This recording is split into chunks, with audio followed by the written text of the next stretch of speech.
Hello, hello, friends!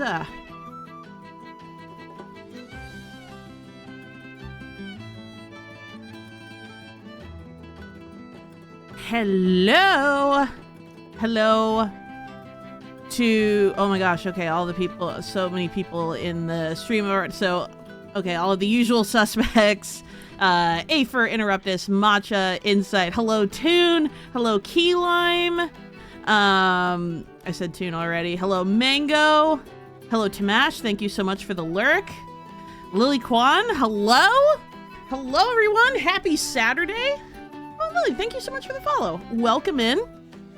I am so excited and thrilled to be here with some very dear friends for the kickoff of our special 1,000 followers / birthday celebration. So first and foremost, thank you so much, AefirThrift, Matcha, and Insight for being here. It really means a lot. And Insight, I know DMing is not an easy task, and there is a lot of prep that goes into it. So your willingness to do this, and especially so enthusiastically, really means a lot. I'm so excited to have you. So I'm thinking we can just start off with some introductions. I think most of you know everybody here, but I think it would be good to just go around in case you don't know some of the incredible streamers that are participating here. And if you're not following them, you absolutely should be. And then I will turn the reins over to InsightChecked. Just a couple of quick housekeeping items, or one really quick housekeeping item.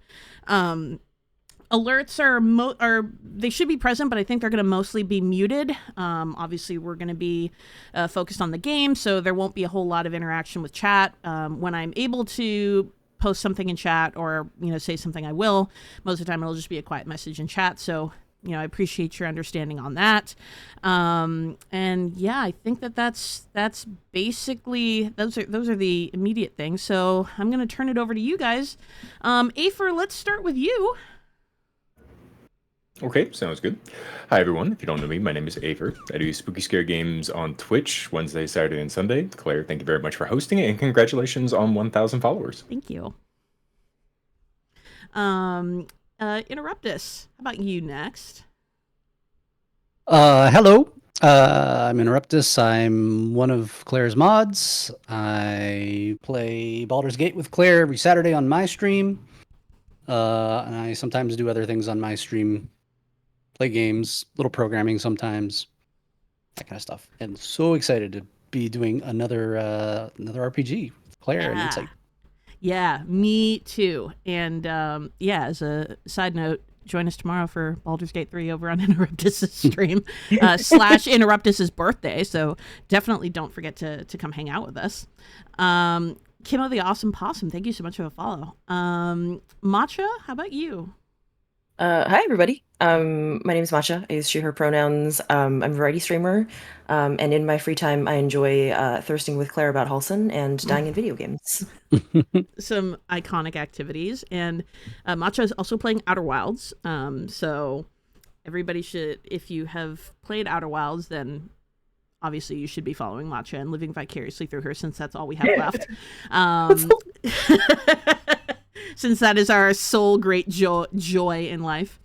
All right, and then Insight. Yay! Can y'all hear me okay? Hear you loud and clear. Hooray! Hi, everyone. I'm Allison, or InsightChecked on the internet. I play, write, run, and think about too much role-playing games, so that's kind of my thing. I'm very excited to be here for Claire's celebration. Amazing streamer and well-deserved milestone, and I'm looking forward to seeing you all for 2K next week. So hurry up, follow Claire, and we'll do it all again once we get to 1,000. Yeah, every 1,000 followers, we're just gonna keep doing another one. We're gonna keep doing another one shot, and there's gonna be so many stories. Good idea. Yeah, until something explosive happens and I turn into Pokimane, and we're doing these like every weekend. So let's Well, thank you guys. So like I said, if you're not following these incredible people, please go and give them a follow. And from this point, I am turning over the reins to Insight. And yeah, let's do it. Insight, the floor is yours. Ooh, awesome. So hi everyone in chat. For those of you who haven't seen RPGs, as Claire mentioned, they're a little like, we're going to be in the story, but that doesn't mean that you can't shout things out and let me know what you want to see happen. So if we get enough like will of the people in chat on something, you never know. Like, it's a game of chance. I can roll the dice on it. So, just keep invested. So for my adventurers, you find yourselves in a small town near a bunch of natural features, but the town itself is very civilized. Small in nature, but well appointed. It has everything anyone could need to live there: a market, a town square, occasionally troubadours or artisans coming through. This is the place you have all found yourselves calling home for at least the very short term. For some of you, the very, very short term, as you are prone to wandering. And for others of you, a new home. Maybe a place that is different from that which you have known before, intentionally seeking out something different or challenging for yourself. And for some of you, this is a business opportunity, a place for you to maybe grow roots, to gain success. And for others, maybe a stopover on the way to a bigger mission, a dot on the map in a large swath of land where you seek someone more important than perhaps the people you see in the town today. But regardless of the reason that you find yourselves here, you are all here. You are all getting to know one another, creating bonds, having fun, getting into trouble every now and again. The four of you have become somewhat of an adventuring party. And as we start our adventure today, we're going to kind of zoom the camera in on a part of the town that is a little bit on the outskirts. So the town is surrounded by forest, prairie, a road, usual trappings of, non-civilized space. But there's one exit to the town that kind of exits out into like prairie that is tramped down into dust, which is tramped down into sand. And in the far distance, you can see sand kind of stretching onto the horizon. And it is from this entry point that we will meet Miboosu. Miboosu, as you approach the town in this area where the sand slowly transitions to dirt, to grass, to road, what do we find you doing on this morning as you approach the town? I think you would find me kind of hunched over with like a little magnifying glass looking at a scarab beetle, kind of like crawling over these little tiny sand hills on the ground level, not really paying attention to anything around me, and trying to see if I can get the beetle to maybe do some flips or run around a racetrack. Awesome. And what does Miboosu look like? Miboosu is a medium-sized bronze dragon. She's got these twin scimitars on each hip. She's got a couple throwing daggers or like little throwing knives strapped to her back. But she's kind of, if you imagine like a big Gerudo woman turned into a dragon. That's the vibe. As you take a peek at this beetle, it's clear that it is as out of place on the edge of this town as you are, almost. It's kind of going in little circles and attempting to burrow into the sand, but the sand is only like an inch or so thick here. And so it burrows and then it pops back up, kind of confused, unsure of the environment that it's in. I think I would kind of stick my hand and into like diagonally kind of into the sand and let the beetle kind of walk up and maybe around my shoulders and just kind of hang out there for a moment, and look up and realize that 6 hours have passed since I've started playing with this beetle and making a new friend. As the sun sets, it is quite the montage of your form kind of standing still, almost like a monolith, where the sun kind of passes over you and the shadow moves across the land in front of you. As you stand with the beetle on your shoulder, it grows increasingly calm on your person and kind of nuzzles into one of your scales. And as the sun sets and you become aware of the time, you realize that you're late for meeting a companion for a drink. And so we will move over, camera panning into the village itself, into a nearby bar full of patrons at this hour as the light is fading and the candles flicker on throughout the town to a soft glow. But here in the bar or the tavern, you hear kind of the low murmur of lots of voices having conversations all at once. And the camera kind of pans through all of these folks until it settles on someone kind of hunched over the bar, nursing what appears to not be a beer. Elsen, can you please introduce your character? Yeah, so sitting up at the bar, hunched over maybe a half-consumed tankard of hot chocolate, since he does not drink, is Elsen Brightmane. He is sort of lost in thought. He's hyper aware of all the voices around him. He's a bit of an eavesdropper, so he's been listening in because he loves a good story, and he loves getting the tea on where he's at and what's happening.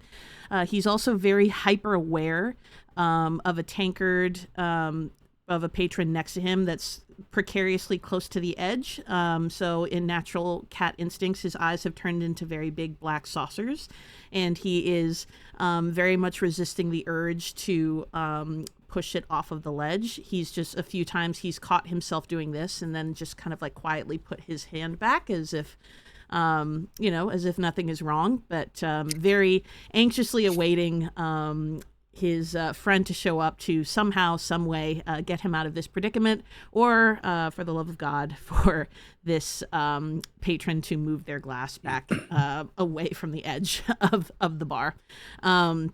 He is a tabaxi, a lion-esque tabaxi, so he has a very long golden mane and very bright pinkish purple eyes.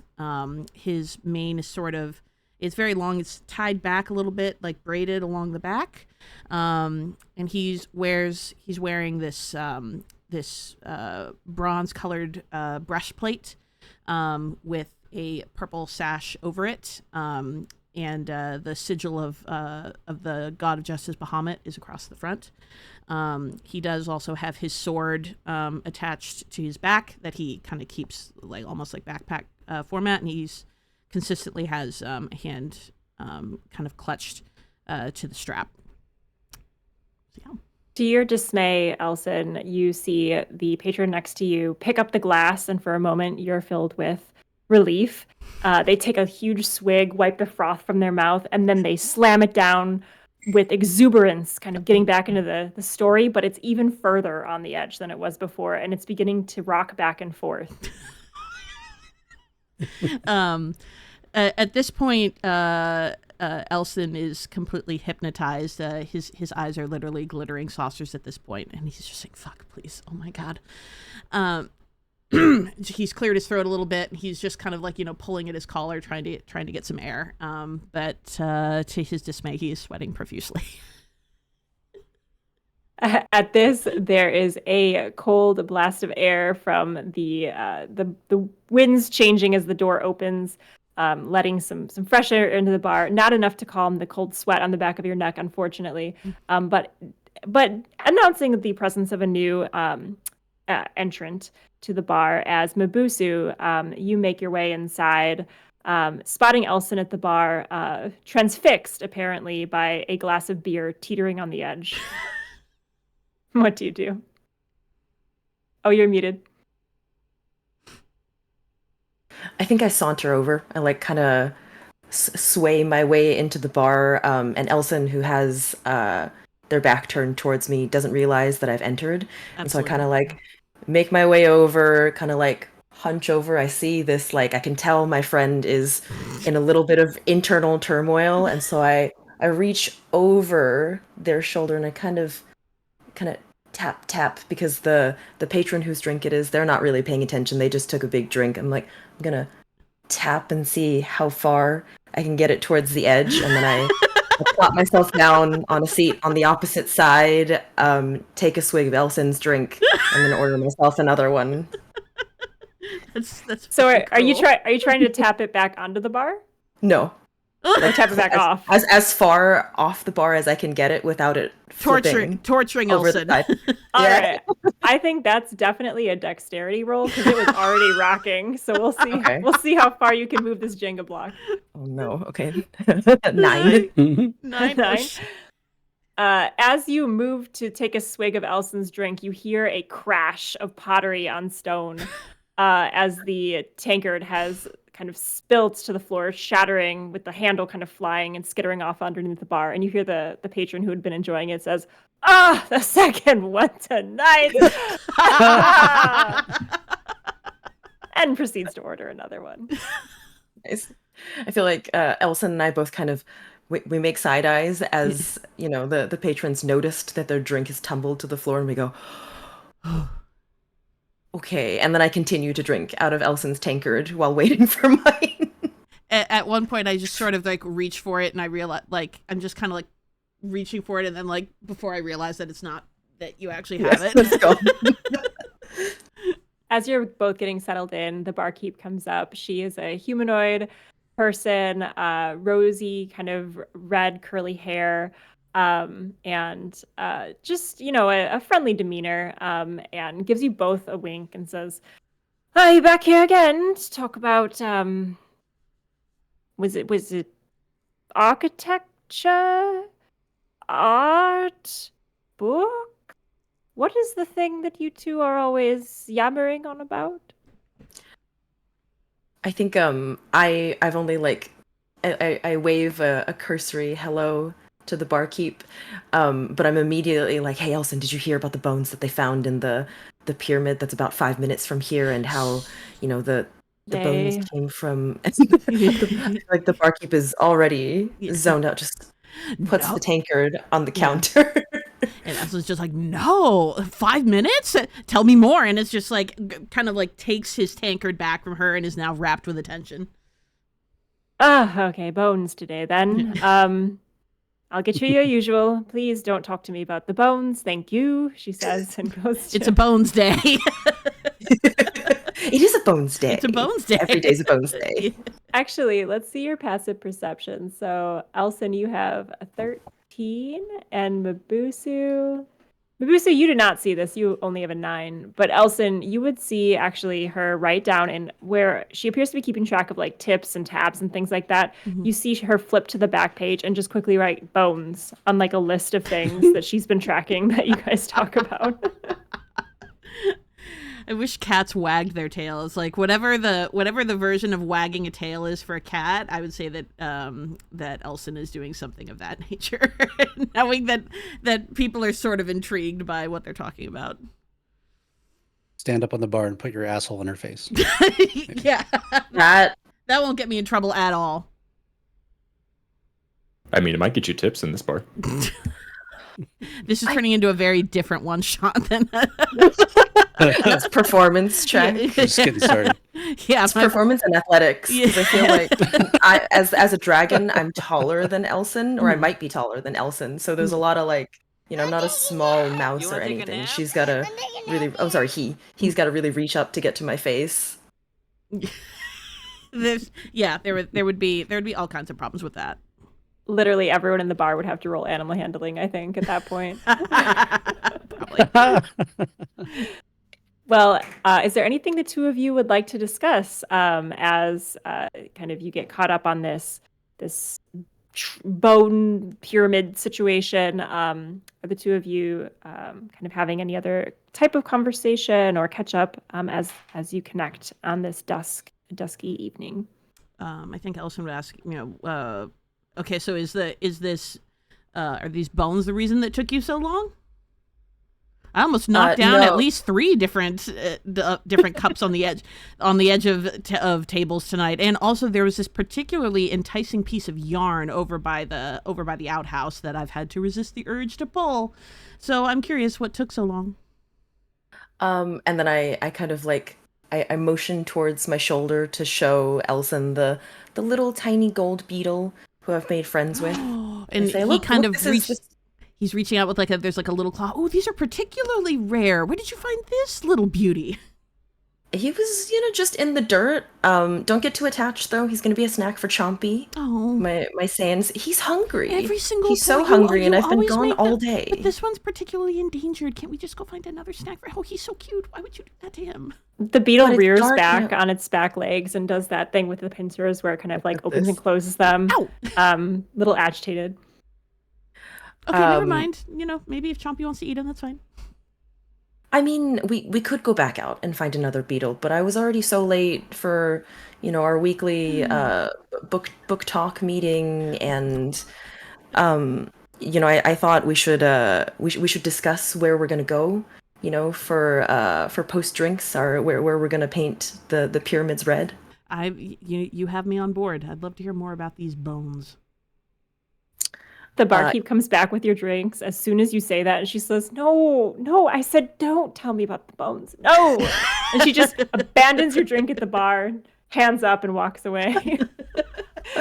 And with that, we will switch our camera view, kind of moving up and out of this tavern, and kind of have an aerial view of the town at this point, zooming across streets, following patrons on their evening routines, until we find ourselves at the other edge of the town, near a forested area. Here there's a little marketplace, where there's kind of folks beginning to close down their shops for the evening. Some of the late sellers are staying open, lighting lanterns. But there's also kind of an exit into a kind of small grove of trees, a copse of trees, that creates a very idyllic place to stroll and finish shopping under the boughs of these ancient oaks. And here is where we find Dew. Dew, where does your character find themselves this evening, and what are they up to? Dew is currently standing near a makeshift stand that they had set up, looking to try to sell some of their wares for the evening. Unfortunately, not selling much. Definitely lots of window shoppers, but they all seem to be a little disinterested once they learn more about my products. So Dew is quietly reflecting upon their day and slightly lamenting their increased effort but decreased performance. What does Dew look like? Dew is a water genasi. Looks like they have teal hair, slightly gray skin, a little wet looking, but not to the touch, just kind of damp looking. Dew is a little bit taller, around 6 foot, and about medium build. But they are currently wearing a outfit with lots of pockets. They constantly find themselves looking for little materials along their day, and they make it a point to put things in pockets as they come across them. Amazing. And as you're kind of closing up shop, what are some of the things that you're packing away? I am currently putting away a number of what are basically good berries, but I am trying to make my own version called the Better Berry. I feel like I can somehow improve upon them, and maybe I'll corner the market somewhere for adventurers. I'm also trying to find a way to better attach a 2-foot shell to my back. And I am playing with some rope, trying to make what is basically a makeshift sling. Amazing. As you're doing this activity, both kind of tidying up and also attaching a giant shell to your back. Shell. Yep. There's someone that kind of walks past you, and it's one of those movements that can almost be mistaken for an accident, like when you brush against someone kind of roughly, but you're jostled just a bit too hard. And you hear a very familiar voice say, oh, pardon me. And you recognize it to be that of your rival, Sharon Gurr. Hello, Sharon. Is there anything I can do for you? The day's almost over. Yes, I can tell, given how many things you still have left over. If you don't have things available, you'll never be ready when the right sale comes along. Nice way to think of it. What I just had to ask, what are you doing with this contraption? She says, gesturing at the shell. I mean, it was just a good deal. Like, sometimes you have the right customer come along, and I was fortunate enough in this past week to, make a sale for this shell. I mean, its size alone has to be worth something. Well, you know what they say about size, darling. No, what do they say about size? Oh, you poor thing. She says, chuckling, and like goes to pat your head.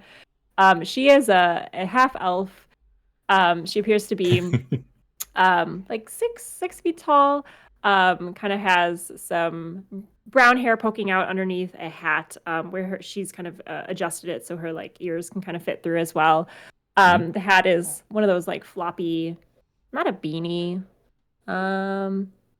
I don't know. Yeah, sure, like a floppy beanie hat. And she has like an overcoat. And instead of pockets, she has a lot of like bandoliers. So she has like a couple bandoliers slung over this shoulder and a couple slung over this shoulder. And she goes to pat your head and thinks the better of it. And she's like, well, I'll leave you to it. I'll let you work that one out tomorrow. And when you get it, let me know. I'm sure I will. Good Where's luck that little- tomorrow. Oh, thank you. Well, I don't need it. I need to go restock. I've been selling so well. Good for you. Where's that little friend of yours? Who, Gawk? Gawk's around here Yes. somewhere, I'm sure, and I kind of take a look around for Gawk. And as Du is doing this, Gawk, you are in the forest nearby, in that copse of trees that's kind of near the market. What are you up to this evening? I'm sitting by a stream, has a little waterfall, a little water trickling, and I'm sitting on a rock next to the waterfall. Eyes are closed, taking deep breaths. Gawk is a bugbear, pretty large size, larger than most humans, maybe 300 pounds or so. Gawk is wearing around his neck, he's wearing vines that have been woven to form the shape of like a waterfall, which is the holy symbol of Gawk's church. Gawk is part of the Church of Eldath, who are dedicated to peace. Gawk is meditating. And he's wearing that vine. He's got jewelry on, and he has nothing else on. He's sitting naked next to the water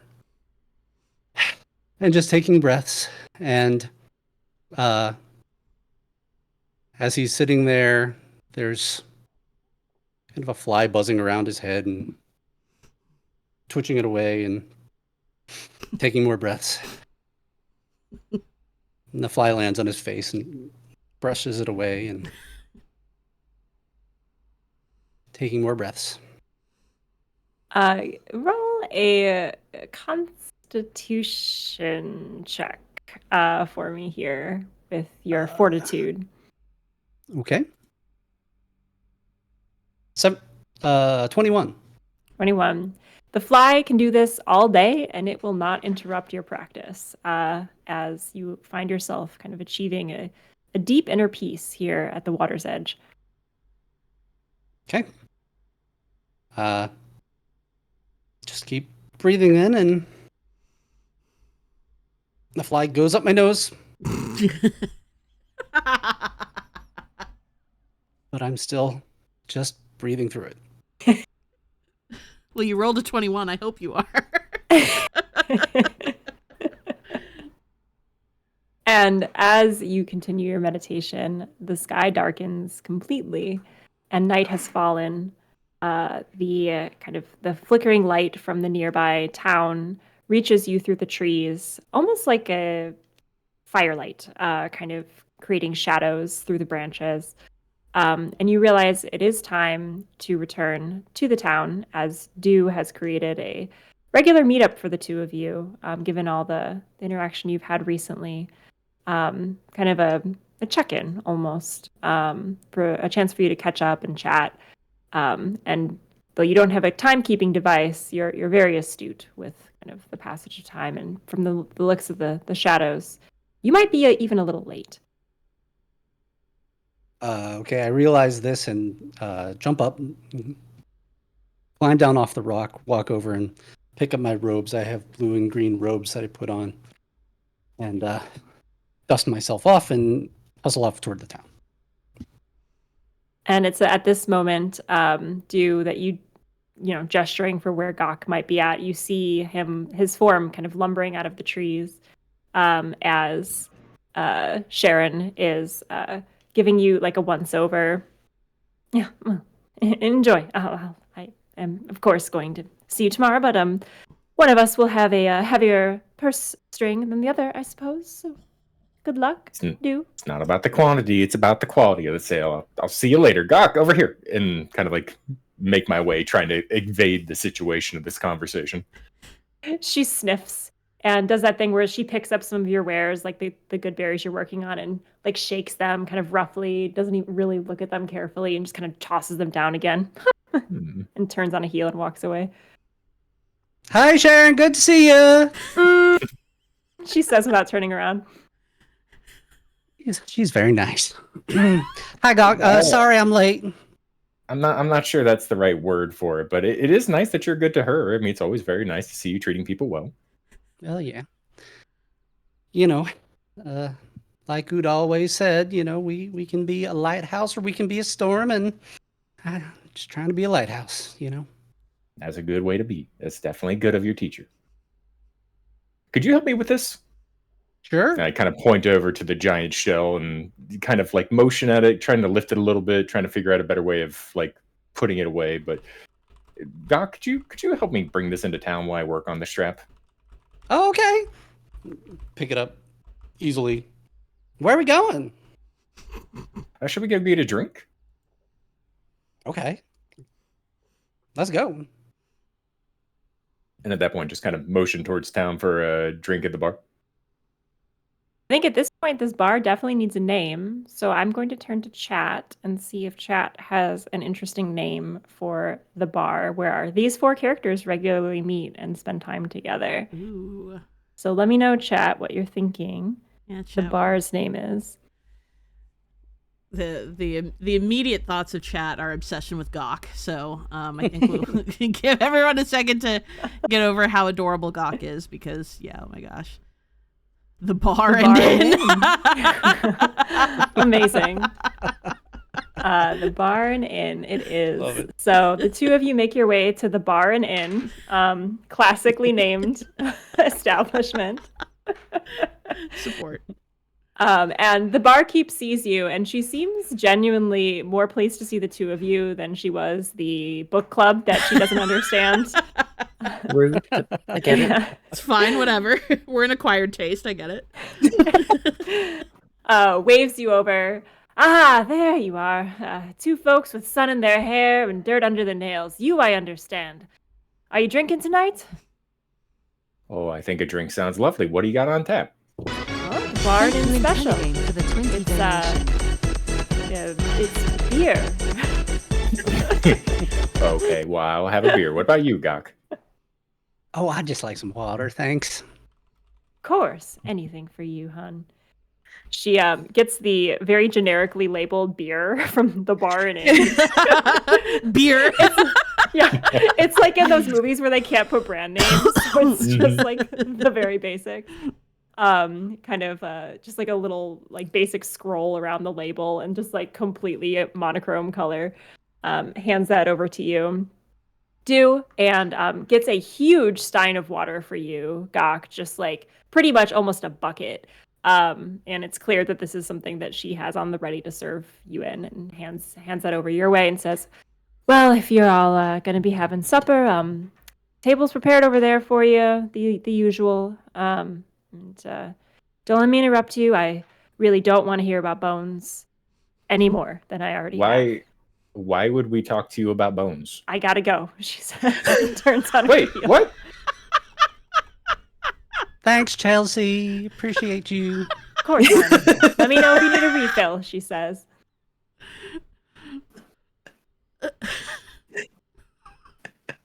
So, Gok, how'd your meditation go?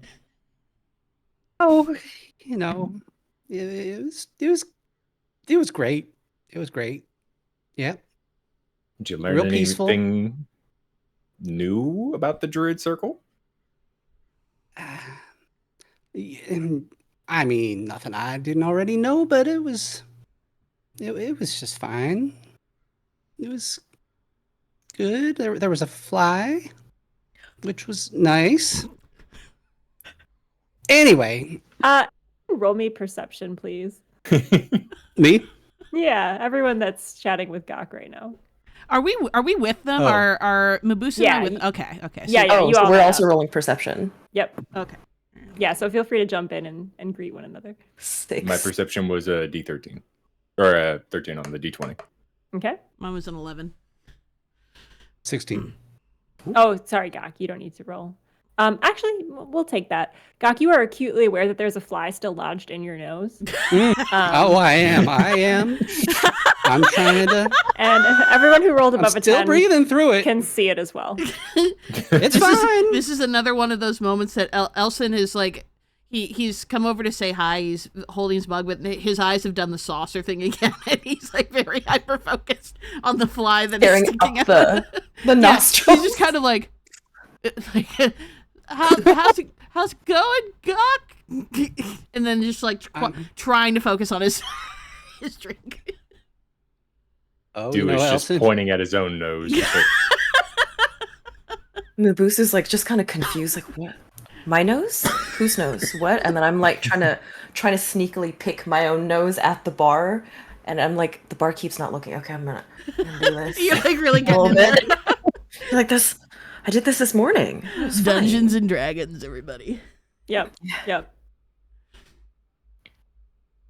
Gok, do you react to this at all? Oh yeah, Eldath's just testing me, you know. Can I and like I've got like my little like one singular claw, and I'm just like, can I please just like slowly going towards Gok's face, just like, please, can I just, like to just try to get it out. I'm picking a bugbear's nose. I'm fully aware of this, or I'm attempting to. Are we gonna roll for picking a bugbear's nose? Yeah.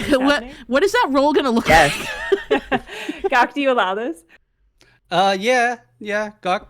I kind of tip my head back a little bit. I mean, I guess I have the most, like, with like a little claw. That's probably going to be the best, instead of sticking a whole finger up there. You know what I mean?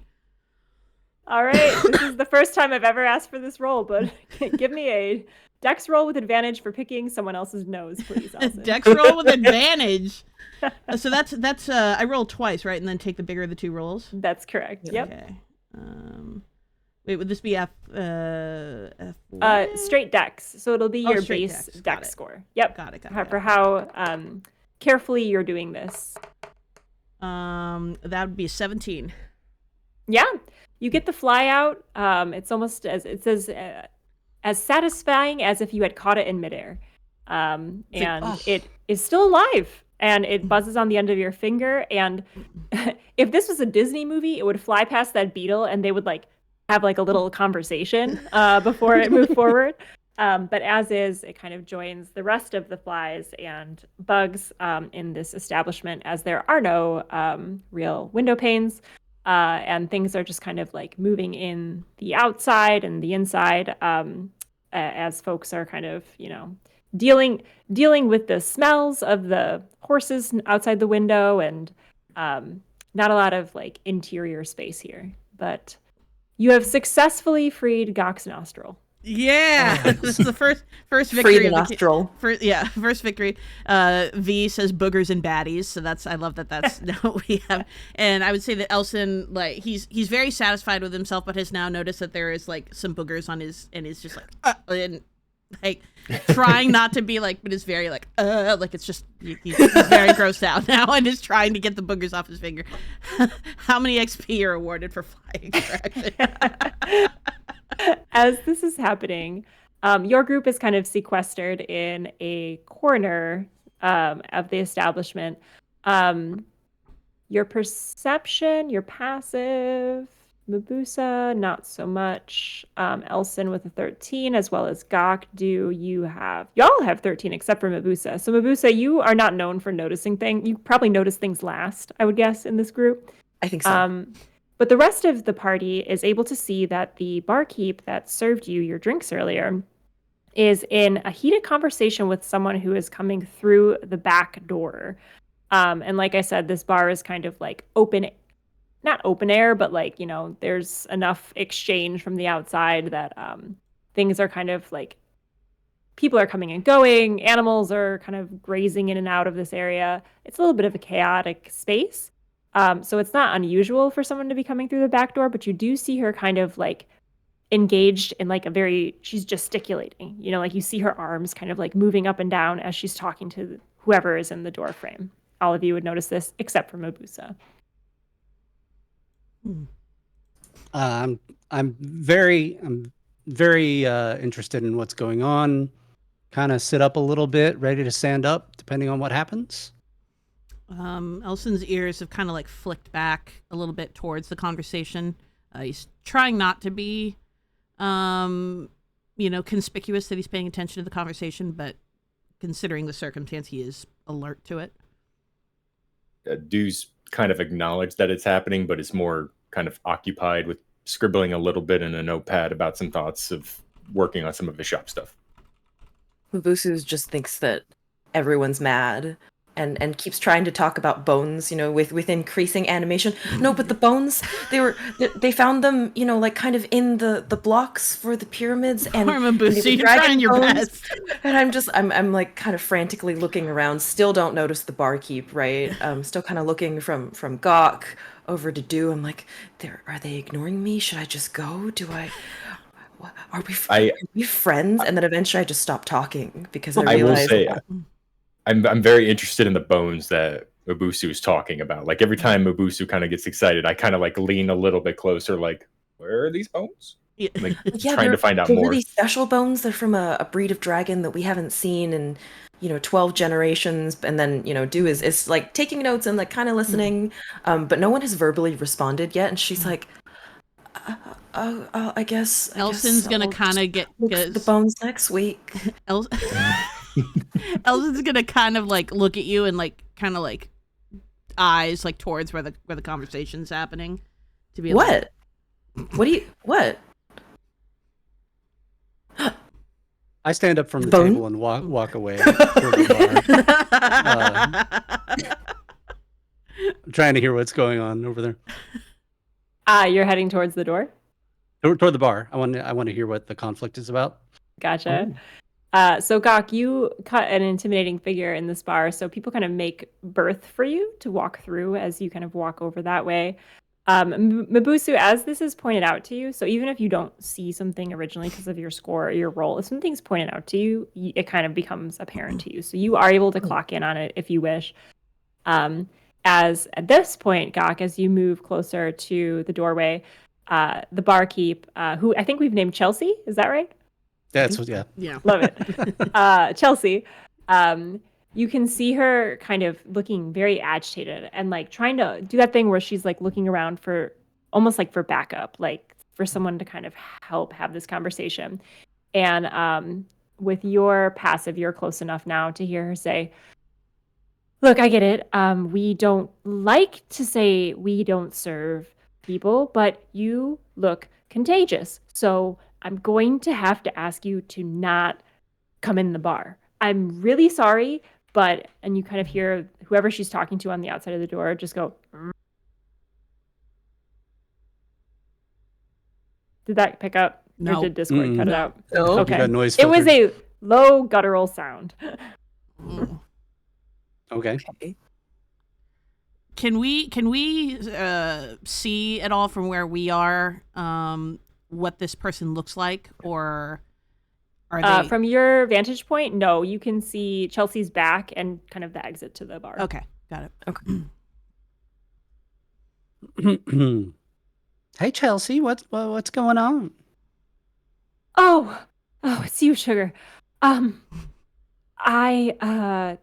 can't let this person in, and they're not listening to me. So little awkward. I don't like to do this. Oh. We're kind of welcoming here, but she kind of like lowers her voice. I don't think they're well. Oh no. Oh. What's wrong, darling? And I walk around Chelsea to see who she's talking to. As you walk around Chelsea, you come face to face with a person who appears to be covered in some sort of fuzzy pulsating, almost like carpet of goo. It's kind of stuck to them in patches where, like you'd have like peach fuzz or something from like a bad shave. But it's like pulsing. So it kind of like, you can see it kind of like twitch all over them. And it seems to have kind of like a nice layer of almost like a black mold, kind of like that, like So like jiggly stubbly. black mold patches? Jiggly black mold patches all over them. Oh, that's so gross. You're welcome. That is what Okay. you see. This individual otherwise appears to be humanoid, wearing clothes typical of the area, and has a backpack slung over their shoulder. And they just, I don't know if my mic can pick this up, but they're just groaning. So they're not speaking, it's all just like guttural noises. Okay. Mm-hmm. Did the mic pick up that one, or does it? That just one that my- one my picked up, groans? yeah. Okay. We got that one. Oh, honey, you're just a little dirty. Come on. I can, if you want, I can take you. I know a nice little stream. We can get you washed off if you want. And then Chelsea would probably let you in after that. The figure stares at you blankly, not really registering that you've offered an opportunity to them. Doesn't move. Doesn't appear to be really interacting with the goings on very much. And Chelsea looks at you and says, "What do we do?"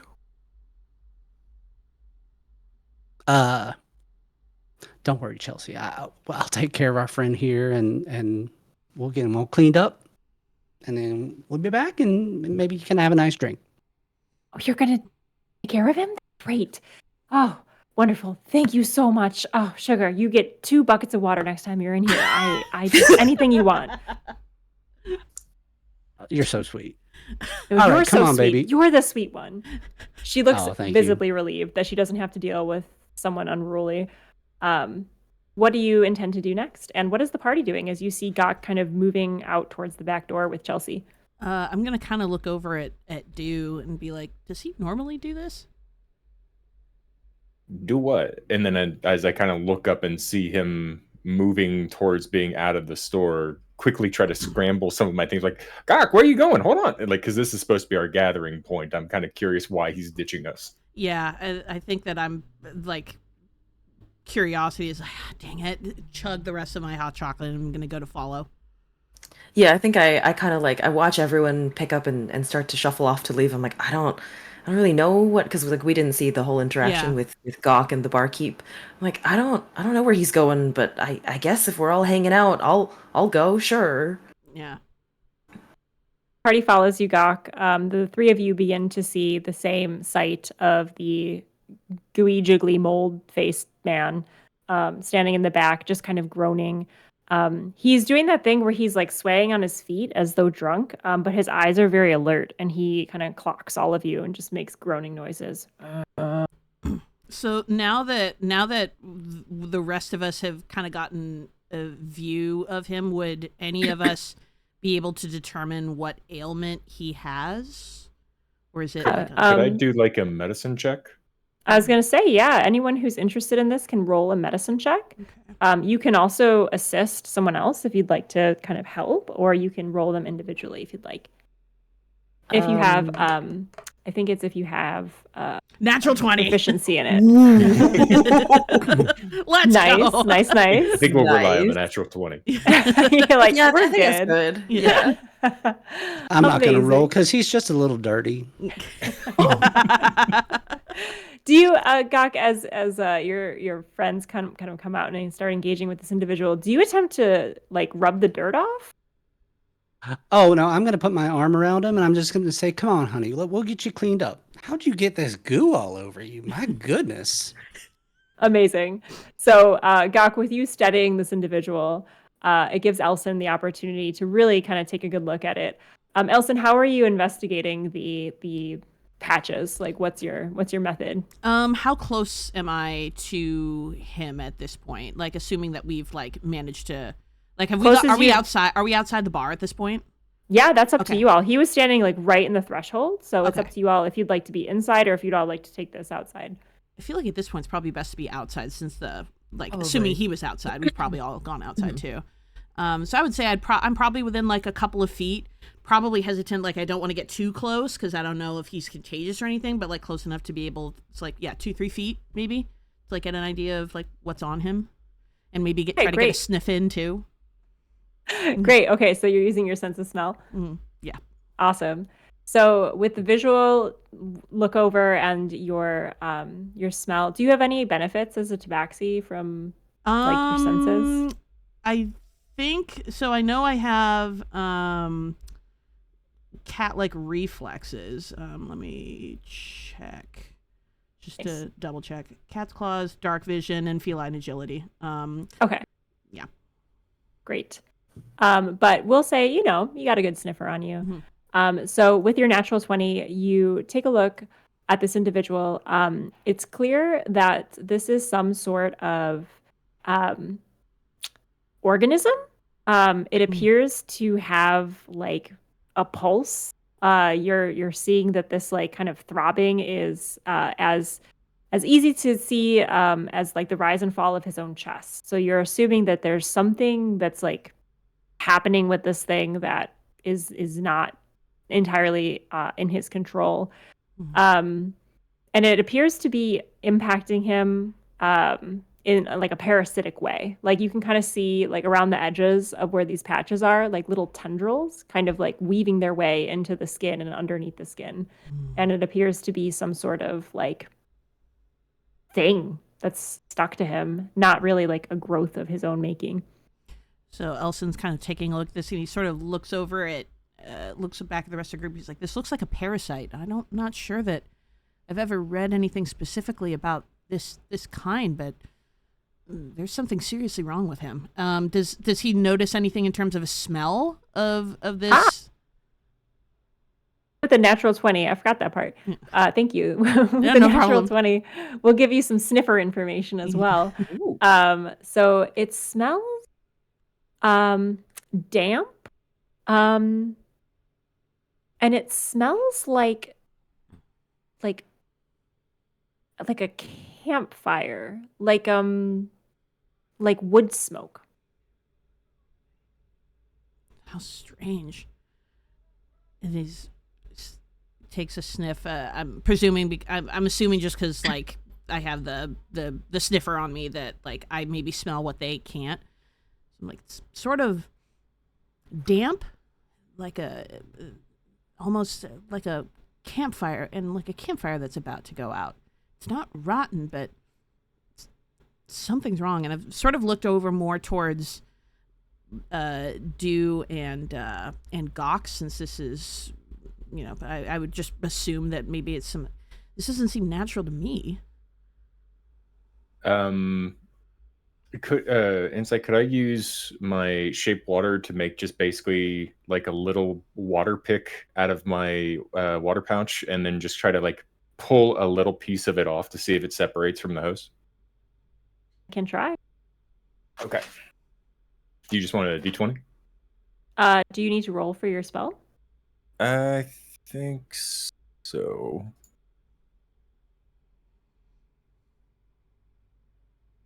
Said shape water. Yeah, shape water. Or no, it's Uh, instantaneous one action. Yeah, you Don't seem to kind of have- have a little bit of a water manipulation ability. So Okay. yeah, so that's what you do with your spell.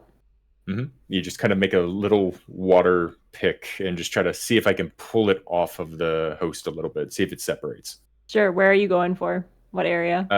I'm going to try on the outer shoulder, if it has any there.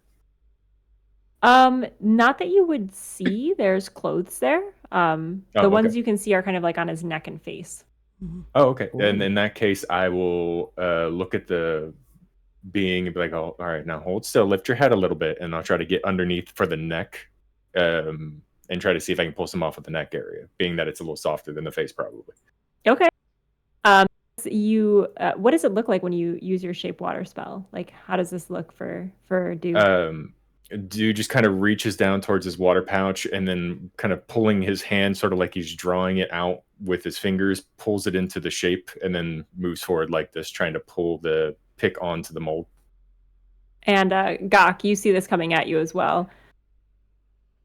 Yeah, I kind of step back and I'm watching Do, and I reach toward my water pouch and pull my hands up, and well, nothing comes out, but Oh, This is the cutest thing I've That's ever all seen in my life. I'm just watching. I'm just Studying. I'm just learning. Amazing. So the water pouch that you activate, Gok, kind of splashes onto the ground, mixing with the dirt, creating some mud at your feet.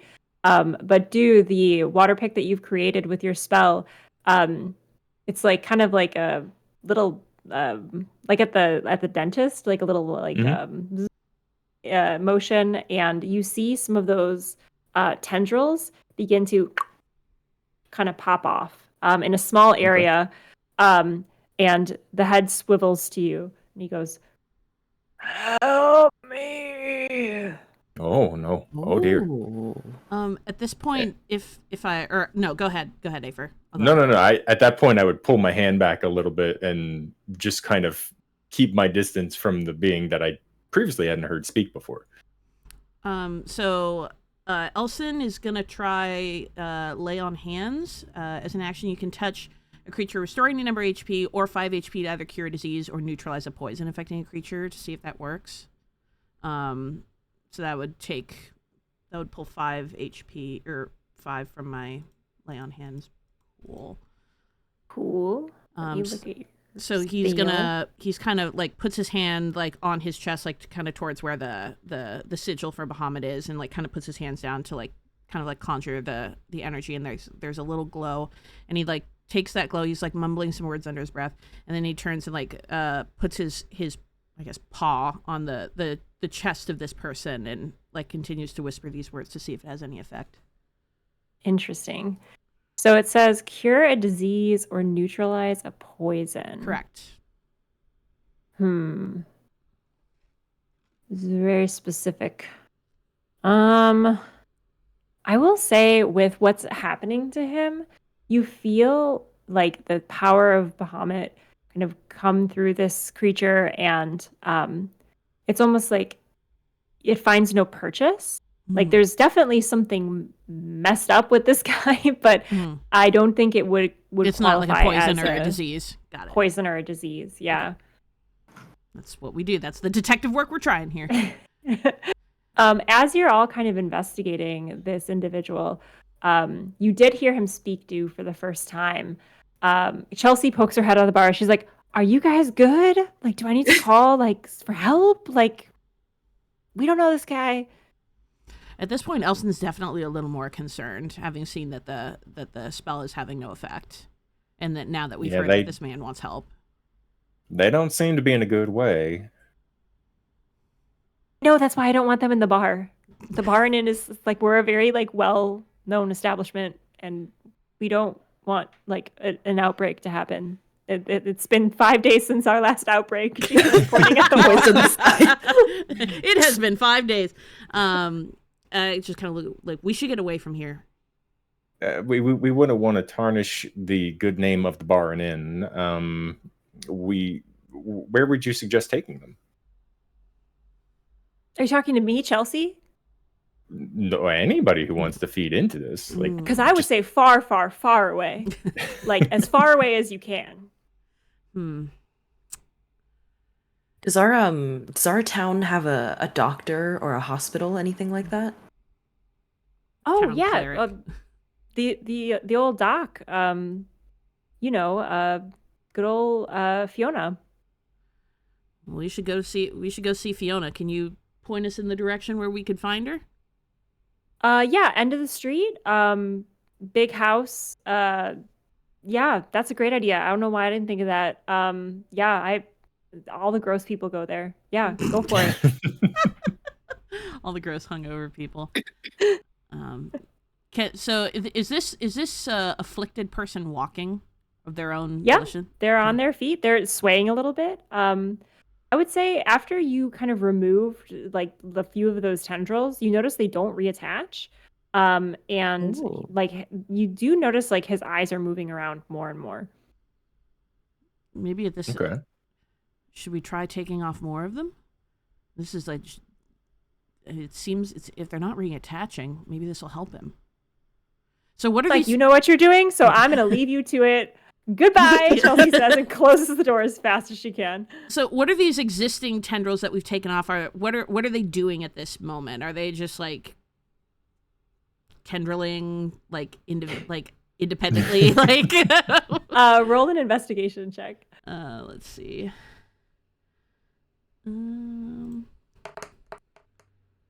That would be an 11. 11? With an 11, you see that they are where the water touched them and severed them. They are not moving. They're kind of just like drooping down like a wilted flower leaf. Water. We should maybe dunk him in water.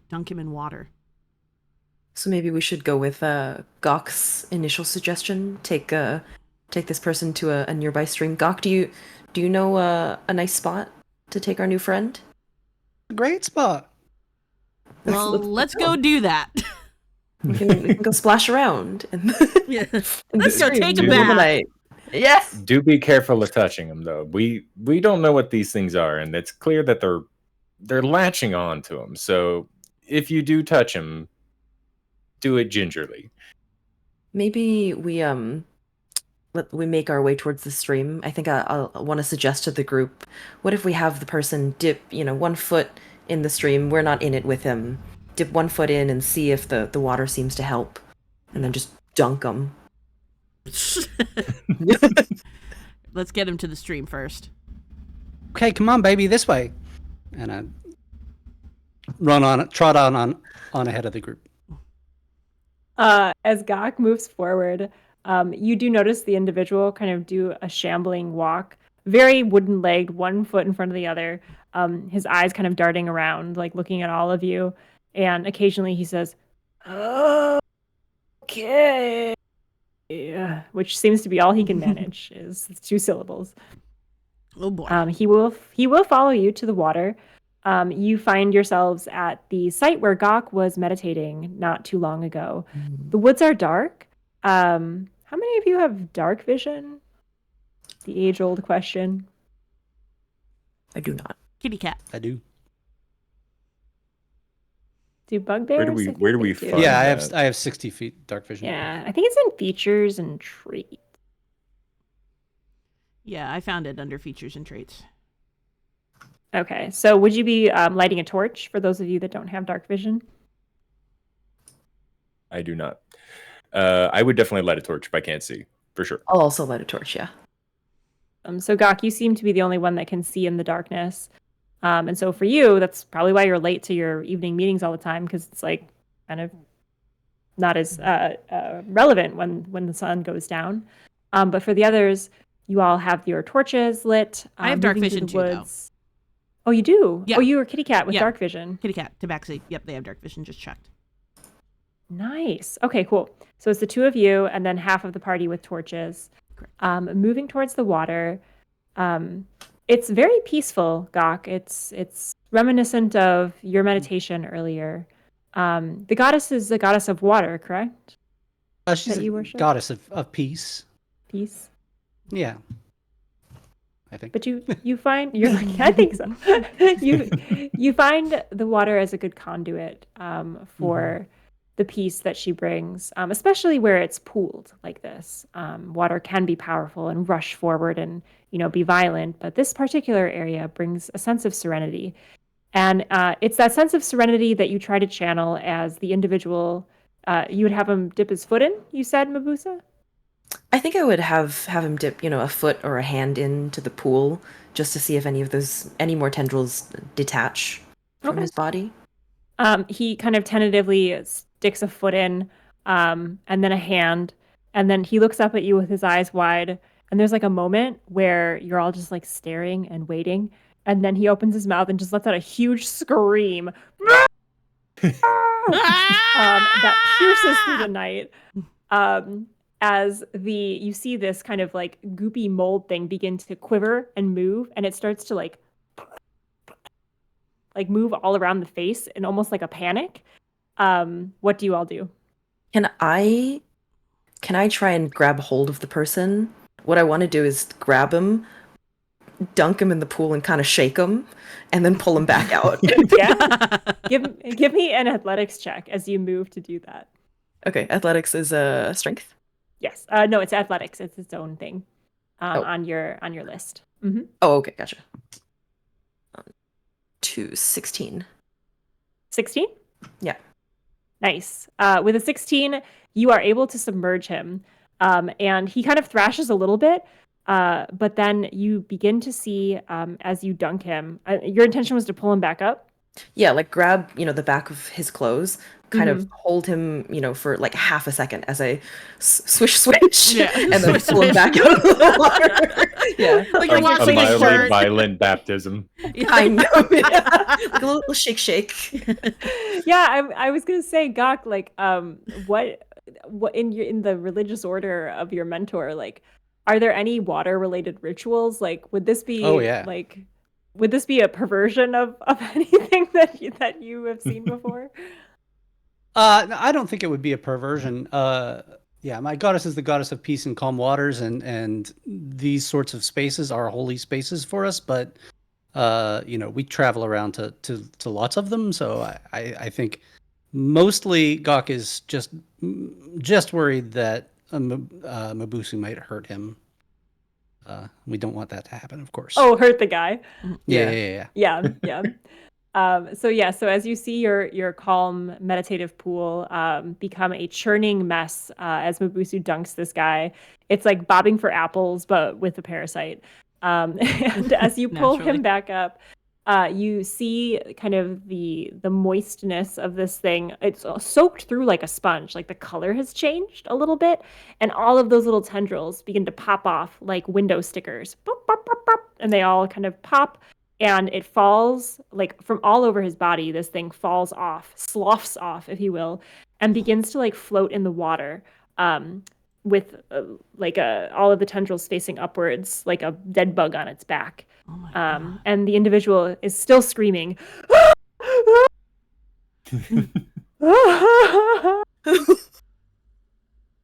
do y'all do? I'm simultaneously curious and also like are you all right? And he's like kind of over in the corner like hands on his knees like like just trying to like get it together. He's very curious, but at the same time like this is the kind of stuff that like grosses him out, so he's just like, "You all right, sir? I hope you're okay. Good to..." So, yeah, that's where he's at. I think Miboosu will... Oh, go ahead. Oh no. If Do can, just while they're in the midst of doing these things, can Do put their hand underneath of it in the river and almost raise it, like one of them out of the water in a small water globe that they're holding on to. That way they're not touching it, but I can kind of get a look at it. Yeah, you were muted there for a second. Insight. Oh, sorry. Yes, easy enough. You have it in the globe for observation. Yeah, Do would be like, "Oh, that's very fascinating," and then just kind of like walk a little bit aside while the guy's still screaming at top volume, not really paying attention to the person. Yeah. With your expertise in molds and things, give me a nature check. Nature check? How do I not have a bonus to nature? How do you not have a bonus to nature? That is a 4. Yes, it's unclear to you what this is. Definitely not something you've seen before, but unclear what it could be like what genus it could be from, or even like how it's related to the things you're familiar with. Okay.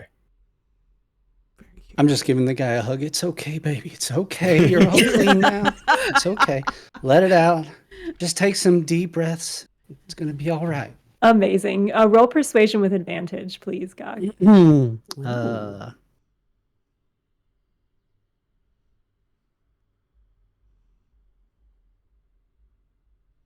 17. 17. With this kind of calm voice and the embrace, after you all had been purposely not touching him for this whole time, he almost kind of like nuzzles into you, Gok, and just starts to breathe. Okay, I know. And calms down. Just as let it out. The screaming ceases, and he takes a moment and kind of like clears his throat. I'm okay. I'm okay. You saved me. You all saved me. Okay. I'm not letting him go. I'm just holding. Elsen is very shocked at this point, and at this point he kind of like goes behind Gok, because I assume they're still like hugging at this point, so he's going behind or I guess technically in front of Gok, so he can like see this guy's, to try to get a good look at this guy's face now that he is free of whatever the hell that was. Yeah, roll perception as you suss him out. That would be a 14. 14? Mm-hmm. You are able to get a good look at his face with the light cast by your torch. It appears that there are like almost little like pucker marks, like sucker, like cupping kind of indentations where those tendrils were attached. Mm-hmm. But other than that, he appears to have like a smooth complexion and appears to be a normal humanoid like many of the others that you saw in the bar recently. Elsen then kind of like looks at him and he's like, "Are you all right?" I think so. How many fingers am I holding up? And he like holds up like three claws. Is this a trick question? Do you call those fingers? I'm really sorry. I just want to be accurate. It's really rude, but like I'm sorry. I didn't know if it was a trick. Three. It's three. Oh. Okay, all right. We'll go with 3. Okay, all right. He's fine, and I like, not that you care over it, Do. Oh. Do being completely perplexed with the thing. How many beans am I holding up? I should have done beans. I should have said how many am I holding up? How many am I holding up? Because it should have just not been like the paw. fingers. Yeah. That's kind of what I was imagining. That was a missed opportunity. Next one. Do you kind of walk over? Oh, sorry. Go ahead, Miboosu. I think I was just gonna walk over and ask, like, what happened? What happened to you? I was exploring a cave. I'm a historian from Waterdeep. Very interested in caves. Spend a lot of time in caves. Okay, breathe. Let's start slow. What's your name? My name is Samuel. Samuel. Doctor. Nice to meet you. Dr. Samuel. Dr. Samuel. Okay. Yes. Woo. Medical doctor or history doctor? History doctor. I look over at Miboosu like, is this really the time? It matters.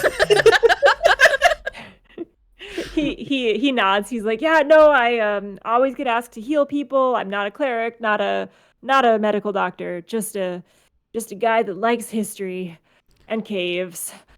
Ooh, okay, you're a good hugger, he says up to Gok. Oh. You are too. He looks pleased with himself. It's not something he knew about himself. How about we go get you a drink and let's try to figure out what's going on here. No time. There's more of us in the cave. My whole crew. It's just up the hill here. There's a site. There was a huge arcane presence that drew us. We are interested in artifacts. I know no one likes to hear about this. I'm always talking about bones and artifacts. Wait, are you the cave with the bones? And I kind of look over excitedly at Miboosu. So should we bring some water to the bone cave? That's what I'm getting from this. You want to come with? Well, We were just thinking about going to that cave or going to look for the bones. We didn't know it was in a cave, but well, now we know it's in a cave. And I would be very interested to see where the rest of these came from. What happens if I stick this back on you? Don't do that. Don't do that. Please don't do that. I mean, what happens? Like, I how don't did know. this get on you? I don't know. Well, that I know. I was, but I don't want. I'm not doing experiments right now. Just to be clear. All right. And I'll just kind of like let the water orb release and just drop it on the ground. Whew. Well, all right. Yeah, I was in the cave with my team. We were looking for this arcane signature that we saw coming from the cave, and we've dealt with this before. It's not our first rodeo, but all around the cave was this substance, and very interesting. So we went further, and the last thing I remember was just kind of being covered in it, like feeling very tired, and then I woke up here. But the rest of my team, we need to rescue them. How many are in your team? 5 of us? 5 of you. How long ago did you go to this cave? Well, it was just a few days ago on the the 100th year of the 100th whatever. I don't know. Insert time period here. So within the last few days, basically. Well, interesting. Everyone roll me a history check. Ooh. Oh, God. Okay. oh, That's a 20. 13. 17. Dirty 20 or 8. natural 20? Dirty 20. Okay. You got an 8. Gok? Mm-hmm. And Do, what'd you get? 13. 13. So everyone but Gok would recognize that is wildly like a long time ago. Like probably like 100, 150 years ago when he said I was there like 3 days ago. Oh, okay. Interesting. Oh, shit. Young man, maybe not young. I don't know how to break this to you, but that period of time has long since passed. It's year. Insert year here. 867. And I hold up all my beans. Just like every bean. He is stunned and takes you at your word with the gravity with which you said it, and just looks around and looks up at you, Gok, and says, "Am I okay? Keep hugging you. I'm really sorry, but I know. Time goes so fast. Oh, this is worse than I thought. Oh, listen. We're all shocked, and Gok is just like, he's just rolling with this. It's great. Mm-hmm. peaceful. He's like semi-panicking, semi-nuzzling into Gok.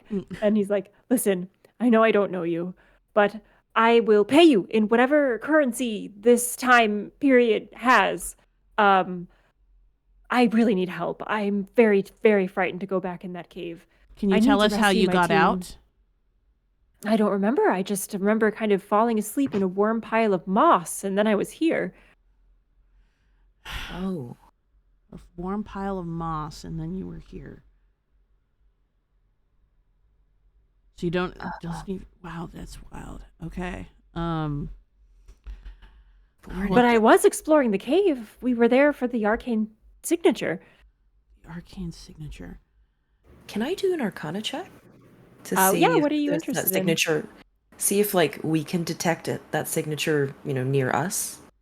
Yeah. Do you have any sort of abilities or like ways that you typically attune with arcane forces? I think maybe I learned this from Gok, but I kind of like sit cross-legged and try to just, tune everything out and pay attention to any moves in the ether or, any kind of magical interference around. So you're kind of picking up on like spiritual energies from this meditation practice. Yeah, I think so. Okay. Then I'll have you roll religion if you're okay with that. Sure. Yeah. Religion 13. 13? With a 13, you are able to sense that there is not like the peace that Gok was feeling earlier. You don't sense any of that peace around this individual. He is like disturbed emotionally, but he also kind of has like a lot of like bad juju coming off of him. Wow. Can I tell if that bad juju is, from his innate nature, or if it's just like a result of, he's gone through a lot of turmoil and obviously like like, is he's this got a his bunch of- personality? Yeah, is that him, or is it just him reacting to this crazy, Yeah. transformation? Well, I'd say roll an insight check, and that's my brand. Before you roll on that, Matcha, I just want to check on something because I have something called Divine Sense. As an action, you can detect good and evil until end of your next turn. You can sense anything affected by the house spell or know the location of any celestial fiend undead within 60 feet.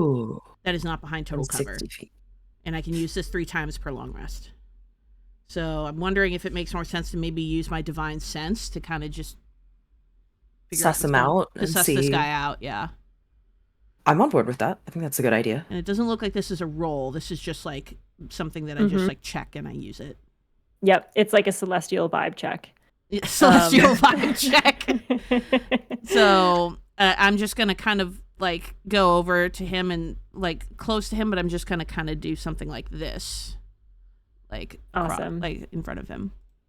He feels he kind of feels the scan go across his person, but he does trust you all, so he doesn't like flinch or anything, but he is making good use of the gawk hug at this point. What does this strength come from Bahamut? I would say yes. Yeah.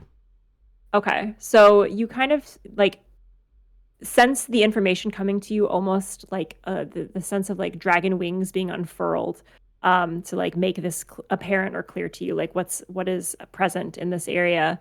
And as far as celestials, there are no celestial presence that you sense. However, you do get like a ping, like a whiff of both fiend and undead coming off of the I guess like just the traces on his cheeks, and then of course the dead mold carpet thing that fell off of him. Okay. But it's not pinging like that is a fiend or undead, but it's like a trace of it or like a scent of it. Right. Okay. Is so the on scent, there. like okay. Okay.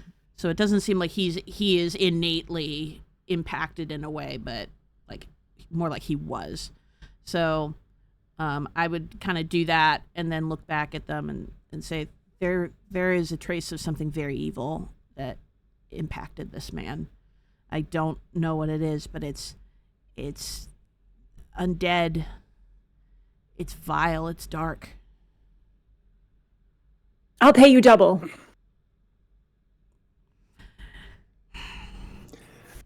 And I'd say do kind of peeks up to the idea just because the shop hasn't been doing well and, a little hurting for money, and look over at the party and kind of like wink an eye like, I could use the money. I'm trying to get a shop off the ground. It's not cheap. I just like bones. I want to go to the cave. I would gladly give you almost all the bones. I want at least one. Okay. You can have most of them. If we make out it alive, you can have most of them. And then I want one for me and one for Chompy. Wait, I want a Chompy bone? can have 2.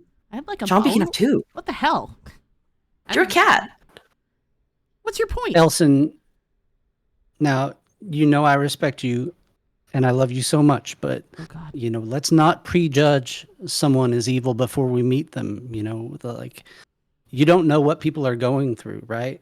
So, You're right, a Doc. little empathy. Yes. We can talk to them, find out You're so right. what's going on in their lives, and, maybe we can help them.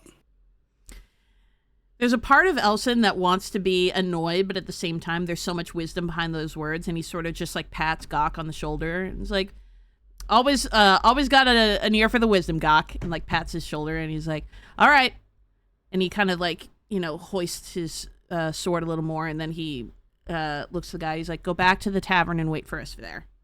If we don't come back, I can't abandon my team. I have to come with. I don't know that if it's just me, the same thing might happen again.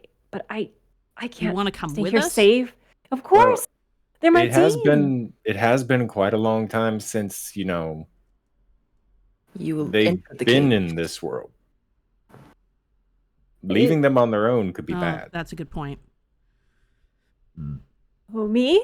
Oh, no. I want to come. I want to be brave. I want to be there for them. They're my team.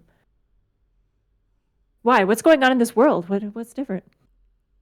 Nothing. No, don't worry about I it. mean, Don't worry about things change. Did we make the big discovery of the ancient? I don't know. We found out. Insert cool thing here. We found out the Earth is warming, among a few other things, but that's for another day. So I knew it. Yeah, I knew it. Yeah. My research was right. yeah. It's also round. It's also see that it's coming. round. That may come as a bit. No. Yeah. No, roll that was a- persuasion. Oh.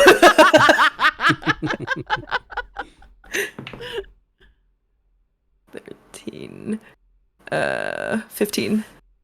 He's like, oh my god, oh, all of these, oh, He's gonna need a beer hot after round this. Earth. Yeah. Oh god. Sure you don't want to stop by the tavern? Take a break? No, there's no time. It's okay. We found out there's plenty of planes. You know full well one of them may be flat.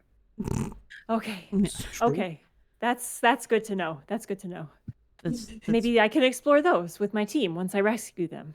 We can Oh, sure. contribute. We can be contributors to the scientific body of knowledge that I have a flat no place. idea about. I'm gonna have to start all over again. I'm gonna have to re-get my doctorate. One step at a time, Samuel. Sam. Meow. One step at a time, Samuel. Samuel. Samuel. All right. Lead the way. All right. It's this way, he says, and takes a big breath and then realizes like he hasn't left the embrace of Gok yet, and he's like, okay, no, it's this way, and he makes a concerted effort to move away from Gok. I assume you all follow? We will all follow. All right. Point of interest, are you taking the moss blob thing in the orb with you, or are you leaving it there?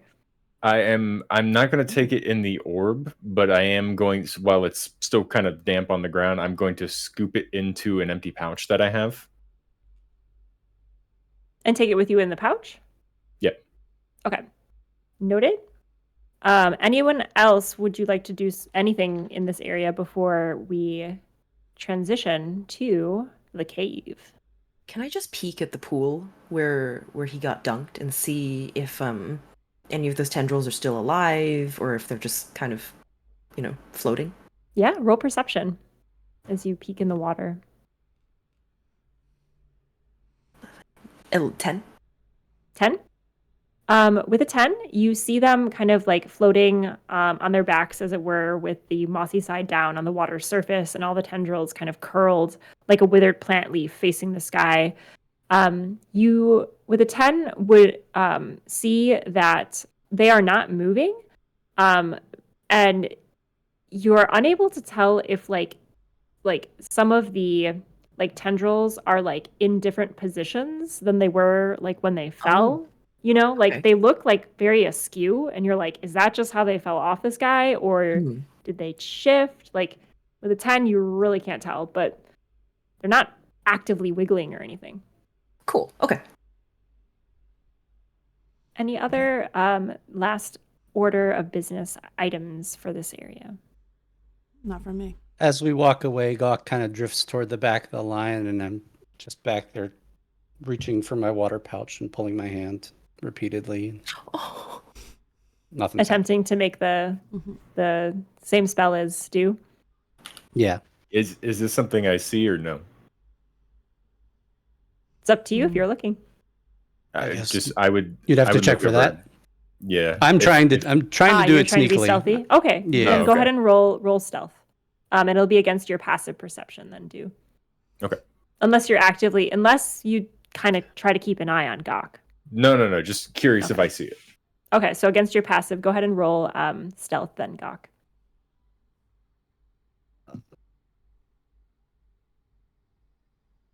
I am fairly stealthy. 16.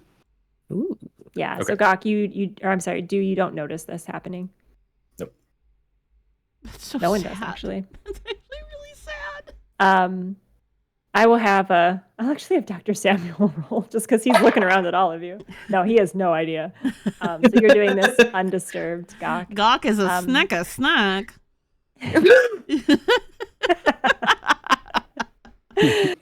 As you all walk forward into the dark forest, making your way up this kind of hill towards what the doctor has described as a cave, where he and his crew were lost for seemingly hundreds of years. You hear the bar door open of the Bar and Inn as Chelsea yells after you in the darkness, "Hey, thanks! Come back when you're thirsty!" Thumbs up And- from Elsen. you Without looking tomorrow. back, thumbs up. Did anyone pay our tab? She knows we're good for We it. got a running tab. We're running tab. We're good. We got this. She knows. She owes us after this. Fair. And with that, we will take our first bio break as our adventurers make their way to the ancient, potentially evil caves where Dr. Samuel had found himself for the past 100 years or so. I'll turn it back over to Claire because I don't know how to do this part. No problem. All right, we'll take, what do you say, like a 10-minute break? Just quick. Yeah, I mean, even shorter than that. We'll take a couple at Okay. these different chapters. So Okay, maybe cool. 5? Sure, we'll take 5. So I'm going to put up the BRB screen, and so that's an excuse chat for you to get some water, go pee, get a bite to eat, and we will see you all shortly. And for those of us in the party on the BRB screen, we can decompress for a second if we need to. So Cool. We'll see you all in a second.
Yeah, no, my fear In like of in mold. like a fun way, or like in a I really don't want to dwell on mold as much as we are way. Oh, morbidly curious. Mostly joking. Okay. No, 'Cause, like, it's just yeah. I this is- like to keep us in the uncomfortable space of like this is disgusting, but I love it. yeah. No, that's we're in the I like this so disgusting, far. but I love it. Yeah. Okay. I'm Yeah. just going to Okay. now question future mold, like if it's something that may potentially like turn me into a zombie later. You know, natural, normal things. Totally normal. Maybe that just happens after you've reached the end of your, normal lifespan. Maybe Yeah. this is a very good Well, mold, and we don't know that yet. Technically, as someone who was a former mortician, technically yes. Technically yes. I will. Just saying. The I think body I was does happier not wonderful knowing things. that one. Yeah. I well, didn't need to know that one. yeah. Follow me for more morbid facts from a former mortician. Anyway, Okay. we're back. Great. Welcome back, everybody. Hope you enjoyed your quick recharge. I turn the reins back over to the illustrious Insight. Thank you. So the party now finds themselves in another dark space, surrounded by trees. But this time, instead of the nice flickering lights of a town and an inn behind them, they see the open maw of a cave, dark, deep, unknown. You have the moon above you, kind of lighting this exterior part, which is on the open-faced, hill. So like no trees directly surrounding the entrance to the cave. So the exterior is lit by moonlight. But beyond the entryway, you can tell that it kind of descends into complete darkness. Dr. Samuel looks at you all and says, okay, this is it. This is where we went for the arcane presence signature. Very interesting thing that apparently has taken away hundreds of years of my life. This is it. Okay. So which way did you go? Is there only one path forward, by the way, that we can see? Like one straight path forward? So currently all you can see is the cave entrance, which is just dark and shadowy. Oh, But if you'd okay. like to proceed inside, Dr. Samuel kind of looks around and he's like, we doing torches? I'm doing eyes. Doing eyes? Because rar. But Out of curiosity, is the air from the cave warm or is it cool feeling? ooh. A real perception. Perception. Okay. Don't worry, sweetie. We're gonna help your friends. That is a 19. Ooh. It is very cool feeling, cool, damp, and stale. That's surprising for mold. This is no mold that we know that we're familiar with. I'm kind of like gripping the sling of my sword a little tighter. Shall we then? And I kind of kind of motion to Dr. Samuel to lead us in. I just noticed you have a sword. Do I need a sword? No, we're not gonna do anything. Or no, we don't have to fight. Swords. It's Oh, fine. This is just He's just here. We're just here to have a intimidating. conversation. Especially look at me. If I roar and I have this thing, that's gonna scare anybody, right? It scares Okay. me sometimes. You practice your roars in the mirror every morning. Oh yeah. Oh God, I'm so lonely. Anyway, yeah, let's go. Okay, I'm Like staying by scary you swords, then. but they're really good people. They're fine. Don't worry. Okay, good. Yes, I'll stay by the one with the sword, and when I need it, and I'll stay by the one that hugs me when I need it. And I'm feeling very. There you go. That's generally a good way to live, and that's what What we are have your found names, works for by us. the way? My name is Oh. Elsen. I'm Gawk. Miboosu. And I go by Do. Pleasure to meet you, Dr. Samuel from Waterdeep. Very, very nice to make your acquaintance. Oh, Waterdeep. That you probably haven't heard. You definitely haven't heard then. What happened I'm to Waterdeep? just kidding, and I pat him on the shoulder Oh, and start moving in. he just does that like, oh, okay. I'm sorry, it was too good. Elsen. I'm You're so oh, bad. give me a break, Gawk, and we just kind of keep going in. Brief GM retcon. Mold likes hot, then it's warm air. I thought about it and I'm like, there's no reason it needs to be not moldy air. I was more interested when it was cool. I'm like, all right, so it's magic mold. I thought you were going for an undead thing. I was like, okay, yeah, cold undead kind of makes sense. And to be fair, I would not have known in any case. I was completely like, yes, ready. So I thought about it in the background of my brain for like that full time, and I'm like, no, I think it's gonna be warm, moldy air. We can go with that. Yeah. Fair retcon. Right. That's a good retcon. All right, everyone. What's your marching order as you move your way into the cave? I feel like Samuel would probably still be ahead of us because he's technically leading the way. Samuel and Gawk, because Gawk can see like really far in the dark. Yeah, he's been like kind of clinging to Gawk too, right? He's been very, very close to Gawk. So I'm probably behind Gawk. I guess I might take up the rear. We'll do like some muscle in the front, some muscle in the back, kind of a split. Okay. And is Dew the last? No, I'd be before Moo, I think. In front of me. Yeah, okay. that way I'm not caught off guard. We have some muscle in the back for sure. Yeah. Emotional support sword. Yes, it's my emotional support sword. Thank you so much. Amazing. So as you all make your way into this cave, describe your approach to me. Like, are we going stealthily? Are we lighting torches for those who can't see? Generally, what is your like adventuring vibe as you move forward into the darkness? I would definitely want a torch if I can't see. Yeah, I think the people who can't see are probably gonna have torches. Yeah, I would also light a torch. I can't see in the dark. And I'm gonna assume Samuel would have one since he's leading the way. I don't need one, but I'll just walk along. Yeah. All right. So yeah, Gawk and I are just kind of walking then. All right. As you make your way into the cave entrance, you see on kind of either side of you, like slick, wet walls of stone that kind of move up into the ceiling area, which is, full of, is it mites or tights? Mites? Stalagmites?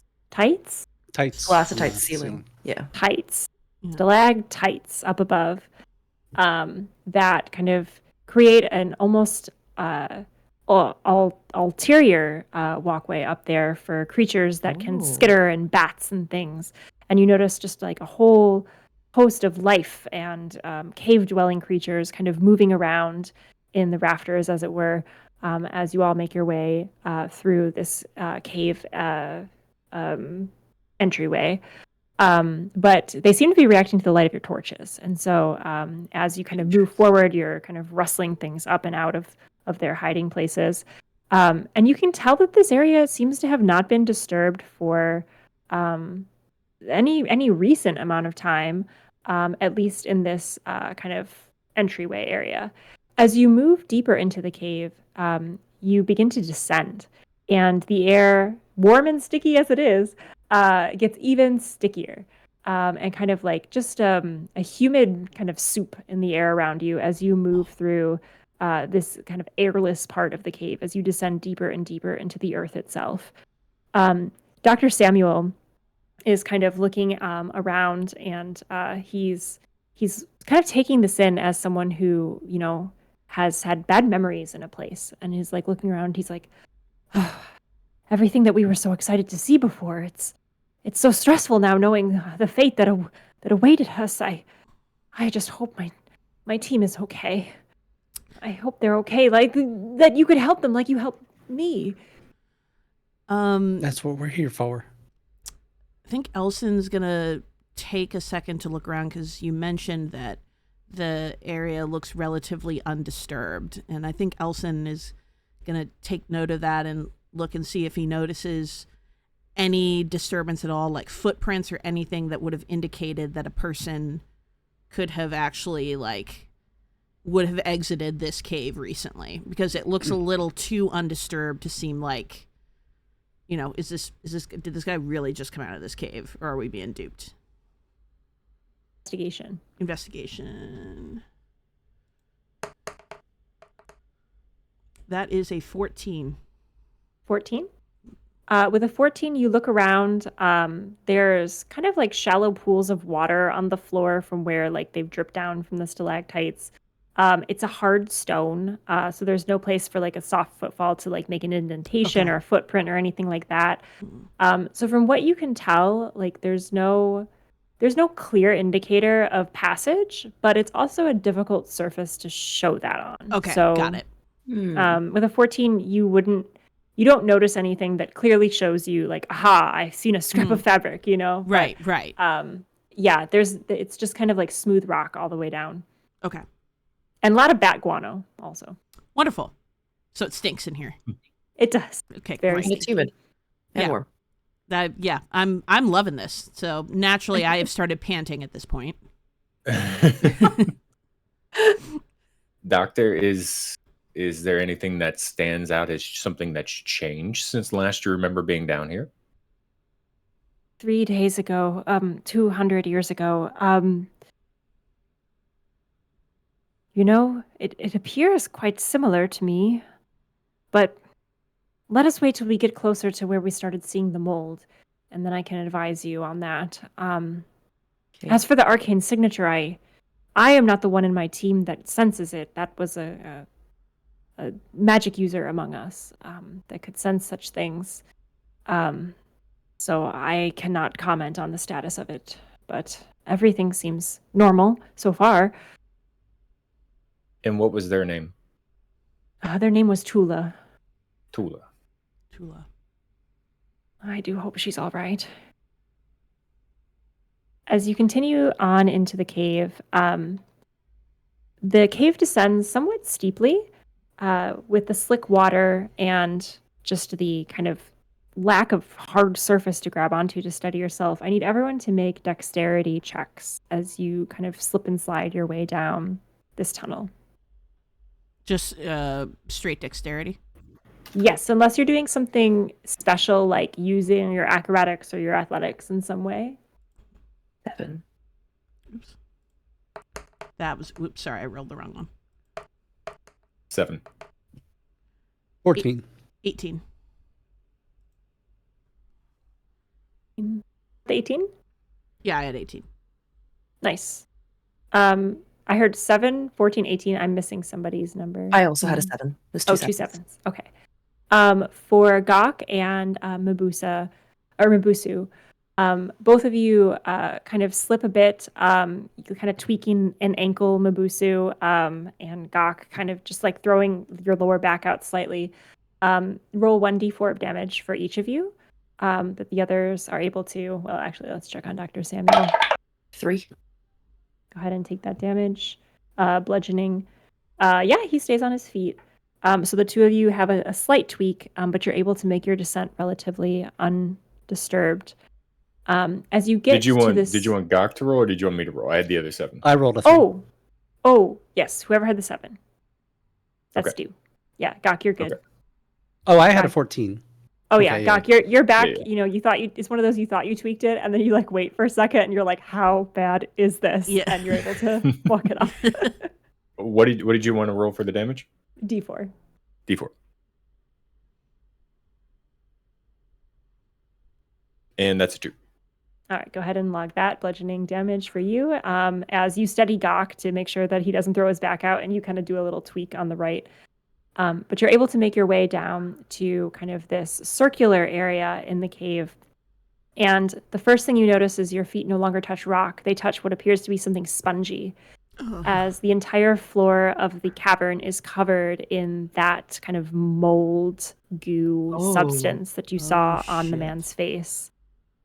There is no place to step here that is not that mold. And you see it also crawling up the walls and onto the ceiling. And he goes, "Oh, this is very much changed. There is a lot of this now. A lot." How much was there the last time that you were here? From what I remember, just a bit, and we followed it down to where there was even more. But this area didn't have that much at all. I don't remember what it looked like when I walked out. It was the last thing I remember was falling asleep on some moss 3 days ago, 200 years ago. Yes. Do we see? So there's nowhere to step in this room that doesn't have black moss. Is there an exit? Can we leave this room, or kind of pass through?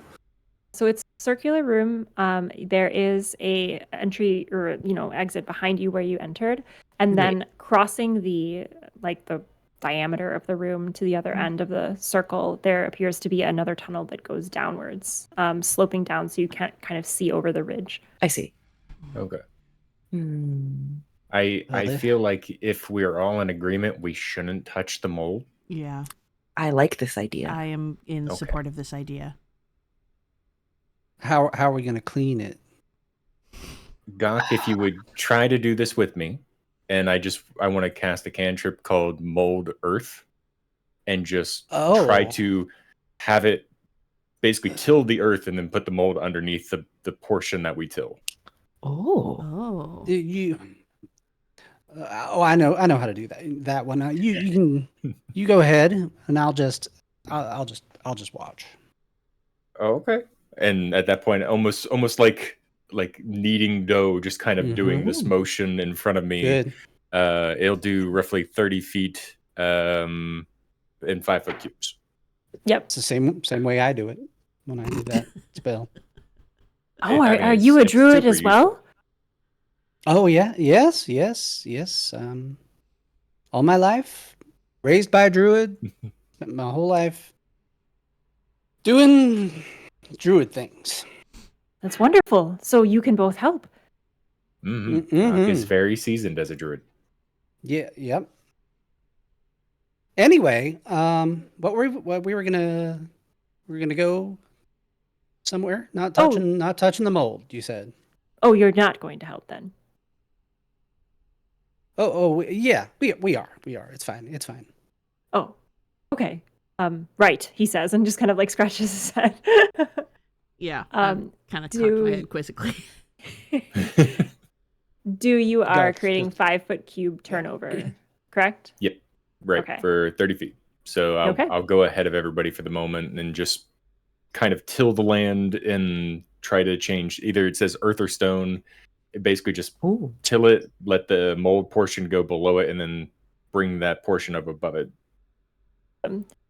This works to great success. You're able to create essentially a very narrow, 5-foot path moving through, heading straight forward. So underneath your feet would be kind of like essentially turned over earth with this mold underneath, correct? Mm-hmm. Correct. And as you step over it, it feels like a little bouncy, because although you're not stepping on the mold itself, it's like cushioned underneath, and like the gravel is like all loose. So it's almost like little separate plates that are like shifting underneath your feet, almost like you're doing like a little moon bounce from like plate to plate. Depending on how spongy the mold was, it might be a little unsteady. But overall, you've created a clear surface to walk on as you all make your way through this room. You see the mold on the edges. Actually, probably everyone but Miboosu and Dr. Samuel would be able to see that the mold on the edges, like the tendrils, kind of begin to do like a little exploratory like waver, like coral underneath the water, just trying to like sense something as you walk by. So like as you guys are moving past, you see kind of these tendrils just doing a little like pulse forward, although they're unable to touch you because of the rock. Fascinating. Wilson is like walking like he's just very grossed out by this, but he's doing his best, but also trying to be like, I'm cool, this doesn't really bother me, but like, oh yeah, this sucks a little bit and I'm fine, and just like, oh yeah. So yeah, Dr. Samuel has no idea that this is happening, so he's striding forward confidently, and he's like, you have fixed the problem, this is incredible, I'm so glad that I found you all. My team is safe for sure. Safe. You rock. You are this is just this is awesome. This is great. Totally fine room. Totally excellent. 10 out of 10. Well, see how long it lasts. It looks like it Might hold. Just keeping an eye on the little tentacles on the edge doing their thing. Might? As you all make your Nothing way in science is through- perfect. As you all make your way through the center of the room, you hear from the tunnel in front of you a very familiar sound. It was the sound that Dr. Samuel was making not an hour ago. A groaning noise. Kind of rising up from the tunnel that exits out of this room. I feel like at that point I'm going to start quickening the pace. There's someone else in here. How can we get a sense of are we hearing one groan? Are we hearing multiple groans? Like what's the sense? Give me a perception check with disadvantage because it's an echoey cave Okay. and it's groaning noises. Okay. Disadvantage. That would be a 12. 12? With a 12, you definitely know there's more than one, but you can't quite tell how many. Okay. That's fair. Okay. Sounds like your friends. Oh, I hope they're all right. I hope they're all right. Let's hurry. We can't leave them to this fate. He strides forward confidently with the torch in hand. I don't need a sword. I've got my team. My new team, he says, smiling back at you all. So Elsen has picked up his pace, but as he moves forward and he sees that Samuel has picked up his pace a bit, something is just sort of like, I don't know, he just feels really, really uneasy. So he's still moving. He's just kind of like brought his pace like down a bit as he continues to move forward. I'm right alongside Samuel, right behind him. Okay. So keeping the marching order. Miboosu, what are you doing? I think I'm still just a little horrified and intrigued by the mold. And I still like that there's a flickering torch and I can't see super well, so I'm kind of just I hear the groaning and I'm mentally gearing up for some kind of not a fight necessarily, but some sort of friction, something interesting she knows is about to happen. So she's kind of timid, anticipatory. It's okay, everybody. We're here with Sam. We're going to get that goo right off of you. I feel like I'm on a Southwest flight. Y'all want some peanuts? Yeah. Everyone want a snack? Ready to come through and take your drink order here shortly? Please notice where the emergency exits of the cave Two are. in the front, two in Please the keep in back. mind they might be behind Might be behind you. There will be lights along the floor. As the party makes their way towards the sound of the noises coming from below, there is another kind of decline down. Everyone give me dex checks as you slide down the stone with advantage because, well, I'll give you this option. Do you wish to wait for dew to kind of clear this area in the same way with mold earth, or do you wish to rush forward with more haste? Because there is mold on this floor as well. We should probably wait. We should probably wait for the mold clearing. Mm-hmm. I can do that. Whatever I can go ahead and reshape some of that earth and move the mold away from us. Okay. So you're doing, what is that, like 6 seconds, 5-foot cube? It's like some weird math problem, but I don't know how long it would take you. But it is kind of slow in that you're clearing a spot and like everyone's kind of moving behind you. Mm-hmm. So the party is choosing to move mold free but slower. Is that correct? Yeah. Yes. And just a note on the spell, it says it lasts 1 hour. Okay, good to know. Good to know. All of you give me dex checks, just straight dex checks. Advantage or no? Not with advantage. I was going to say because you have the spongy surface of the mold, you can find some purchase, but you've cleared that away, so it's back to stone. Got it. I got a natural 1, which equals 5. 2 with my modifier. Oh dear, that's not what you want from your No. I Druid. got a 6. Oh, boy. 5. Oh boy. 18. Ooh. Okay. Let's see, Dr. Got's Samuel. fine. Yeah.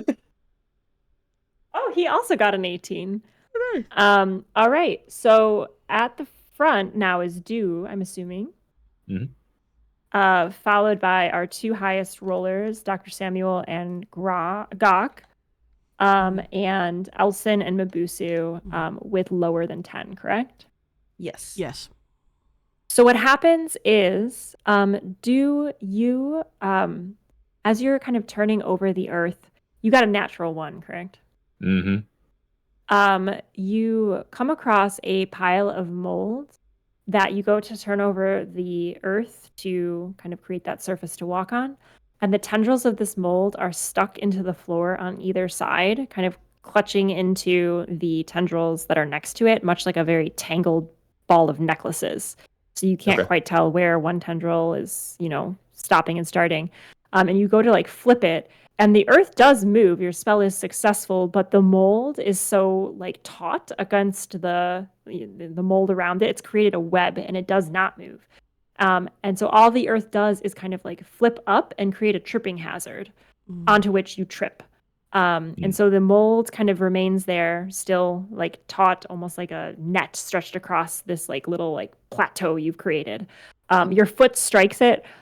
You tumble forward. Go ahead and roll another d4 of damage for yourself as you kind of slide forward, unfortunately, onto the mold that you have not yet turned over. Oh, dear. That's another 2. Ooh. Another 2 of damage. Go ahead and take that. Dr. Samuel and Gok, you see this happen, and you are able to stop before you trip.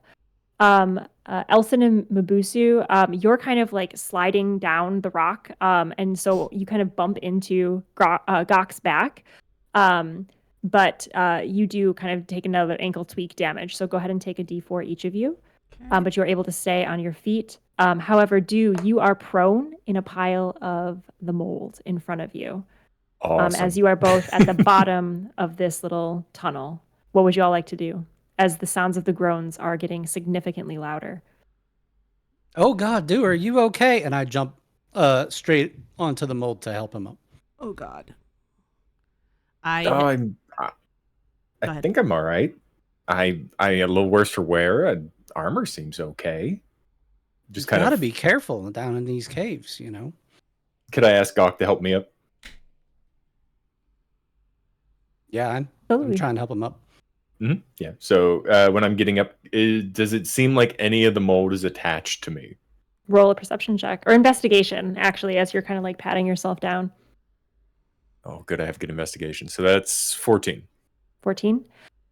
You take a look and you see on kind of your with the 14 you would notice it's mostly clear, but then you notice like at the cuff of your sleeve, like a little bit of it like kind of like is slurping into underneath the sleeve cuff. So just a small minute amount, mostly tendril, is like moving forward underneath your clothing. Uh-oh. Okay. Any harm in treating it similarly to how I did with Dr. Samuel? Just pull a little water out from my water sack and then just kind of surround it with the water? Yeah, easy enough. As you go to cast the spell, you hear a voice in your head, a voice that no one else can hear. Great. And it says, "That would be such a nice specimen for your business, wouldn't it?" That's a good thought. And is it just like, is it like in my brain influencing, or is this just like a suggestion kind of thing? It sounds like the way you talk to yourself sometimes in your head, give yourself little pep talks and things. It sounds like that, except it sounds like a woman's voice. Okay.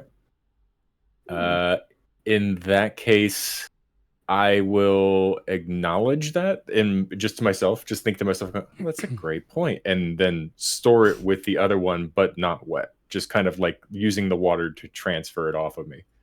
Okay. Into the pouch. So you put it in the pouch? Yeah, with the other one. Yeah, easy enough with that spell. You see Dew, to all of your eyes, just like cast the spell to remove it as normal and put it in the pouch. Dr. Samuel is kind of freaking out as he hears the sounds coming closer, and he's like, "My team! No, my other team! My first team! They're here! They're close by!" All right. Are you okay? We got to take this slow. So just, are you all right? think I am. I mean, no worse for wear. Had a little bit of mold. We took care of it. I'm kind of like I stubbed my foot, so I am hopping a little bit up on my ow kind of thing, just trying to like get a sense of the damage. Are you hurt? Nope, I am good. You know, these cat-like reflexes. This is nothing. I took 3 damage, by the way. I added that. Yeah. So Is anybody hurt? cat-like- I've got some berries ready. I think I'm good. This one's great. It's very crunchy. That's New ingredients. That's you know, Very let's potent. New. very That's new. potent. Very potent. Let's hold, assuming that this is going to get worse. You know, not that it's going to get worse. It's not. But if it You does, say that. You can't. As you say that, the groans are suddenly behind you. You realize that the echo of the cave was kind of throwing the voices in a way that made it unclear where these folks were. But you feel the hot breath of someone on the back of your neck that makes it very clear that they are indeed right behind you. As 4 figures, humanoid as well, in similar outfits as Dr. Samuel, appear to be kind of covered in this mold. Dr. Samuel's was in patches. They're like head to toe, like basically fuzzy, with just the whites of their eyes peeking out, and occasionally the flash of teeth as their mouths open, as they're standing there, completely covered, breathing, going.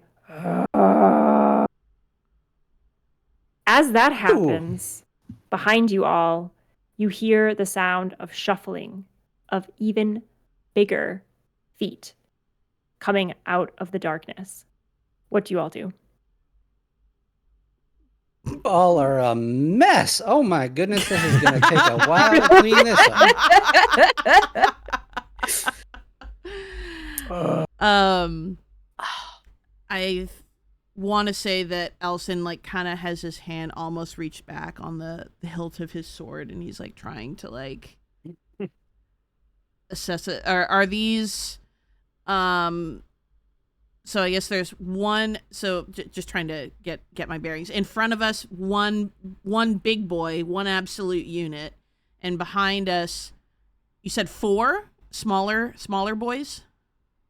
There are 4 figures. 4 total? Very much like Dr. Samuel. Yep, Okay, wearing got it. those types of clothes, fuzzy head to toe. Fuzzy head to toe. Kind of mouth breathing on you with the Okay. whites of their eyes staring. And then the sound of bigger footprints that have not yet made themselves known to you, Okay. kind of rustling in the darkness behind them.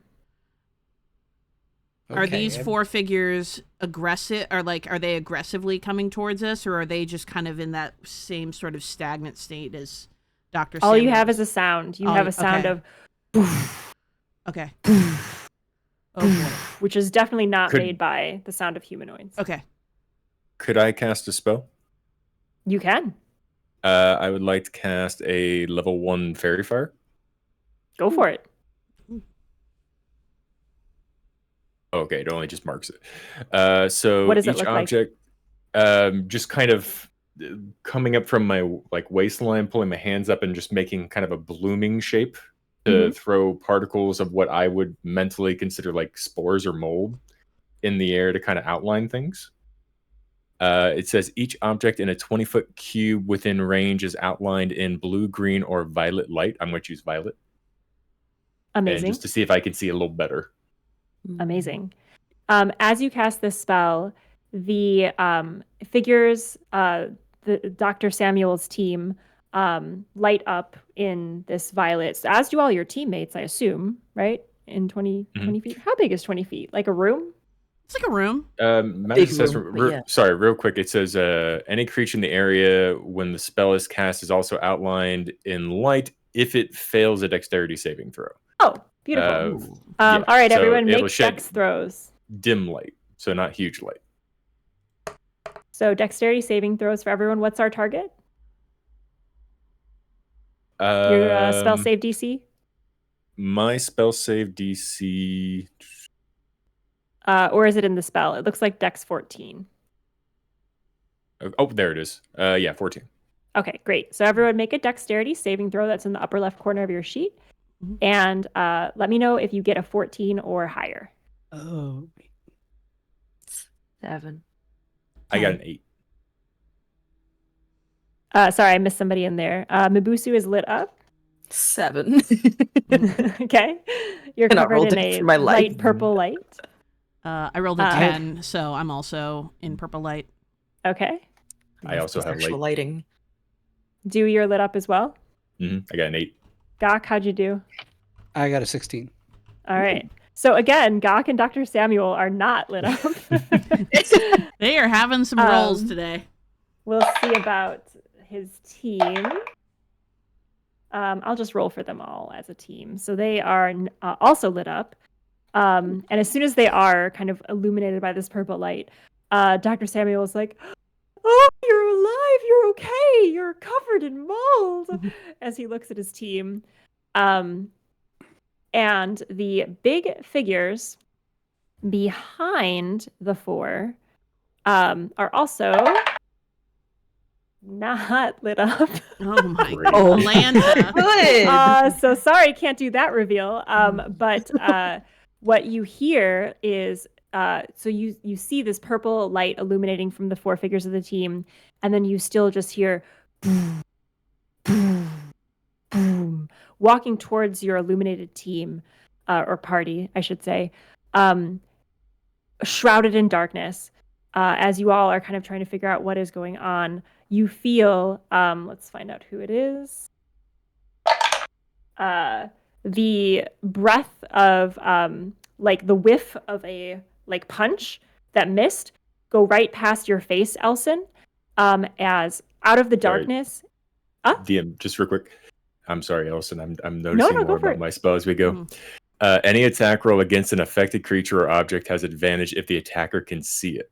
And the Yes. affected creature or object can't benefit from being invisible. Yes. So you guys pretty much have targets on your back right now. Those of you who Gotcha. are lit up. Okay. And unfortunately, your attackers, clearly now identifying themselves as attackers, are not. But you feel, Elsen, the whiff of like a punch go past you, as from the darkness, a large fist, like comically large, like as big as your head, flies past you. And it looks humanoid, but it's huge. As moving into the glow of this fairy firelight, you see what appears to be a cobbled together fleshy mass that just appears to be like held together by like tendrils of this mold. So it's like just like blobs of flesh kind of like stuck together by some of this black mold, creating the hand, creating the joint for the wrist.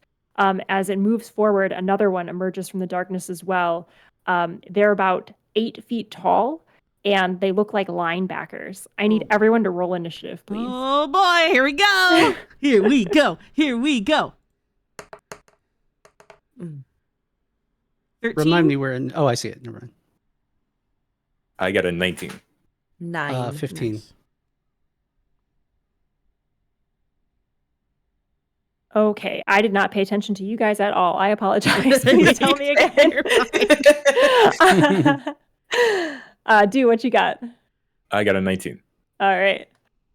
Gok, what you got? 15. 15. Elsen. 13. All right. You're weirdly in the same marching order. Miboosu. Yeah, 9. Okay. Very strange. You did not change your marching order at all. That's hilarious. Oh my god, Dr. Samuel got a 19 as well. So literally the same marching order. That is hilariously funny. You can't leave Gok. He's got to stay. I'm going to roll for the team. The team is going to go before Miboosu. And now I'm going to roll for these moldy, fleshy things. And they rolled great. So, Probably not a good sign for us. moldy, fleshy things up top. Fine. All right, everyone. If you have some like battle music that you like to listen to in your earbuds, put that on and let's go. You are up first, and Dr. Samuel is on deck To set the scene, you are at the bottom of a slippery, moldy slope that you fell down, steadied yourself. I will say you're up from prone. You've had plenty of time to do that. Okay. And in this area, you see kind of the lit up bodies of the team, as well as your teammates, and two very tall, fleshy, moldy blob men. What do you do? Okay. How close is the nearest one lit up to me? Not my team, but of the 4 members of Samuel's team. Very close. I will say Very maybe we close. should do a map. I don't know. What are you guys feeling? Map? No map. I would probably enjoy a map. Okay. I am a visual person. Me too. So let's take a hot minute and do a map. Yeah, let me get the map up. Also I got the little speak battle while music other- up for the stream. Sorry, go ahead, Nterruptus. Just wondering, can Gawk speak while other people are taking their turns? On your turn, you can do some in like 6-second yelling. Okay. Yeah, unfortunately, because whatever you say might influence what people do. So you kind of have to take it on your turn, or I'll allow you to use your reaction to say something out of turn. Definitely want to do that. Okay, For sure. great. So, does that mean I get to react first? Yeah, you can use your reaction out of turn to yell something at your teammates if we're all okay with that house rule. Yeah. Sure. Okay. Well, I did I see the fist fly? Yes, yeah, because Okay. it flew into a very illuminated, fairy-fired area. Okay.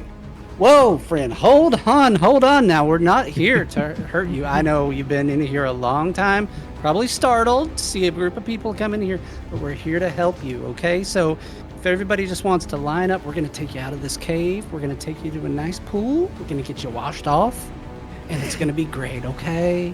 We got your friend Sam here. He's all clean now. And see how he's happy to see us, right? Oh God. So let's just line up. No violence. We don't need to be doing any fighting, okay?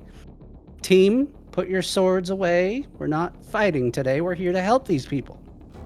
That's my reaction. God. Okay. Amazing. So I will say, Gok, if you do that on your turn, you can use your action to try to persuade people. It's just going to be a very high DC for enemies, likely. Right. So that would potentially, be a use of that action economy in a way that might not be successful. But if that's your in-character thing to do, you can use your action economy that way. Or you can use your reaction to like communicate just stuff into the void to tell your teammates things, but it can't be a roll on a reaction. That's fine. I'm just using every opportunity I can to prevent a fight here. Understood. And because I'm so bad at multitasking, can we take like a 2-second break and Yeah, then I of can put course. this map together? Yeah, of course. Of course. Yes. That's the best. Okay, chat. I'll leave you with some things to do while we take a little break for that. Chat, I would like you to name the members of Dr. Samuel's team. There are 4 of them, and they all need names except for Tula. So I guess I need 3 names. 3 names, for the chat. team members. All right, we're gonna go to a quick BRB screen, quick potty break for everyone while the map gets set up. We'll see you guys shortly. Thank you, because I'm like, I don't know how to multitask. Complete.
Okay, we're back.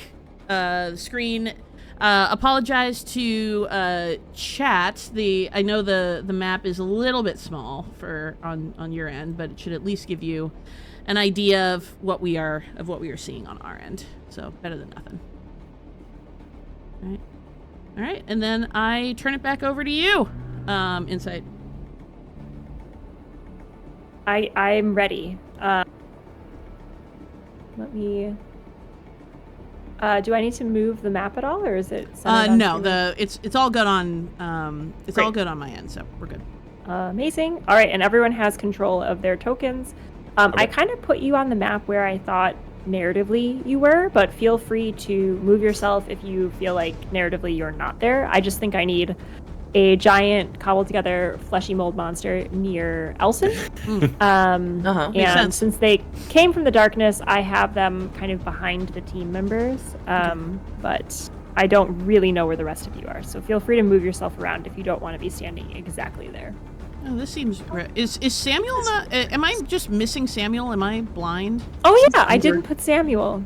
Oh, I thought you put him under Gawk's token. That he's just clinging. He is clinging to Gawk at this point. Let me duplicate this Gawk guy. now works under encumbered. Yeah, I'll just put this one's Samuel. Can I put an emoji? I'll put an emoji on him. Oh, perfect. Yeah, so we'll put him over by Gawk. Nice. Okay. Awesome. All right. So top of the round, this is the situation in which you find yourself. What would you like to do? Okay, and I am upstanding already, so we have we got the old team, and then we got. Well, I can't see the fleshy monsters, correct? Like that's still not visible to me with the fairy fire. What's your fairy firelight? The purple dim light, I don't think they got highlighted by it, so I don't know if I would necessarily see all of that, but I think out of preservation... And I think you guys still have torches, though, right? Oh, that's true. I didn't have the torch. Yeah, so I think... I would say this is all illuminated now that they've stepped out of the shadows on the periphery of the room. So because you're all kind of clustered in the middle. That would be my call. I don't know how far torchlight extends, but I feel like you're all in a melee cluster. I feel like you could see them all. Okay. All right. I think out of initial fear, I would want to be closer to Gawk. So I'm going to move myself relatively closer to Gawk, and I'm going to cast... I believe this is how it works. It is a touch, but I've got a club as a weapon. Mm-hmm. I'm going to cast Shillelagh. I think that's how you say it. And I think I was within range, so I'm going to move to there, and I'm just going to kind of... Can I ready an action should one of them come closer to us and try to... If they attack, can I swing back with my reaction or no? You can. Shillelagh is a bonus action, so you still have your action to use. Okay, I will hold my action in the event that it tries to attack. Okay, to attack you? Yep. Okay, great. Noted. All right, that's your turn due. It is Dr. Samuel's turn. Dr. Samuel is by Gawk. He sees his team. He sees these monsters. I will say, with the monsters, when they get up close to you, so Elsen, I'll describe them in more detail on your turn or their turn, but there are things about them that are not entirely humanoid. Obviously, the mold holding them together is a clear indicator. Right. But, some other things are not looking quite right to you. But for Dr. Samuel, his focus is on his team. And so he is going to run up to the first person he sees and kind of like try to peer at them through this like thick mold that's obscuring their features, and just yell, "Owen! Oh, Owen Muscle, is that you? Oh, Owen! Talk to me, Owen! It's me, Dr. Samuel. Are you okay? The world is flat. It's warming. Owen!" He is going to try to get through to Owen. He's going to use his persuasion. and absolutely fail as his palms begin to sweat and he is just like completely flustered. He begins to panic that this is going to again become his fate, as Owen says. That's his turn. It is the moldy fleshy thing's turn. So one of them steps up to you, Elsen, and you see it kind of in the torchlight from Miboosu, from the fairy fire glow all around you. This place is like a disco club of nightmares. As you see its face, kind of in a way, a little demonic as well. So it's like flesh kind of clumped together. It's got stretchy like mold sinew holding it together. But you notice the ears are pointed. So although they look like kind of human funneled ears, they kind of come to a point. And the mouth is very like lots of like gnashed teeth, row upon row, like it's like a shark mouth, a lot going on in there. Okay. The claws, very pointy. There's something very, very wrong about this thing. And it is going to attempt to swipe at you with one of those gnarled claws. For a 14 to hit. That's a miss. All right, it swipes again at the air and just like roars in your face. And spittle and goo and some like mold flecks with those little tendrils just kind of like splatter on you like bugs on a windshield. It is going to use multi-attack and try it again. Ooh, for a natural 1. Woo! Just swiping ineffectually at either side of your head. That'll be its turn. It's going to hold its position. The other one is going to use its turn to stomp forward very, very slowly. So it's only going to get to about here. And then it's going to use the rest of its turn to dash. So it's going to dash up to... Whoops. Not even... Wait, this is kind of a weird ruler. Yeah, I think it'll get in melee with you. It's kind of hard to tell. I don't know. What do you think, Du? Is this melee or... No, that's like 10 feet away. It's space. It's like 10 feet away from you, and it's just like standing there ominously.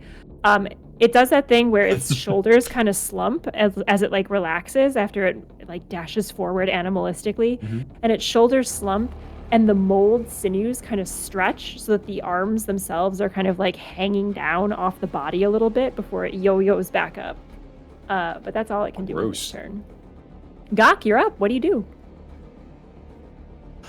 Okay, Gok is in a panic because this is clearly, thank God nobody's gotten hurt yet, but this is clearly, these things are trying to fight us, and we're just here to help them. I'm gonna try to get myself in between the monster that tried to hit Elsen and Elsen and try to explain to it that we are here to help, and that it just needs to stop and calm down.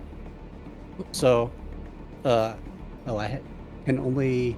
Is there a way to like fine-tune this placement? I mean, you're trying to like be in front of me. Well, yeah. Well, close enough. That's close enough. I can visualize that you're in front of me. To be in front, so there is no space. Melee is achieved right now between the fleshy mold monster number 2 and Elsen, so there is no space for you to insert yourself unless you're able to successfully push the fleshy mold monster away from Elsen, which you could use your turn to do if you'd like. Yeah, I think that's what I would do. I would try to push myself in between them. Okay. Go ahead and roll athletics as you attempt to speak reason to this monster and push it away to get some space between it and your friend. 24. Ooh-wee. I don't think that would be contested because it is, and that beats its AC. So yeah, you are successfully able to push this thing. Thank God. We'll say you push it back 5 feet, so it is no longer in melee with Elsen. Let me boop it back. Yeah, I wish we could lock to the grid in here. I guess we don't. We don't walk to the grid. But yes, you're able to now move into the space that you've created. And it similarly roars in your face, and you feel that hot breath from the monster on you. Friend, please. Oh, wait, I forgot my accent. Friend, please calm down. We're just here to help you. We cannot have any fighting in here. That would be really bad. So let's just calm down. Take deep breaths. Breathe with me. Okay, we're going to go breathe in and out. Do it with me. In. Oh, it does. It breathes in and then breathes out, and just the wads of spit hit you in the face as it's going right in front of you. Okay, good. And I assume that's my whole turn. Yes, because you used your action to shove, so most of your persuasion is flavor on this turn. They didn't seem to react to your reaction persuasion either. It's always the way. Quick clarifying question, DM. Is that monster now within melee range of Gawk, or did he push it out of melee range of himself as well? It is within melee range of Gawk. Got it, okay. All right, Gawk, that is your turn. Noting again, after the break, we do have Fairy Fire active. Is that concentration? Yeah, it is a concentration. Okay, so you can choose to drop it at any point if you wish. I think, is it an action to drop it? Let's see. I don't think it's an action to drop. The spell is up to 1 minute. Okay, so 10 turns. Yeah, and it doesn't seem like it's calling it out in terms of an action to drop it. Okay. Weird. Let me take a peep. I don't know why your character sheet got closed. Let's see. Just because I wanted to note that at this point, I think. Hold on. Please hold. Looking up the spell, hold music.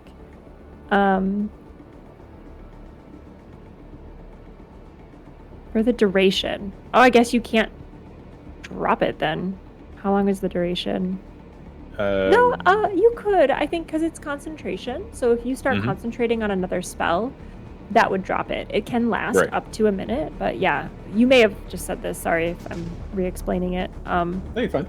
But it just processed for me. Okay, so I'm asking because I think I should have gotten advantage against Elsen.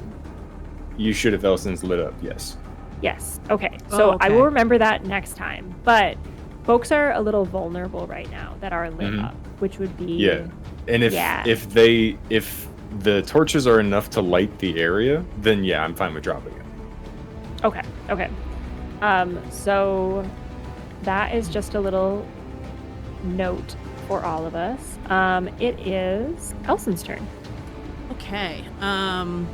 So while I appreciate Gawk's very wonderful effort to try to stop this fight, I'm going to kind of put a hand on his shoulder, like in a friendly way, to sort of move past him to get back over to within melee range of this fleshy mold monstrosity.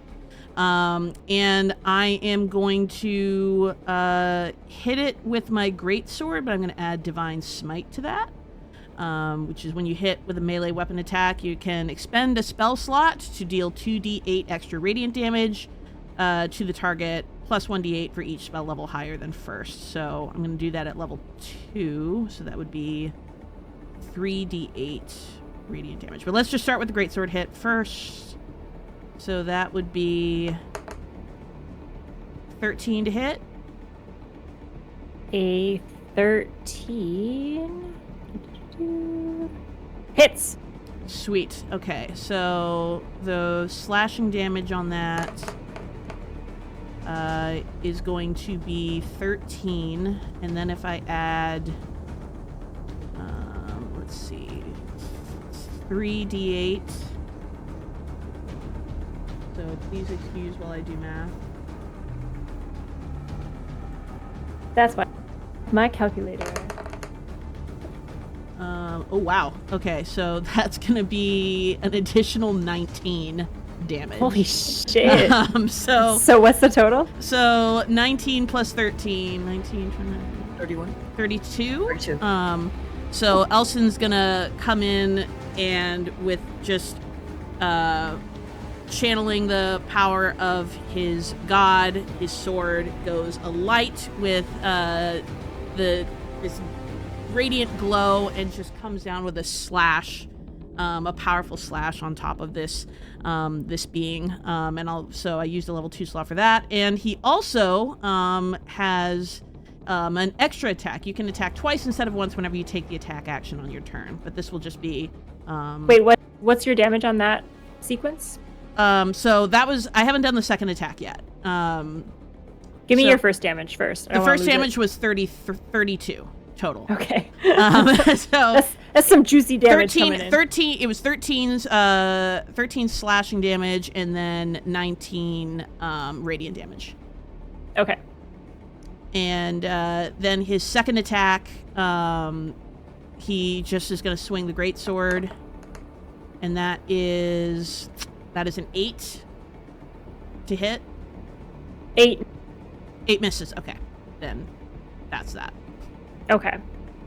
You notice that the impact of your sword slicing through this flesh and this mold, it doesn't cut as deep as you normally can tell. Like, you can tell it's hurting it, but it's not like creating those like mortal wounds that you are normally used to landing with your sword. Okay.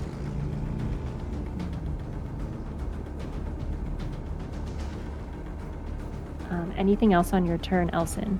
Let me see if I have any bonus actions that I would like to do.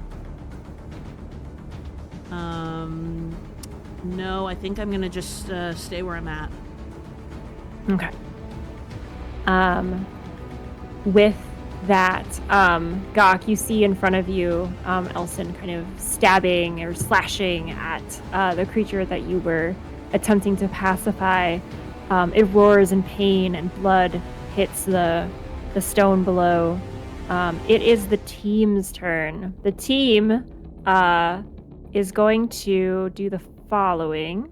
So I'm going to roll for them.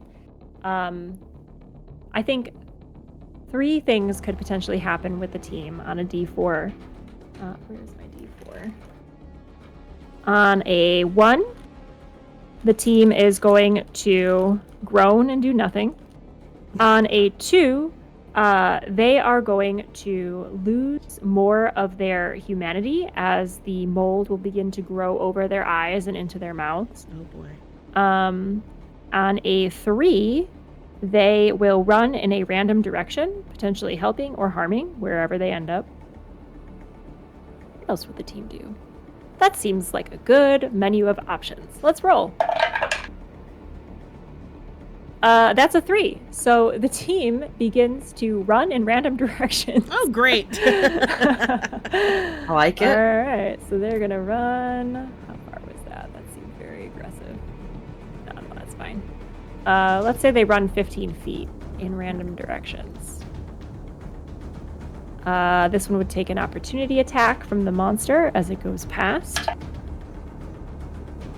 So that is a hit. And so at the top there, chat, thanks for these names. I don't know what has happened.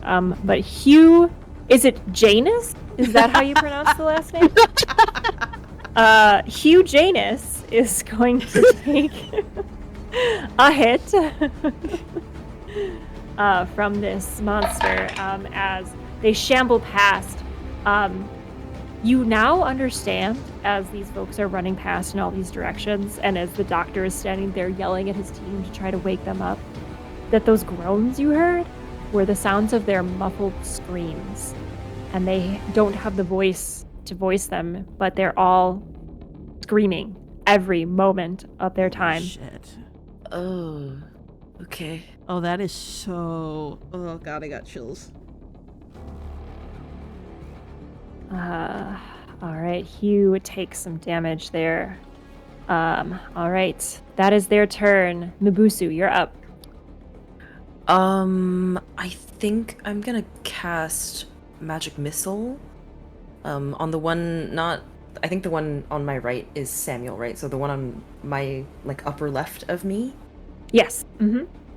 And then Yeah, the one on your right with the emoji is Samuel, and then this one is one of the team members. That I think that's Tula. Sure. Yeah. Okay. Yeah. Let me. I'm gonna put their names on there. Owen Muscle. Oh, I think Janice. Very upset. Thanks, chat. We're still missing a name, by the way, chat. Just Yeah, if anyone in chat, my sister-in-law's in chat, I would like you to give us a name, Big Papa 769. It says, it's first level force damage. Do I need to roll to hit? For Magic Missile, it's like an auto hit. So who are you aiming Magic Missile at? Magic Missile is 3 hits, right? So yes. I was just gonna aim them all at Tula. Okay, you're aiming them at Tula? Yeah. Okay. And I rolled a 4 on the D4. How does Magic Missile work? Please hold for Magic 1d4 Missile. plus 1. Yes. And you're casting it at first level? Yes. Okay, great. So the darts all strike simultaneously, or you can direct one to several creatures. So 3 to Tula? Yeah. Mm-hmm. And what's the total damage on the D4s? 4 to 3. 12. 12. Okay. So you see Tula, who was running in a random direction, just kind of buckle and stumble, and just begin to claw around at the air in pain, and will have Dr. Samuel use his reaction to yell, "What are you doing? That's my team! Don't kill my team!" Are we? Can I call out as a reaction? Or is that not? Yes. Yes. And to be clear, reactions are the thing that you use when someone walks away from you. You can use it to stab them. Your opportunity. Right. attack. Right. Yeah. Your opportunity attack. Yeah. So I'm just gonna shout. Focus on the actual fleshy monsters. I think they're the ones that have something to do with this. Okay. I think I'll use the rest of my turn to kind of move over and kind of here, hang out with Gawk and Elsen, and then that's it for me. For sure. Also, the last person's name is going to be Eric. Eric. Awesome. Eric was a very common name 200 years ago. And Miboosu, are you were you intentionally trying to hit the team, or I think I just kind of wanted to know what would happen. Awesome. Yeah, so in this experiment of harming them, you do see them, they are physically impacted by Magic Missile as though they are a living creature. Gotcha. So you can't, I would say they're so covered in mold that you don't really see them bleed, but they're acting as though they're really hurt. But the mold is almost acting like a poultice to keep it in. Interesting. Okay. Awesome. All right, so that is your turn, Miboosu. Okay, I believe that's the end of the round. Cool first round, guys. Cool. We got this. Cool first round. All right, so that is round 1. Round 2 is up. Everyone gets their reactions back, so prepare to either stab or yell with them. Stabby. You're up. Dr. Samuel's on deck. What would you like to do? Okay, I am not thrilled that the big monster mold came close to me, so I'm gonna go full. Let's say 25 feet back. And from there, I'm going to cast... I think I'm in range. Yeah, I'm in range. I'm going to cast Chill Touch on it as a cantrip. So that is one action, and it creates a ghostly skeletal hand in the space of the creature within range.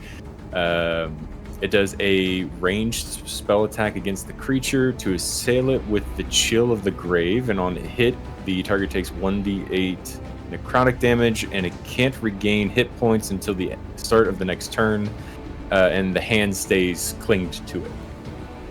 Ooh. So let's see, +6 to hit. That's a 17. 17 hits. Okay.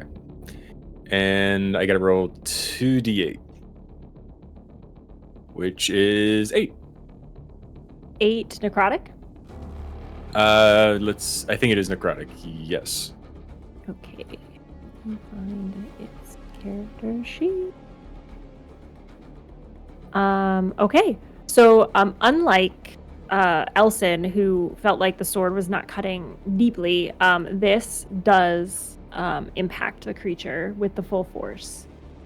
Okay. And it says if for some reason the creature is an undead target, it also has disadvantage on attack rolls against you until the end of my next turn. Noted. And that'll be my turn. You said 8 damage, correct? 8 damage. A 5 and a 3. Okie dokie. And that's against the one that is closest to... This guy over here. Did you move up to him for Chill Touch? No, I moved away, but it says it's within 120 feet. Oh, okay. That it does. I wonder why it's called Chill Touch. Because we make a skeletal hand that moves across the distance. Oh, yep, okay. Very interesting. Yeah, I thought at first it would be touch 2, and I was reading it in between turns going, oh, it's range. Never mind. Yeah, very cool. Okay, so describe to me what it looks like as this hand zooms across and deals out this necrotic damage to the creature. Basically almost like a Mega Man holding his gun, and then just kind of letting my hand form the shape, and then as I make the shape, the hand itself just kind of exits from my hand and attaches to the creature. Amazing. The creature howls, and this is the one that kind of had the arms sagging and stretching with the mold, and the arms kind of snap back up into place, and you kind of see the mouth open, pucker, all of the teeth, the rows and rows of teeth upon teeth. You almost think there's teeth maybe in the back of the throat. It's really gross. Not a fan. Great. Anything else on your turn, Do? I will lightly shout, I think I made it mad, and then just kind of keep back. All right. Do you still have Fairy Fire up? No, we dropped that last turn. You dropped it on your turn this time? Sure, yeah, if we want to say that's when it drops, yes. Okay, yeah, I didn't pay close enough attention, so it's gone. Yeah. Well, I was gonna say, I don't think I don't think any damage was done to anyone else. Yeah, and it doesn't have a mechanic for dropping it, so it's out of here. All right, Dr. Samuel is up. He is going to turn and look at Tula, who is stumbling from Miboosu's attack, and say, I said no experiments! No experiments right now! We need to save my team! And he is going to just try to, claw the mold off of Tula with his bare hands. He's going to roll an athletics check. Dr. Samuel's a bit of a loose cannon. That'll do it. So he begins to clutch at this mold and get his fingernails underneath it and begin to pull it off of her. But much like the mold that held fast when you tripped Do, it kind of stretches and sticks and stays, and it's very hard for him to pull it off. However, you do see it begin to crawl up his own hand. So he has begun to be re-compromised by this mold. Oh boy. That is his turn. It is the moldy fleshy thing's turn. This one near you, Elsen, is going to attempt to hit you with its disgusting claws. That is a 15 to hit.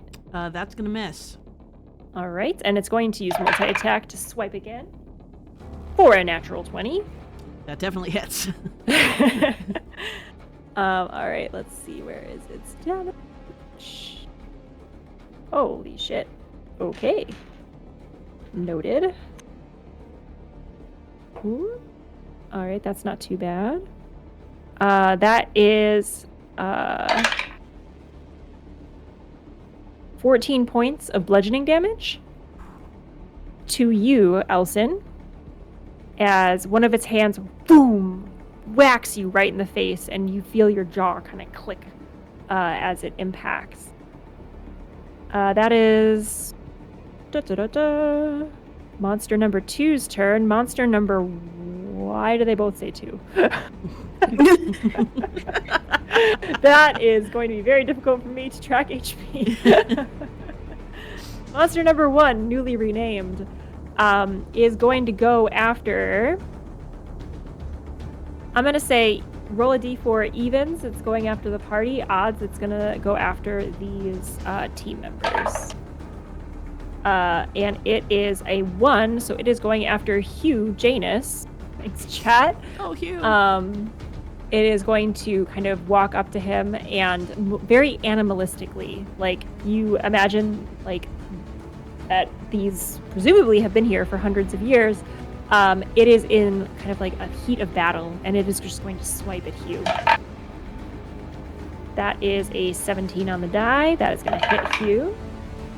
And that's a miss. So with one attack through, it hits Hugh square in the face.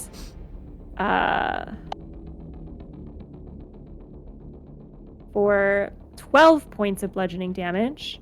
And Hugh, similar to Tula, begins to stumble and kind of look very, very shaken up, very in pain from this attack. It does not appear that the team is very resilient like you all. That is its turn. It is Gok's turn with Elsen on deck. Gok, there is violence all around you. The peace of the water seems far away. What do you do? As this violence has been breaking out around Gok, he's just been in an absolute panic. Tears streaming out of his face as he's yelling, "Stop fighting! We're here to help! Stop fighting! We're here to help!"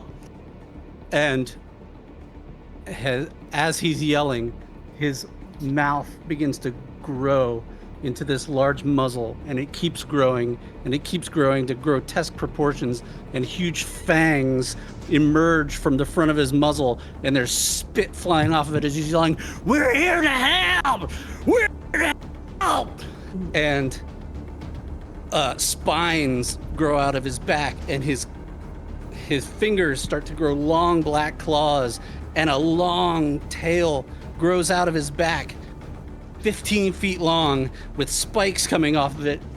And he's yelling, "We're here to help!" And Gok enters a rage, because Keyline was exactly right.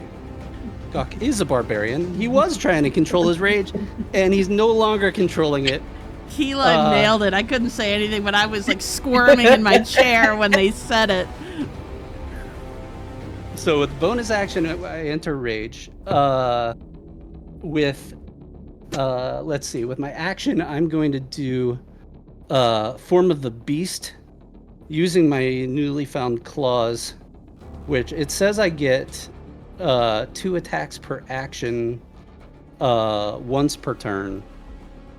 But I get 2 actions, or I get 2 attacks per action. So I think that means I can hit 6 times with my claws, as I'm interpreting this. Oh, fuck. Shit's Holy about moly. to get real, y'all. Okay. So is that from your subclass? For... Yeah. Okay, which one is it? Yeah. So I have Form of the Beast, which has bite attack, claws attack, and tail attack. Nice. So I'm using Form of the Beast claws. Okay, yes, each one is using your action. Yep. Yeah. So you will, just to clarify, you only have one action, so you can pick which one you'd like to use for that action. But you can use a tail reaction if you'd like. Okay. So this is where I'm confused because it said barbarians get 2 attacks per action. Yes. So you will attack twice. So Okay. you can, but you'll have to use the same thing. You have to do like, I believe you have to do bite, claw, I believe. Because you're doing Okay. one action. So you'll pick which like apparatus and then you'll do that twice. And then you could also whap with a tail for your reaction. Okay. I believe. That's how I would rule it. Okay. And that's how we'll do it. So I'll do 2 attacks with the claws and then 2 bites, I guess. If So I'm you- understanding you correctly. So you have, do you have an extra action or do you have extra attack?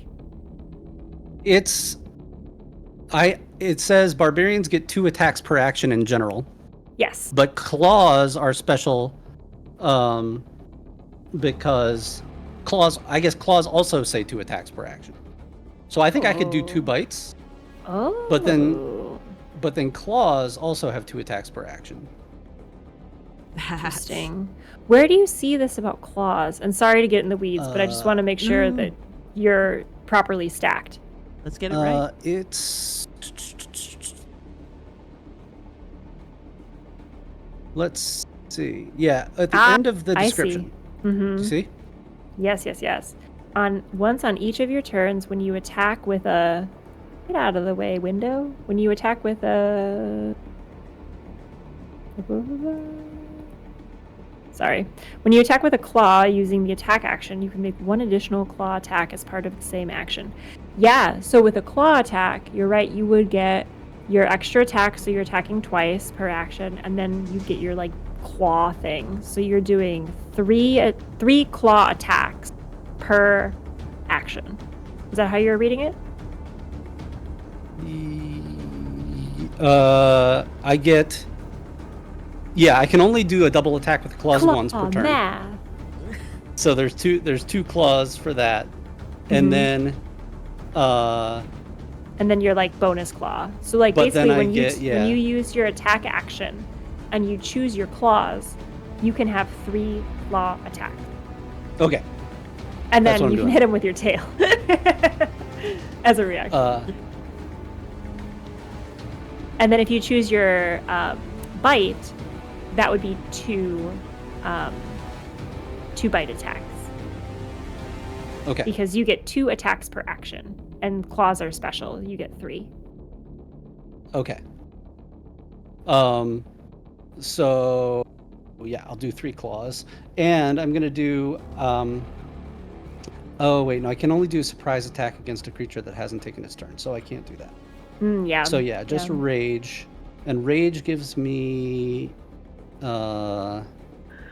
just +2 damage, I guess. Doesn't sound like a druid at all. Yeah, what a druid. Pretty bad What are you druid. talking about? He just wild shaped. That's all that's happened. He's still You know- a full on druid. Close. Let's see. So attack. I forget how to attack. What do I do? So you'll roll a d20 to see if you hit, and then you'll add your bonuses from your rage if you hit. God, isn't there something that? If you go reckless, that means that you're kind of like in a flurry and like you're just like lashing out irrationally, and so like you have a better chance of hitting them because you're just like a out of control attacking person, but you're also easier to hit because you're so out of control. So reckless allows you to get advantage on your attack, but it opens you up to attack as well. Gotcha. That's right. And I click on the little +7 next to Form of the Beast for that. Oh my god. So first is 23. That hits. Okay. And so I'll do my slashing damage, which is 7 + 2 for rage. So a 9. 9. Okay, yes. My first claw. You do notice that much like the sword slicing into these creatures, your claws are not finding as deep of a purchase as you well, you wouldn't know. You've never done this before, but As you would they're not- expect. as you would expect. not deep as they should, but still doing damage. Okay. So second claw.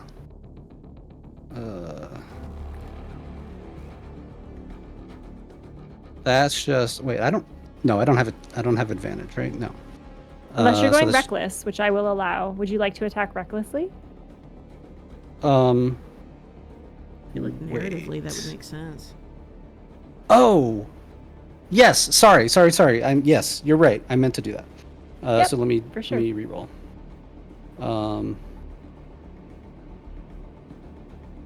That's still 10 is my best on the second one. Okay. So the second one misses, and then you're attacking with claws, right? So you get the third bonus claw attack.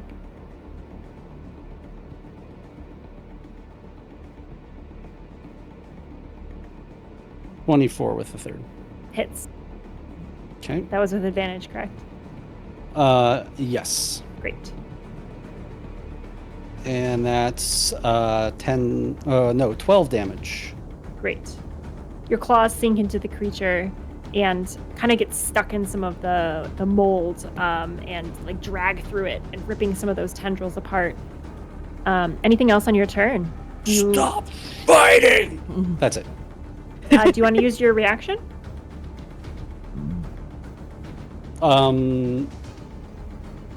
Just you mean to just yell? To hit it, or to whip it in the face with your tail, which is on the table for you now. if you'd Oh, like. right, because I have Form of the Beast reaction. Right. That says when hit by a creature I can see. Okay. So I you'd can use it add a defensively D8 then. bonus to my AC, but I haven't been hit by a creature yet. Gotcha. Okay. Yeah, Great. so I'll then hold that's that. defensive. Oh, and but then This is cool. I haven't seen this barbarian before. This is super cool. and I already raged as my bonus action. So yeah, I'm Yes. done. Awesome. Oh, I have a question actually. Yeah, go for So it. fairy fire wore off, but I don't have like night vision, dark vision. So how far can I see? Didn't I you have a believe torch though? folks are still holding torches. Yes. I did, Unless yeah, I you just need both hands. So if you ever need both hands, you're gonna have to make a decision if you drop your torch or not. Gotcha. Okay. Awesome. All right. So that is Gok's turn. Clearly the pacifist in the group at this moment. Elsen, you're up. The team is on deck. Again, the team has been acting kind of weird. Go for it, Elsen. All right. Okay. So I'm going to start with as a bonus action. I'm going to cast Searing Smite at level 1, which is going to the next time you hit a creature with a melee weapon attack during the spell's duration, your weapon flares with white hot intensity, deals an extra 1d6 fire damage to the target. Nice. So I will swing my greatsword again, and that is a 15 to hit. That hit? Okay, and so that is going to do 14 slashing damage plus the 1d6 fire, which is 1. So that would be 15 total damage on that. Okay. And that's against Monster 2? That is against Monster 2, yes. Okay. So that slashing damage still not cutting deeply. The spongy mold is ricocheting it off a bit, but that fire damage sears hot. So even though it was just 1 damage, all of that goes through to it. Okay. So a question. I do have, as part of my perks, I have extra attack. You can attack twice instead of once. Would I be able to... So it looks like the Searing Smite is a concentration spell. So it's in effect for all of my melee attacks. So I believe I can use that again. But on 6. Okay. So let's see. So I'm gonna swing the sword again with its. But did it make a Constitution save? Oh, that's right. That was the thing that I was gonna add. I knew there was something I wanted to add. Yes. Let me have it make that save. That's Con 13. Yes. And it does fail. So we'll just say it does the damage. It does the for damage. both. Okay. Mm-hmm. So then he's gonna make a second attack. And that is with the greatsword, and that is 13 to hit. 13 is the AC, so that hits. Okay. So he will do another. Oh no, I'm sorry. It hits. It definitely hits. Okay. Okay. Yeah. It definitely hits. So that's gonna do 8 slashing plus that fire damage, plus 2 fire damage. 2 fire damage? Yes. Okay. It looks very upset at receiving that fire damage. Like, you see it recoil and shrink, and some of the mold also starts to, like, sizzle up. Okay. It does not like fire. And as this is happening, he's very, like, there was an oh shit when he saw what happened to Gawk. And then he just kind of mumbles to himself as he's made this attack, like, I definitely have more than a few questions for you later. Not really, like, caring whether or not Gawk hears him, but definitely, like, knows that this is a thing we are going to be talking about. Amazing. Is that it for your turn? Yes, that is going to be it for my turn. All right. It is the team's turn. I'm going to try to remember what I said. It was like 1, they stand there, 2, they get deeper into their mold coma, and 3, they run around like That sounds like distractions. It is 1. They all begin to scream as loud as they can, and muffled by the mold, it just sounds like and they stand and shuffle. Their eyes widen, and so the whites of their eyes get bigger. So they are stagnant on this turn. Miboosu, you are up. You see chaos, Miboosu. What do you do? Okay, I'm gonna move back within melee range of Fleshy Mold Monster 2. I do have to drop the torch. Does that take an action? No, you can just drop it. Okay. But is there anyone near you with a lit up apparatus? Does Elsen have one? No, these no. two both have. Dark vision, so I Like, haven't. yeah, they can see in the dark. Ah, So okay. yeah. So I believe you would be attacking at disadvantage if you can no longer see. Okay. Or we could say narratively the torch is on the ground, like bottom lighting you all up. I'm fine with that. You have it lit already, so. Okay. I will say if you go out of that area, though, you'll need to think about like kicking it over or like moving your light source. But Gotcha. for this attack, I think it makes sense that you can see. Okay. Yeah, so I'll move over, drop the torch. Miboosu is an Eldritch Knight, so she gets to attack twice whenever she takes an attack. So I'm gonna go with her 2. She has twin scimitars, so 1 attack each. 12 on the first one to hit. 12 hits. Just hits. Okay, for 7 damage. Okay, is that And slashing? Yes. Okay. Yeah, Okay, and you're then- you're very familiar with how your sword slices things, and also it's not hitting as hard as you'd hoped, but it does hit. Okay. And then for the second hit, 14 to hit. 14 hits. Okay. And 9 damage. 9 slashing. Yes. Okay. And then for the last one, 22 to hit. Oh, that hits. And 4 slashing for the last one. Okay. Great. Awesome. And I think she's just gonna hang out and stand there and see what happens next.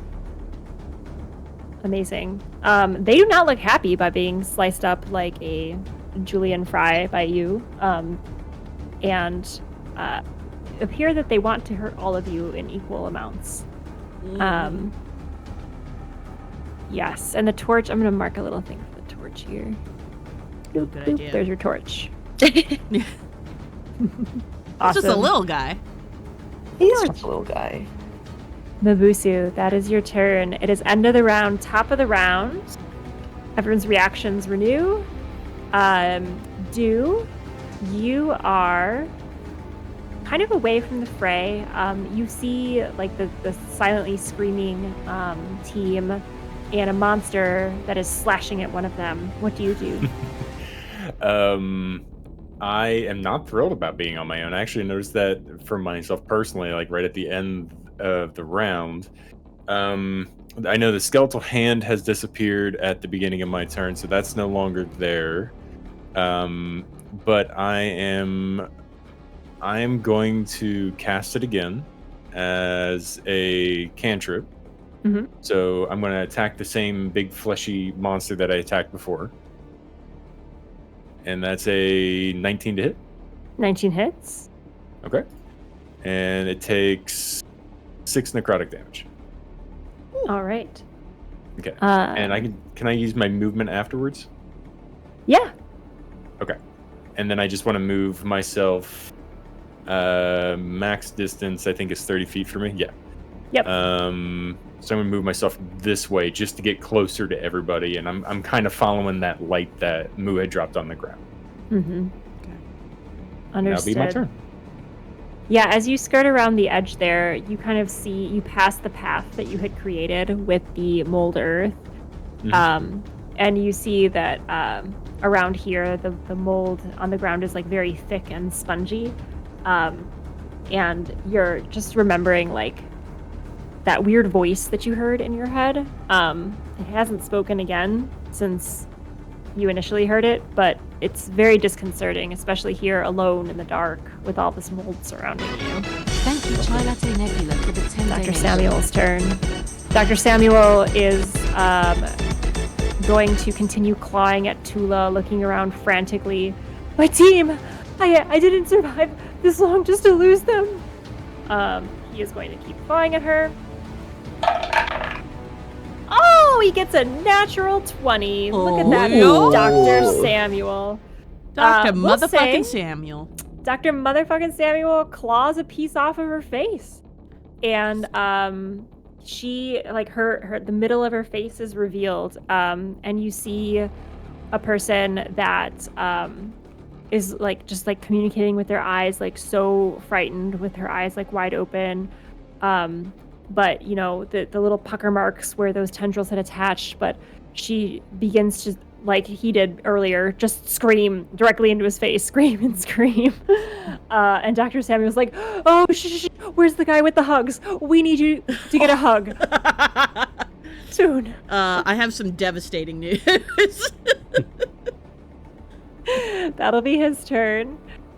Actually, I need him to make a roll to see how much he can resist the encroaching mold, and he fails. Shit. So you see the mold begin to creep up his arm. I'm gonna keep a little tracker for him.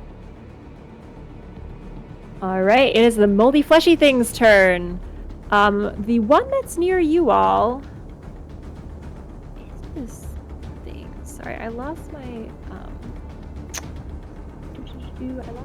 sheet with all the fun stats. One moment. There it is. Okay. The one that's near you all is going to look around. Again, it just like can't seem to want to like hurt you all fast enough. It's going to go and like again, all of the limbs like stretch down like a rag doll. Its face kind of droops, so like the sinews and things that are holding its face together just kind of like slip a little, and you can kind of see like the bone and like all of the structures that are behind it. And in that moment, like gas starts leaking out of this body. Disgusting green foul gas kind of like leaks out of it. In the area, so that would be 10 feet. So that's all of you, except for you, Miboosu, Gok, and Elsen. I need you to make a Constitution saving throw, please. Constitution. Okay. 6. It's a fail. 21. Success. 7. Fail. So Gok and Miboosu, you are now poisoned. Oh. You have disadvantage on your attack rolls and your ability checks. If for any that's- reason you have advantage, it'll cancel it out and it'll just be a straight roll. Okay. And I think you meant Gok and Elsen. Miboosu rolled a 21, I think. Yeah. Oh, sorry. I rolled a 7. Yes. That's correct. Yes, I was just going by sound. I didn't have your cams Okay. pulled up. Yes, No worries, that is yeah. Elsen. So, Miboosu, you are golden. Quick question, teacher. It says I have, as my defenses, it says I have immunity to disease. Does poison count as disease or no? Let's find out. It is the poisoned condition. Womp womp. So, no, I don't know. That's okay. I was just curious. Quick Google search. Disease is not a poison. Thanks, Okay. Reddit. So no. Thank you for clarifying. No worries.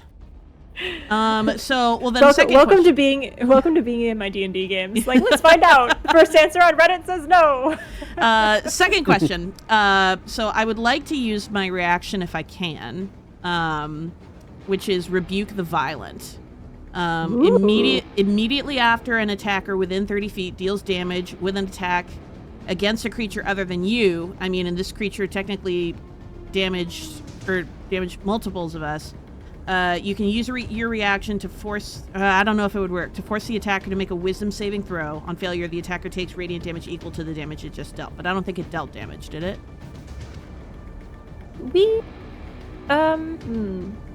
Technically, no. Technically, it's an effect. It's just an effect. Okay. So that would be best used for a time when it's actually, like, hitting Okay, at I you. will hold them. That is great. Was that its turn? Moldy, fleshy things. Was that their turn? I think it was their turn. Okay. Yeah, we just got all kinds of excited in there. In the stink cloud. And the other one. Oh my goodness! Here you are. The other one. Although it is right by Hugh, I think, given that these guys are just standing still and screaming, it's gonna try to finish off Hugh. Janus, thank you, chat. That's a no on that one. That's And Dr. a yes. Janus. And a yes on that one.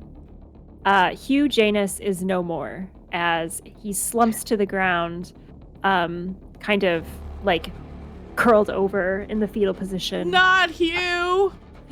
It's okay. He was kind of an asshole anyway. Oh. All right, that's the end of stream. Good night, everybody. Good night, everyone. It's been great. That's amazing.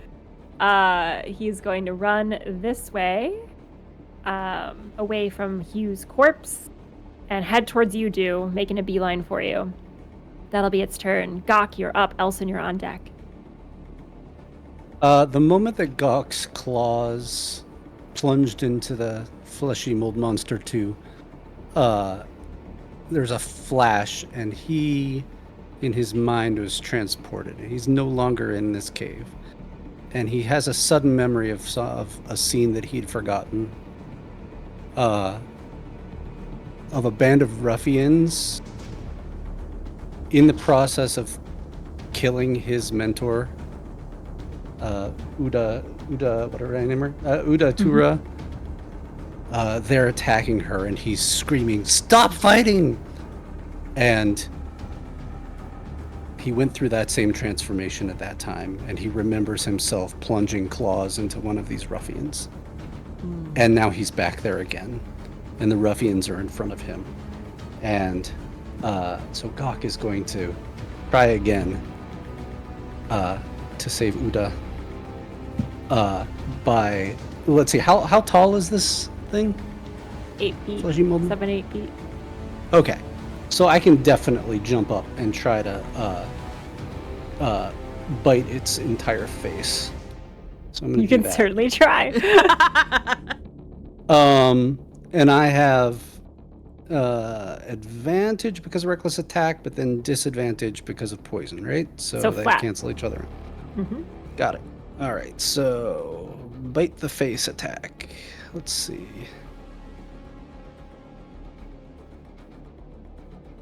Natural 1. Wompity womp. I got so excited for you. I know. I was so ready for the epicness. Natural 1 is a miss, unfortunately. Yep. I think maybe the trauma got involved in that attack a little bit. Absolutely. I'm frantic at this point. I do get a second attack per action, so I'll do that. Same thing. Second natural 1. Oh, Wow. God, the trauma is real. Wow. Ooh. Oh, that is unfortunate. So I'm just flailing around Yeah. completely uselessly. Narratively, that works. Okay, that though. was my attack. Gok, there's a memory in this moment as you are trying to bite this guy's face off, remembering that you had already done it before and you can do it again. And for a moment, there's just this calmer memory. The rush of the blood pounding in your ears changes to the sound of cool water rushing over rock. And for a moment, you and Uda are sitting meditating, facing each other, face to face, sitting on these rocks underneath a waterfall. And you don't say anything. She just looks at you. She smiles. It's just the sound of both of you breathing. And then you're back, and you're missing with the bite, just whiffing at the air, distracted, completely out of control. I'm so desperate. If I can, with my bonus action, I just want to take my claws and rip them down my face and down my body and injure myself and punish myself for all of the ways in which I've been a failure. It's your offhand attack to do so. If you'd like to roll damage for it, you're welcome to. I would. What should I roll? Just my normal claw attack? Yep. Okay.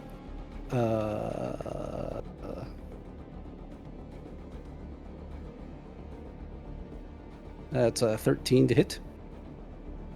Do I hit myself? Wait, how do I tell? Whatever your AC is, I guess. My AC is 13. Oh. Yep. Okay. Yeah, you hit yourself. Go ahead and mark that damage. Okay, good. I damaged myself for 12. And, I lost my initiative order. There we go. And with that, Gok, the sound of the water is replaced again by the blood rushing in your ears. Elsen, you see this happening. You're up. What do you do? The team is on deck. So Miboosu and myself have been poisoned. No, Miboosu's good. Miboosu's good. Oh, okay. She's cruising. Who was it that got poisoned? It was me. Gok. Me and Gok. Yeah. Okay. So Elsen looks over and he's seeing all of these things happen within Gok right now, and there's this moment of do I help him? Do I help myself? What's the best option here? But then seeing him claw himself made him think, I'm not. Just kind of question if it's worth it or if he's just gonna hurt himself again. So in the interest of prioritizing, let's get this asshole off the field and then I can worry about Gok. I am going to go into my lay on hands pool, and I can restore any amount of HP in the pool or 5 HP to either cure a disease or neutralize a poison affecting a creature. So I'm going to use that on myself and use that 5 HP to heal the poison effect. For both of you? Can I do that for both of us? That's I would like to, but I don't know if the action allows me to do it for 2 people. What does it say? You have a pool of healing power. Yeah, as an action, you can touch a creature. So I'm assuming it's just one creature. So I am going to prioritize myself to cure the disease, because I am hesitant of whether or not. Actually, no, we're gonna take a risk. I'm gonna wheel around back, and just as I'm about to do it on myself, I'm gonna wheel around and plant a hand on Gok and be and just say, stay with me, buddy. You're gonna be fine. And so he gets healed for 5 HP and it's gonna cure the poison. To try to bring him back to some level of sense. And you're I'm right here, buddy. We're right here. Awesome. You're gonna be okay. Anything else on your turn, Elsen? No. Nope, that's it. Awesome. It is the team's turn. The team is going to... wonder why I keep losing my D4. There it is.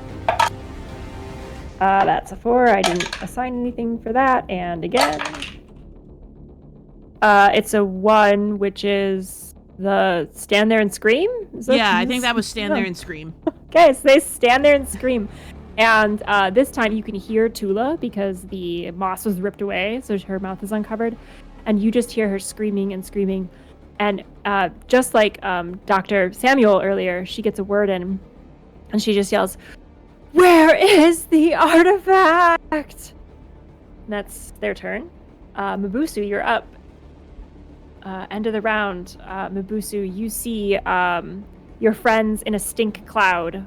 Dew is making their way to you.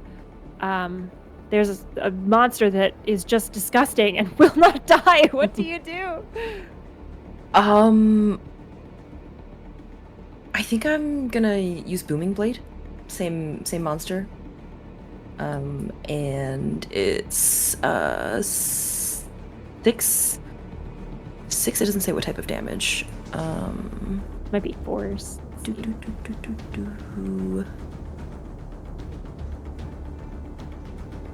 Thunder damage. Thunder damage. Okay. Ooh. Yeah. I'm gonna Booming Blade and see how they react. Go for it. Oh, I think it's I don't have to roll to hit, right? So just roll for damage? This is a Cantrip. melee attack. So you would wonder why you brandish your weapon. Yeah, you just actually I think it buffs your regular attack. So it's like adding magic to your regular attack. That's why it doesn't have a roll to hit option. Understand. Okay. So then I guess I'll just roll for 2 scimitar hits again. Yes. Slice them and dice them. 12 on the first one. That's hit. Okay. That's 7 slash damage. Okay. And then for the second one, that's 19 to hit with 8 slash damage. Okay. And then add the thunder damage as well. Yep. I think that was a 6 earlier. Is that 6 for thunder? Yes. Okay. So as the thunder cracks into this thing, it just like begins to vibrate and shake, and like some of the mold is like falling off of it. It seems very impacted by this damage type. Okay. Interesting. Okay, yeah, that's the end of my turn. Awesome. All right. You all, end of the round. Top of the round. Do you kick us off with Dr. Samuel on deck? Do you hear the snarling beast following you? You also see the team kind of falling to pieces, and your own team, your party, the people you care about, in a stinking cloud in melee combat. What do you do? Am I, with the light as low as it is, am I any way able to see if my team looks like they've been hurt or if they're looking injured to any moderate degree? You're in a dark mold corner, so wait, you have dark vision though? No. No, you don't. No. Oh. I still have a torch, but I don't know if I can see them. Torches are probably like 30 feet. Yeah, I would say so. Yeah, you can see people looking a little. I don't know. Are you guys messed up? You tell Dude. I'm a little hurt. I'm standing, but I have some cuts and bruises, but I'm still standing. I've got my own blood all over me. I'm doing okay. I don't think any of the enemies have attacked me yet. Okay, so the only one who really looks messed up is Gok, who's just clearly coated and Yeah. Okay. In that case, with Gok looking as kind of messed up as he is and me still being on the move, I'm going to use my movement to head 20 this way and 25 this way. So I'm not in range of the new monster, but I do want to cast a healing spirit at level 2. And the healing spirit to give you the description on it. You call forth a nature spirit to soothe the wounded. The intangible spirit appears in a space that is a 5-foot cube you can see within range. The spirit looks like a transparent beast or fae. I choose a mule, just kind of like a donkey kind of thing. Love it. Until the spell's end, whenever you or a creature you can see moves into the spirit's space for the first time on a turn or starts its turn there, you can cause the spirit to restore 1d6 hit points to that creature. No action required. The spirit can't heal constructs or undead, though.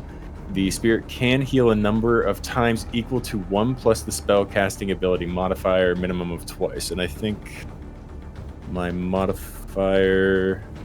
Where would I find the spellcasting modifier? Be on top of the spell Oh, I see it. screen. So yeah. it can go up to 4 times. Wow. So after healing that number of times, the spirit disappears. As a bonus action on my turn, I can move the spirit up to 30 feet to a space that I can see. So I'm going to have it appear, if able to, on top of Gok. So it seems like they can start their turn that way. So I will make it appear in that space. So he sees a friendly, kind of transparent donkey mule in his space. Can it occupy the same space as the character? I think it can. Let's see. Whenever you or a creature you can see moves into the spirit's space for the first time or a turn or starts the turn there, you can cause the spirit to restore 1d6 hit points. So it seems like they can occupy the same space since it is not a tangible creature. It's an intangible spirit. Cool. For this one, I don't know if that's a thing, but ghosts are weird, so like, works for me. Let's do it. Yeah. So I'm gonna have it be there, and like I said, I think it's on Gok's turn that it can then get healed, or he can get healed 1d6. Yep, that sounds right. So Awesome. that's that. Love That's it. my action, and I think I'm good. Awesome. Dew's turn. Dr. Samuel is up. Dr. Samuel is going to attempt to get more off of Tula. That's a big fail.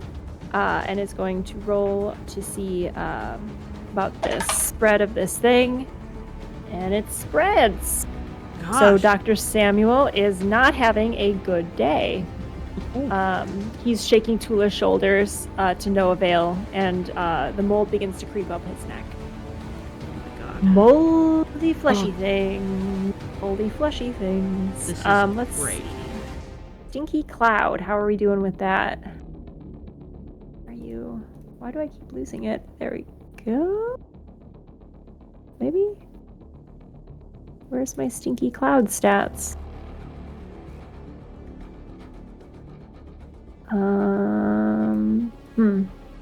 Sorry guys, I keep losing my fart cloud. It happens, you misplace them all the time. Okay, well I can't find it, but we'll just assume that it's still there or something. Still I don't there, know. still stinky. Still stinking. Really, very strange.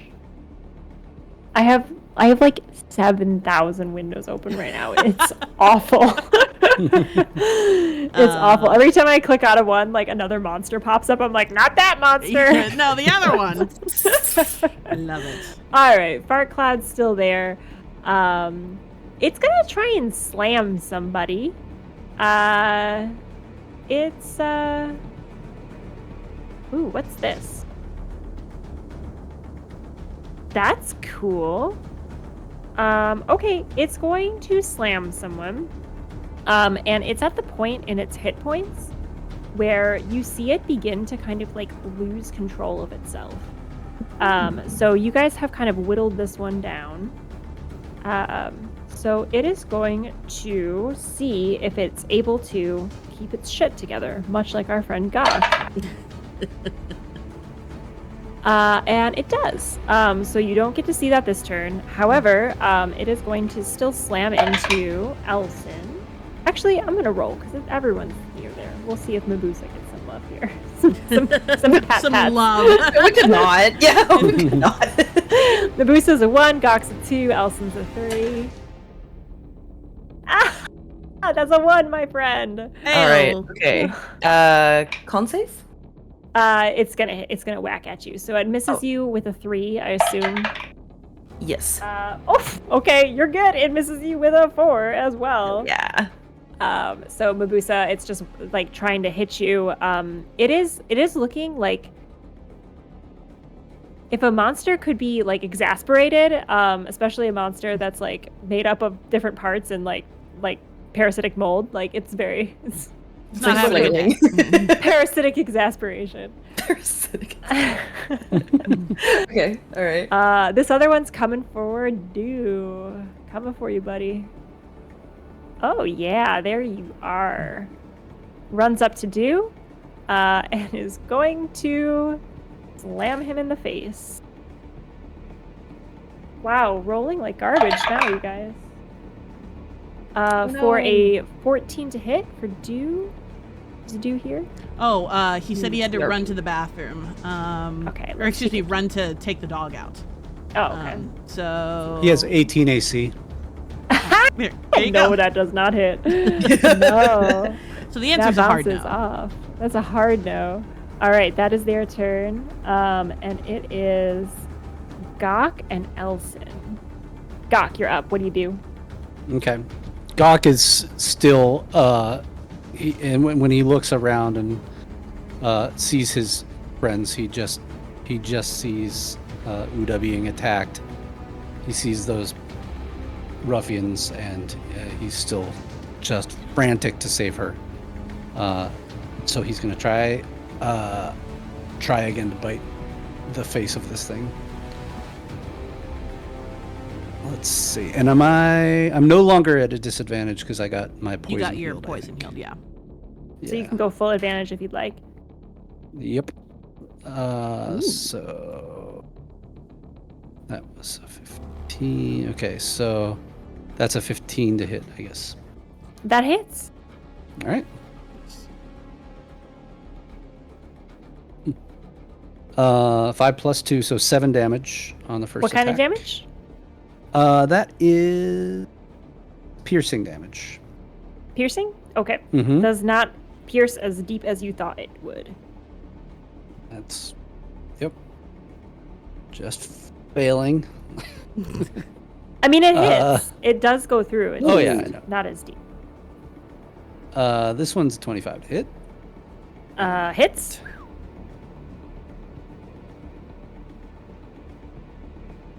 This one would be a 9 damage. Ooh, and are you adding your rage bonus? Yes, Okay, that's great. with the bonus. Awesome. One more slice and dice. I don't get with bite. I only get Ah, one attack per turn. That's right. Yeah. So, I think that's all my attacks. that is right. Yeah, and then I don't think there's anything really to be done on my bonus action. Crying is a free action. I'm definitely Reaction. crying. I'm definitely screaming, "Stop fighting!" And there is one thing I forgot to mention on. Oh wait, it's not their turn yet. Never mind. JK. Be continued. Now Elsen, I'm you're up. worried. Now I'm worried. Now I'm worried. Elsen, you're up. So I'm gonna go ahead then and do that healing, laying of hands on myself for the 5 HP to cure the poison. And I don't have any other bonus actions I can really do. Oh, I can do. Let me see if I want to do this.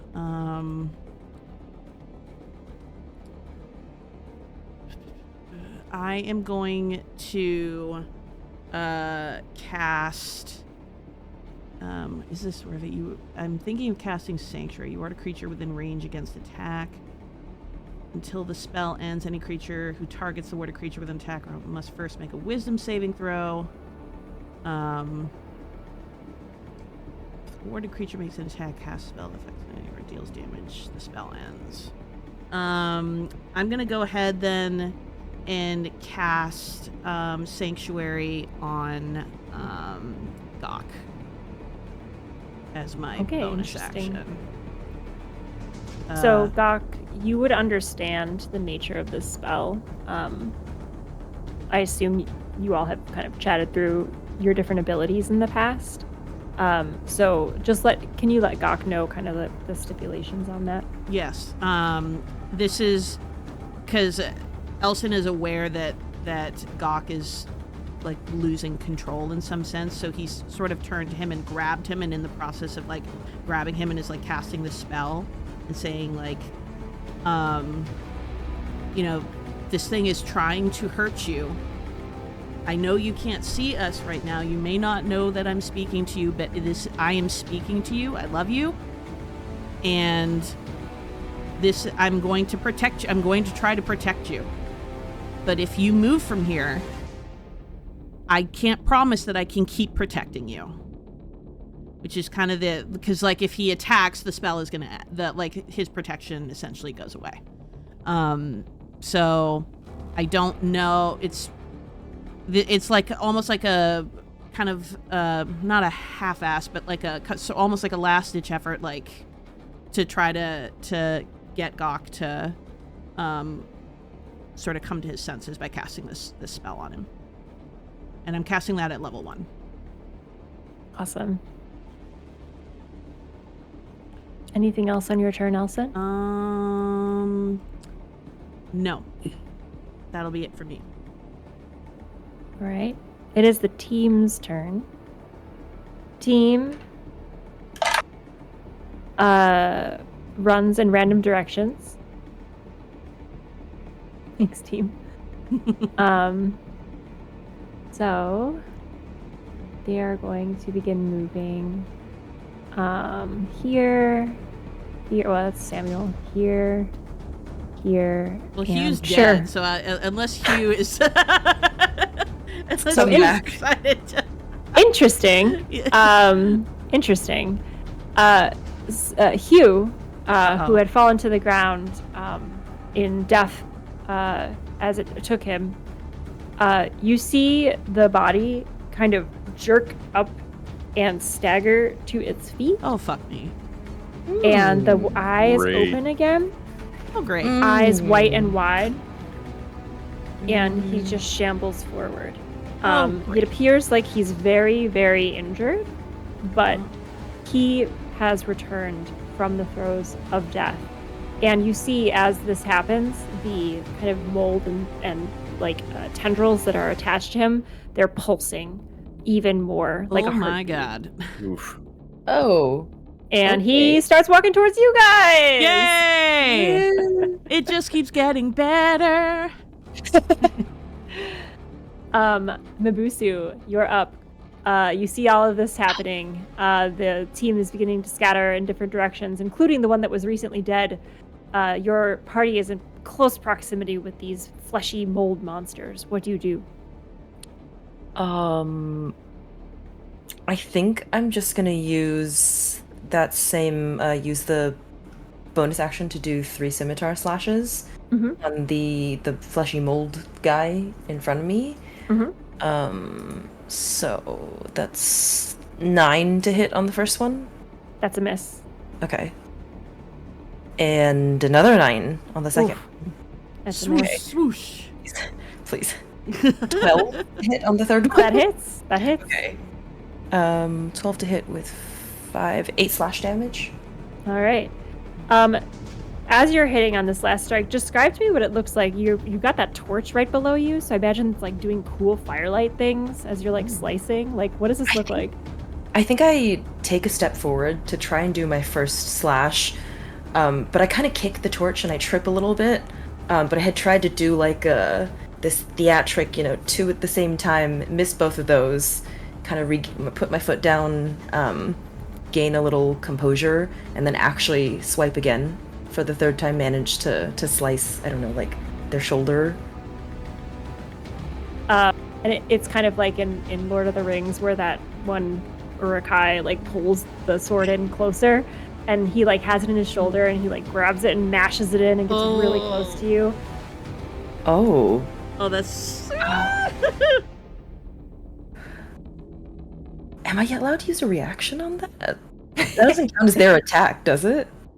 No, they didn't attack you on that. They're Okay, all right. They're just getting creepy. Oh, love it. Okay. As you do. As you do. just some flavor. But no, you didn't take any damage from that. Cool. But yeah, they are not looking good, you guys. Monster number 2 in particular has started to like ooze little like black patches all over the ground. All right, it is end of the round. All right, so with that being the end of our 4th round, there will be a layer action on this round. And so we are going to add that at the top here. So all of you begin to feel the mold under your feet begin to grow little tendrils up and around your shoes. Oh, no. No. On the top of the round, the layer is going to attempt to make purchase on your flesh. Oh, no. So I need everyone to make a dexterity saving throw, please. Which one is the saving? That is the just little kidding, box yeah. on the upper left. Yeah. 3? The fail. I hit check. Is the check okay or Do the saving throw. saving throw? Okay. Mm-hmm. But I assume you got something good. I got an 8. Oh, okay. I got a 7. These are all fails. I have advantage on dexterity saving throws against things I can see, but I don't think I'm seeing anything, so I'm not going to take it. I would give it to you. Barbarian danger sense. Yeah. I should. Well, Oh yeah. All right. Yeah, I'll take that's it. part of your. So it's 16. Okay, that's a success. So everyone who did not succeed, which is I believe everyone except for Gawk, go ahead and roll 1d8 for me.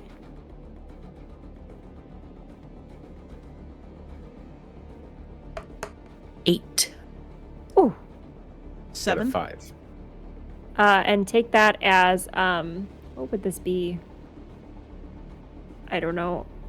None of the damage types seem right. Mold damage. Mold damage. But that is damage to you, so go ahead and mark that damage.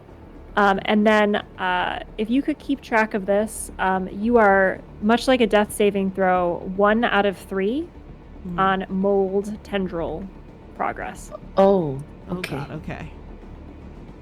Okay. All right. That is it. You are up. Dr. Samuel are on deck. You get the sense that as long as you stay in this mold room, this is going to keep happening to you with these tendrils. And just as a heads up for clarity, in case you can't see, I apologize for having to run out and grab my dog real quick. But with Dew's spell in Gawk's spot, I rolled while you guys were talking for his healing since I wasn't here. So he got 10 HP back. Just as a heads up. Yep. And I added that back, so I'm at full health. Okay. And we're aware of the mold growing, like is it entangling us at all, or is it just kind of like it got into the crack in your boot and your laces. It's like kind of like moving its way wherever it can touch flesh. It's moving that way. Okay. And this guy's right on top of me too. Oh, fun. All right. In that, the fact that it's growing on top of us does not make me happy.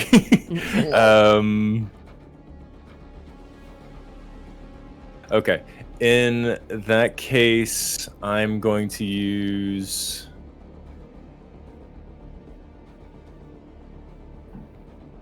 I'm going to break my concentration on the healing spirit and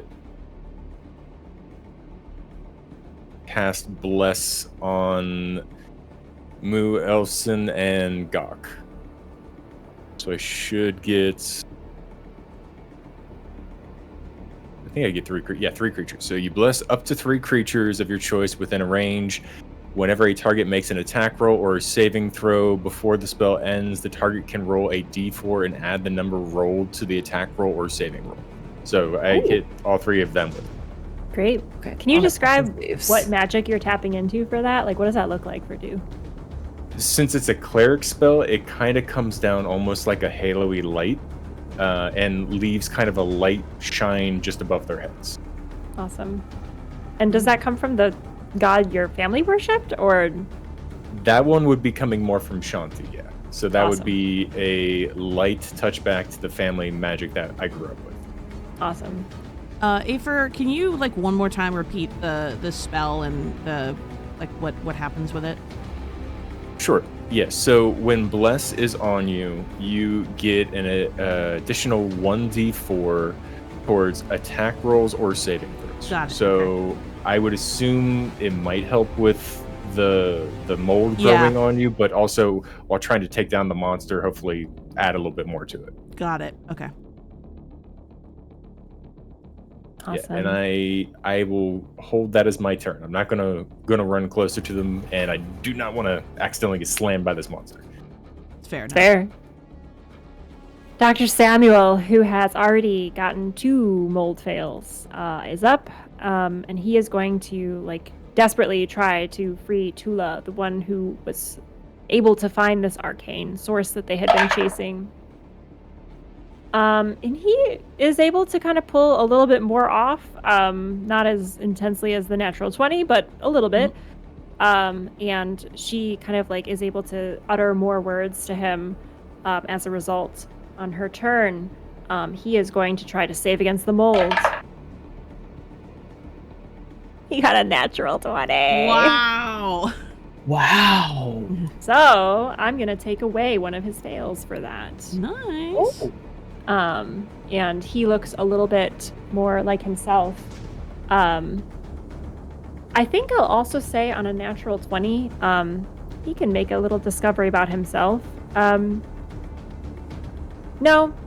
Yes. So he's going to take a look at what are we calling this poor unfortunate creature? Hugh Janus.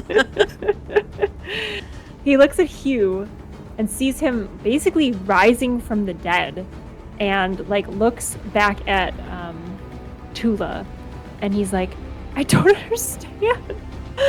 I don't understand. He died. I'm 100. What is this? What is happening?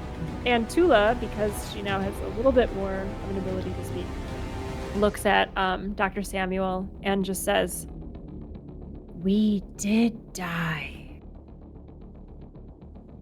And that'll be his turn. Oh boy. Moldy fleshy thing! Heyo. Everybody likes to hit them, and they like to hit you back. Oh. That's a hit. Who are we hitting? I'm getting a little ahead of myself here. That's a 3. That is Elsen! Womp womp. Elsen, that is an 18 to hit. That just hits. Alrighty, that's going to hurt you. Where is my die? That is 9 points of bludgeoning damage. Ow. And that is a 9 to hit. That misses. Alright, so that is Fleshy Mold Monster number 2, basically whacking down with King Kong fists. Fleshy Mold Monster number 1 is going to strike a Do for probably not enough. 14 to hit. That would not hit. And a 14 again. Miss. Fleshy Mold Monster looks frustrated, and you see it kind of begin to plot in its moldy little head. That is its turn. Gak, you are up. Elsen, you're on deck. Gak, you are sanctuaried. Go ahead. Mm-hmm. The moment that Elsen casts Sanctuary, there's another flash. And now Gawk is no longer seeing Uda being attacked. He's now 8 years old. And it's the day that he met Uda. It was the day that his clan left him because he'd been injured. And he was lying beside the road crying. And this Loxodon druid came by, saw him crying, and sat down next to him and cared for him. She healed his wounds. And she said, I know you're hurt right now. And I know that you're probably scared. I'm going to protect you. I'm going to go get some herbs to help you. I need you to stay right here. And then the moment that the fleshy monster hit Elsen, there's another flash, and he's back there. He's back seeing the ruffians kill this woman that's raised him as a child since he was a child. And the rage overtakes him again. And he lunges to bite their neck once again. The meat is still falling out of his maw from his last attack. And blind rage, he attacks again.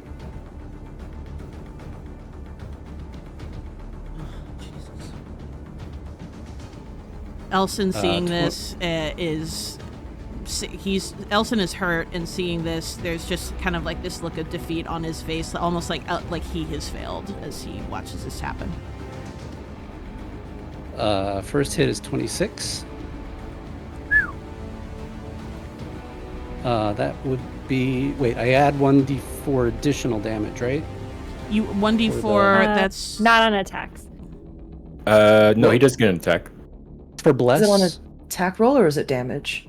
So the target can roll a d4 and add the number rolled to the attack roll or a saving throw. Oh, okay. Oh, okay. So not damage, just the attack. Yeah, all right. Well, sorry. Then it was like a 30 to hit anyway.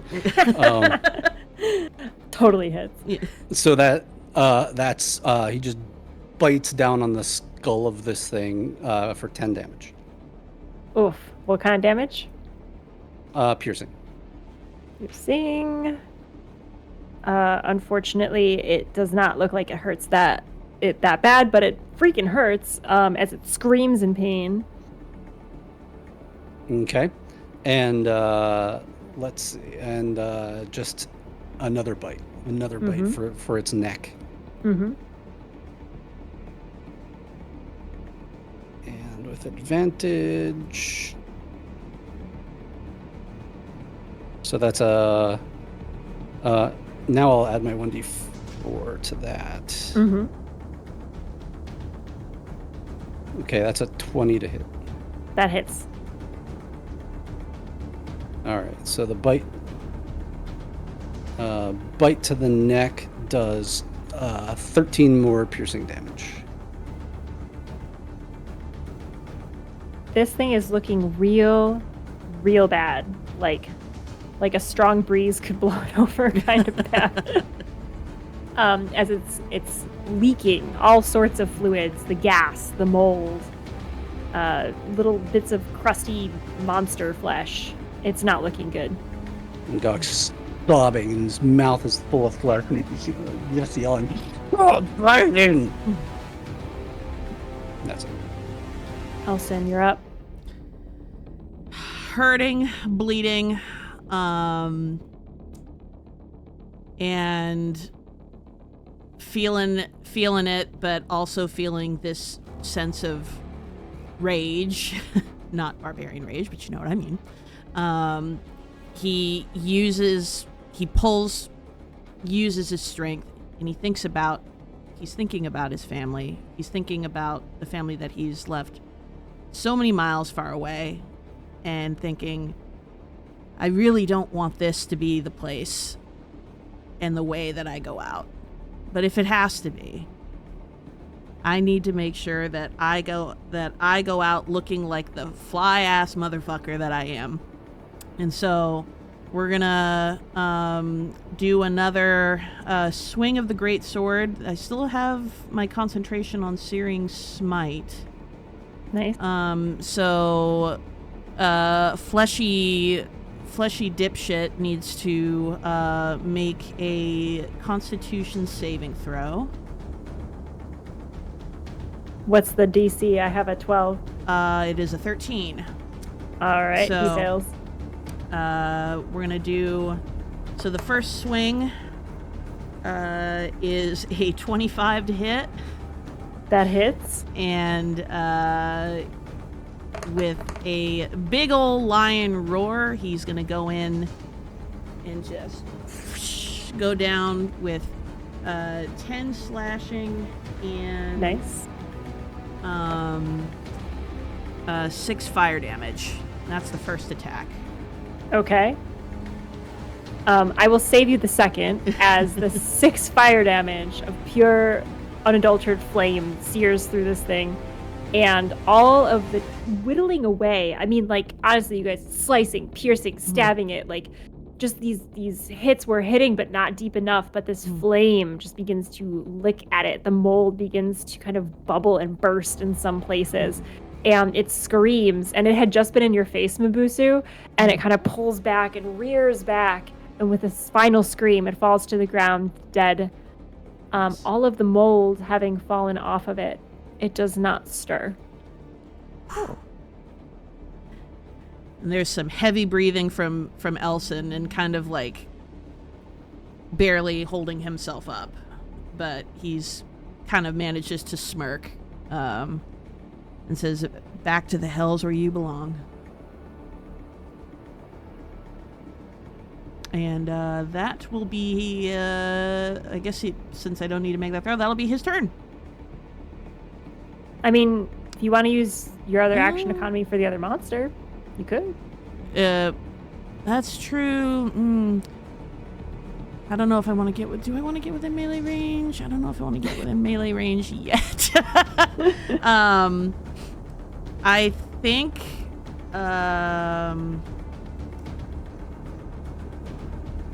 I think I'm gonna hold, actually. I think I'm gonna hold on this turn. Okay.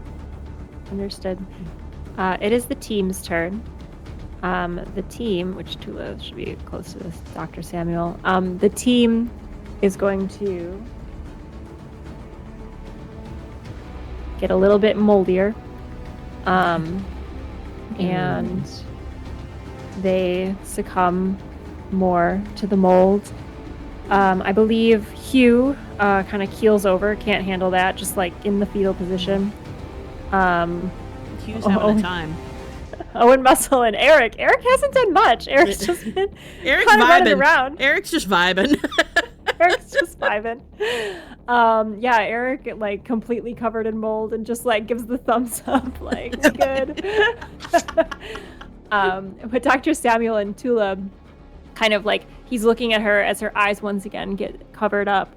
And with her last moments, like being able to speak, being able to see, she looks at him and says, we were all injured to the point of death. This mold kept us in this way.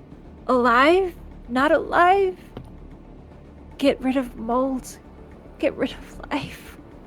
And it like kind of covers up her face again, and she just begins doing that like groaning scream inside of the encasement.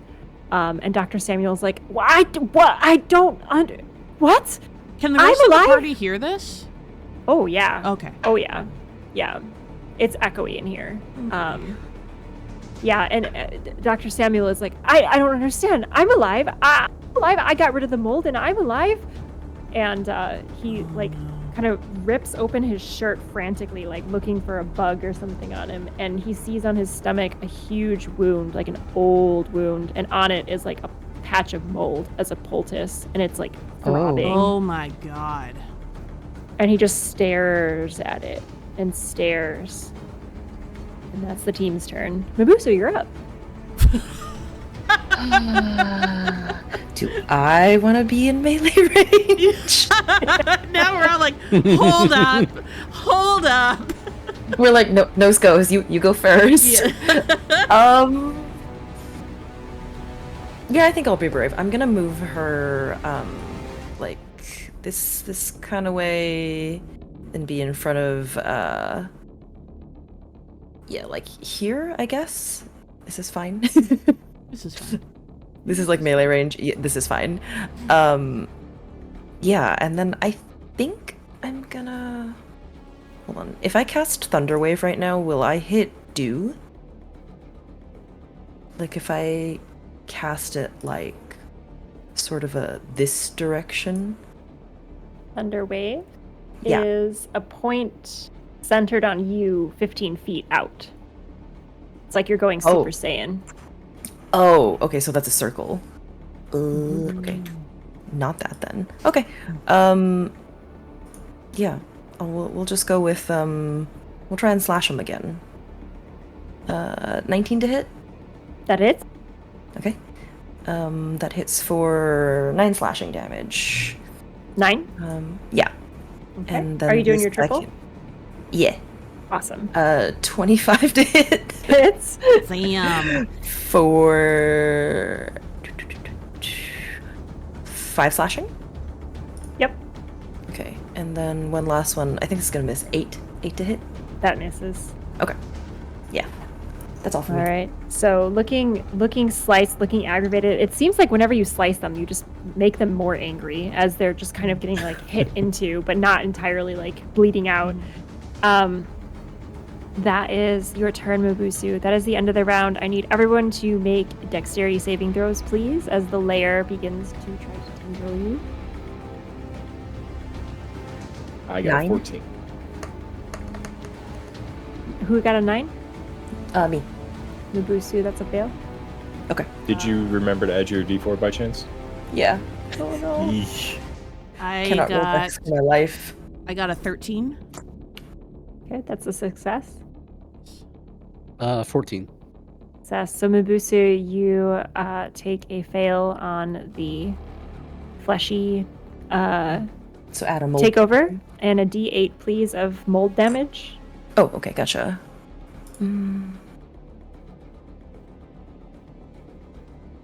Does anyone have 2 fails on their mold? I do. That one just counted as a second, right? Okay, yes. Okay. So you all begin to see Miboosu, like the mold is beginning to creep over her body as well. Oh boy. Cool. All right. Cool, cool, cool, cool, cool.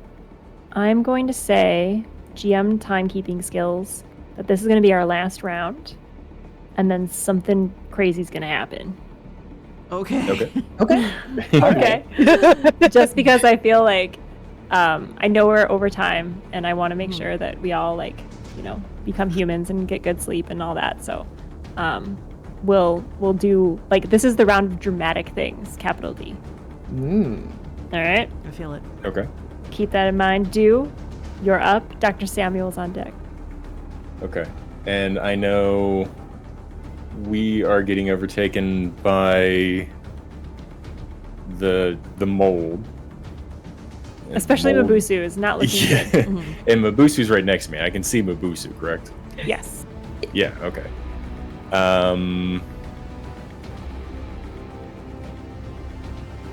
Okay. With what I know about the mold thus far, and this will slightly screw me over, I am going to cast... Let's see...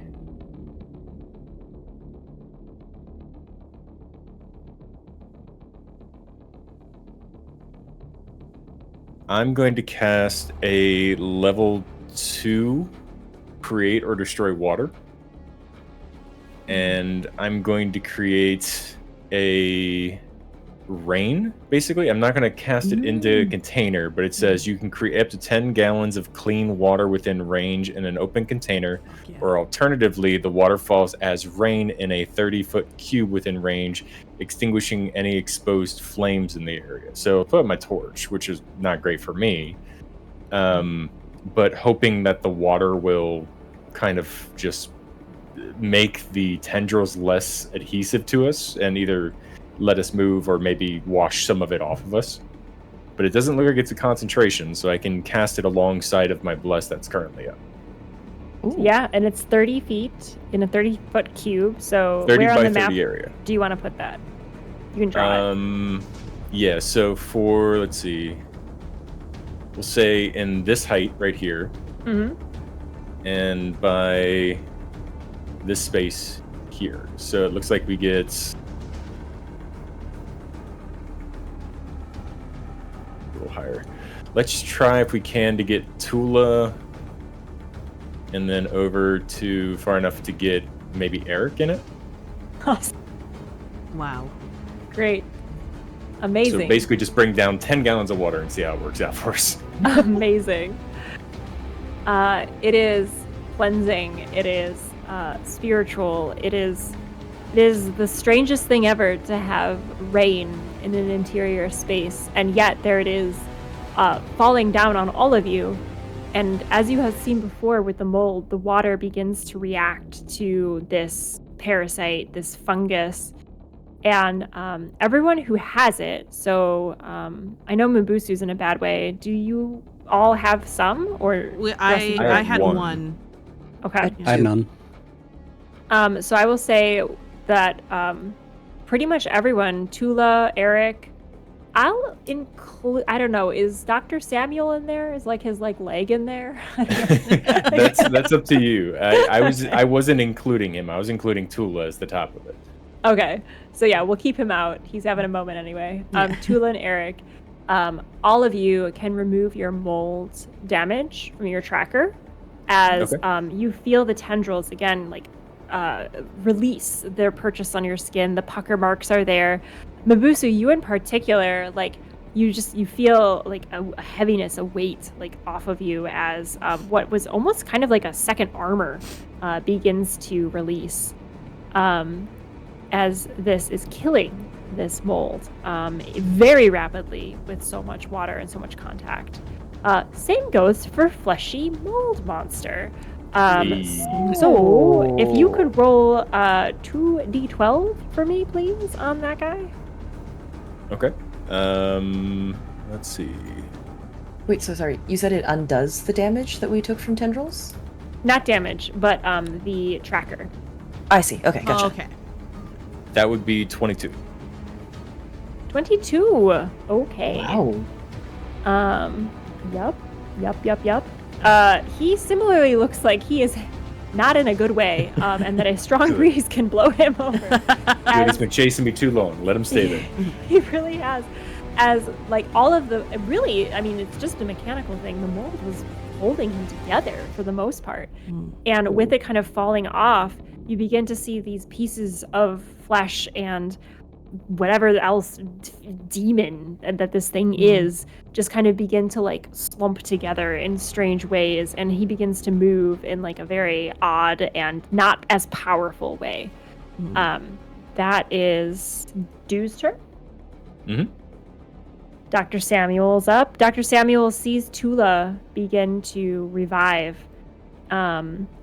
He himself is going to roll for his mold, and he succeeds, so he still has one mold tracker, but he's staring at the piece that was on his stomach this whole time, and is just going to spend his turn looking at Tula, and he grabs her hands, both of her hands, and just looks into her eyes and says, I'm sorry. I thought I could save us, but we were already doomed.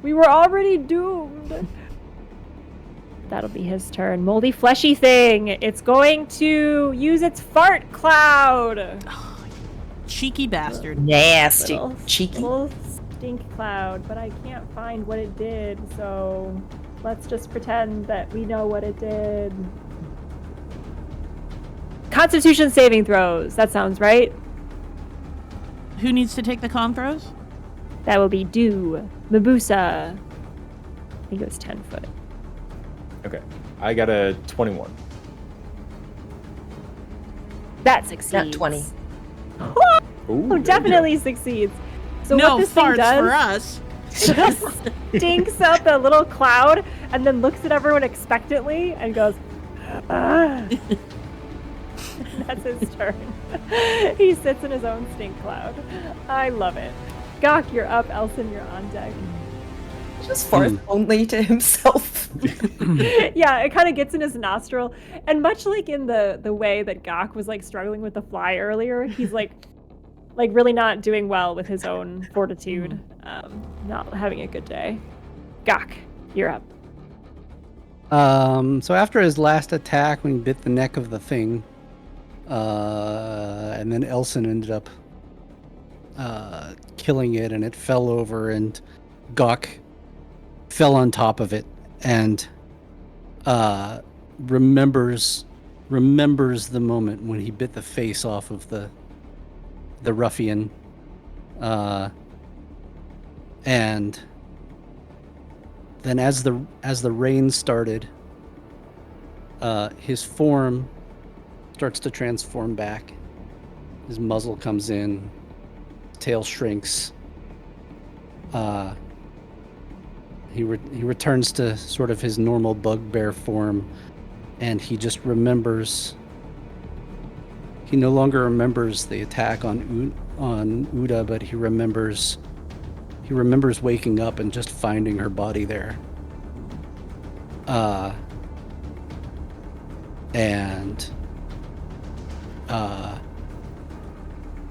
He just, I think Gok just lies on the floor and sobs. That's my turn.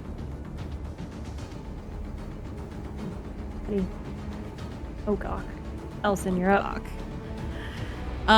Let the record show that when the water came out of the sky, Elsen is very displeased to be as wet as he is, despite being happy that there is no mold on him.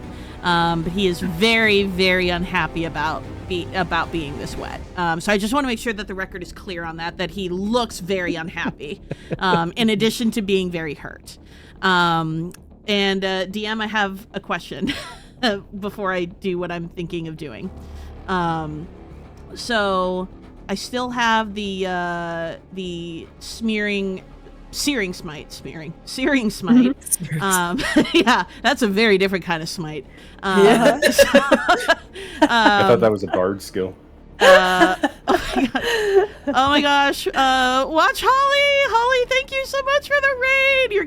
You guys are coming in on the most epic freaking moment of this entire. Oh, thank you so much, Holly. Oh my gosh, everybody. Oh, that's so nice. Wow, the timing of that was wonderful. I'm sorry, I normally don't so welcome in everyone. Hello, my name is ProfessorClare. I am an actual professor. I teach about video games as literature at my local college. We're doing a week-long celebration of all kinds of events celebrating 1,000 followers to the channel and my upcoming birthday. Today is not my actual birthday, that's next week, but we're just making it a whole week affair. So hello to everyone. We are in a Dungeons and Dragons battle. This is literally, we are in like the last throes of this battle. Shit is getting wild. Things are happening. Everybody's wet. There's mold everywhere. And people are crying. People are screaming. It's a mess. And I am about to find out if I can do something cool. Raiders, I love you. Thank you so much for coming through. Holly, I love you. Thank you so much for that raid. And everyone, thank you so much for the follows. And now I'm freaking out because Holly's one of my favorite streamers, and now I can't remember the question I was going to ask. So cool thing you're going to do, Claire. So What's the cool thing? And Chai, thank you for gifting that sub to Holly. I will do a bubble party later. Okay, I remember now. So I said I have my searing smite. Your searing smite. Yes, my searing smite. My searing smite. And so that's a concentration spell. It's still active. What if can I add my divine smite to that? It doesn't look like it's a concentration spell. Paladin questions. Let's find out. Yeah, let's ask the internet. Yeah, it's wet and sweaty, everybody. It's wet and sweaty. Yeah, it's kind of a gross battlefield that I made for you guys. Sorry about that. Yeah, everything's gross and awful. Claire's like, I want to celebrate a milestone. I'm like, you want to go to a disgusting mold cave and with fight monsters? mold monsters? Mesh mold flesh heaps. Oh my god, That's Chai, it how was I level 2. celebrate. Thank you so much, Chai. I didn't realize it was a level 2. Holly is extra special. All right, so it is concentration on your searing smite, and you're Right. wondering about your divine smite? If I wanted to add that as part of my next attack. I feel like you can. When you hit with a melee attack, you can expend 1 spell slot to deal an extra D8 radiant. Correct. Yeah, so here's something I've heard paladins say many times in games. They say, quote unquote, I'm going to pump a divine smite into that. Yeah. I think I like so. that. Let's do that. All good, Holly. Thank you so much for the raid. Thank you for bringing your community here. It means the world. Enjoy your walk with Howl. I'm gonna do something crazy. And the battle music just ended. Hold on, give me 2 seconds to make it epic again. Okay. So, Elsen is bleeding. He is hurting, and he is soaking wet, and this motherfucker has had it. And he lifts his sword, still flaming, by the way, because, concentration's still there. And he puts his hand on his chest again and calls for his god. And says, I am wet, I am tired, and this is bullshit. And raises his sword, and I'm gonna cast Divine Smite at level 1. So I guess first I should do the Searing Smite. So that's a Constitution save of, you need at least 13. Mm-hmm. Melee weapon attack though too. Yes, yeah, and I will do my first swing. The first swing is 11. 11 misses. Or excuse me, I lied. 14 plus 4, 18. It's 18. I can't do math. Okay, and did you use your bless? Yes, and I added bless to that. It was originally Okay. 14, and then I added 4 for... That so it's is 18. a hit. Okay. So that hits, and then the slashing damage on that is going to be 14, and what's their constitution on that? 5 on the die. 5? Okay, so they failed constitution, so that's... You take that fire damage. We take that fire damage, baby, which is 1d6. So he's going to take 5 fire damage, and he takes 2d8 radiant damage. And that's your divine smite? Yes, that's the divine smite, and that's an additional... Did you give me regular damage too? Yeah, I gave so the regular damage was 14. Okay, perfect. The regular damage was 14. Now you seem like a paladin. Yeah, now I'm feeling like. So the regular damage is 14. The divine smite was added 7. And I already lost. I need to check the log. What I rolled on the Oh yeah, you did your fire one. Yeah, I think it was like a 7. I think. But what's your divine smite? Your 2 12s. The 2 12s was 7. Oh nice. Okay. I'm just trying to find where that little box is that tells me what everybody rolled. Oh, it's up here. That's what it is. Scrolling down. Hold on. All good. I spent a lot of time chasing a fart stat, so you know. So yeah, it was 5. So it was 5 fire damage, 7 radiant, and 14 slashing. Wow. And that was just the first hit, baby. Holy shit. Okay, because I was gonna say, yeah, like a very light breeze could blow this thing over. Yeah. So I'm glad you have another hit because I think they're going down. Give me Okay. give me the epic description, assuming that you hit. Okay, so let's see if I hit, and then I'm not, and then I will. Okay, so, oh God, please be with me. Yeah, it's fucking 30, baby. Oh my God. That's the 30 to hit. Do you need to do the Constitution saving throw again? Yeah, for the fire. Yeah. Oops. Actually, I don't think we did it twice, so we'll take the original. We'll fail. take the original. Okay. Okay, so Also, I was so excited I threw my d20 across the room. So that's what happened. I love there. that. Okay, so the great sword, just the slashing damage is 13. Okay. The fire damage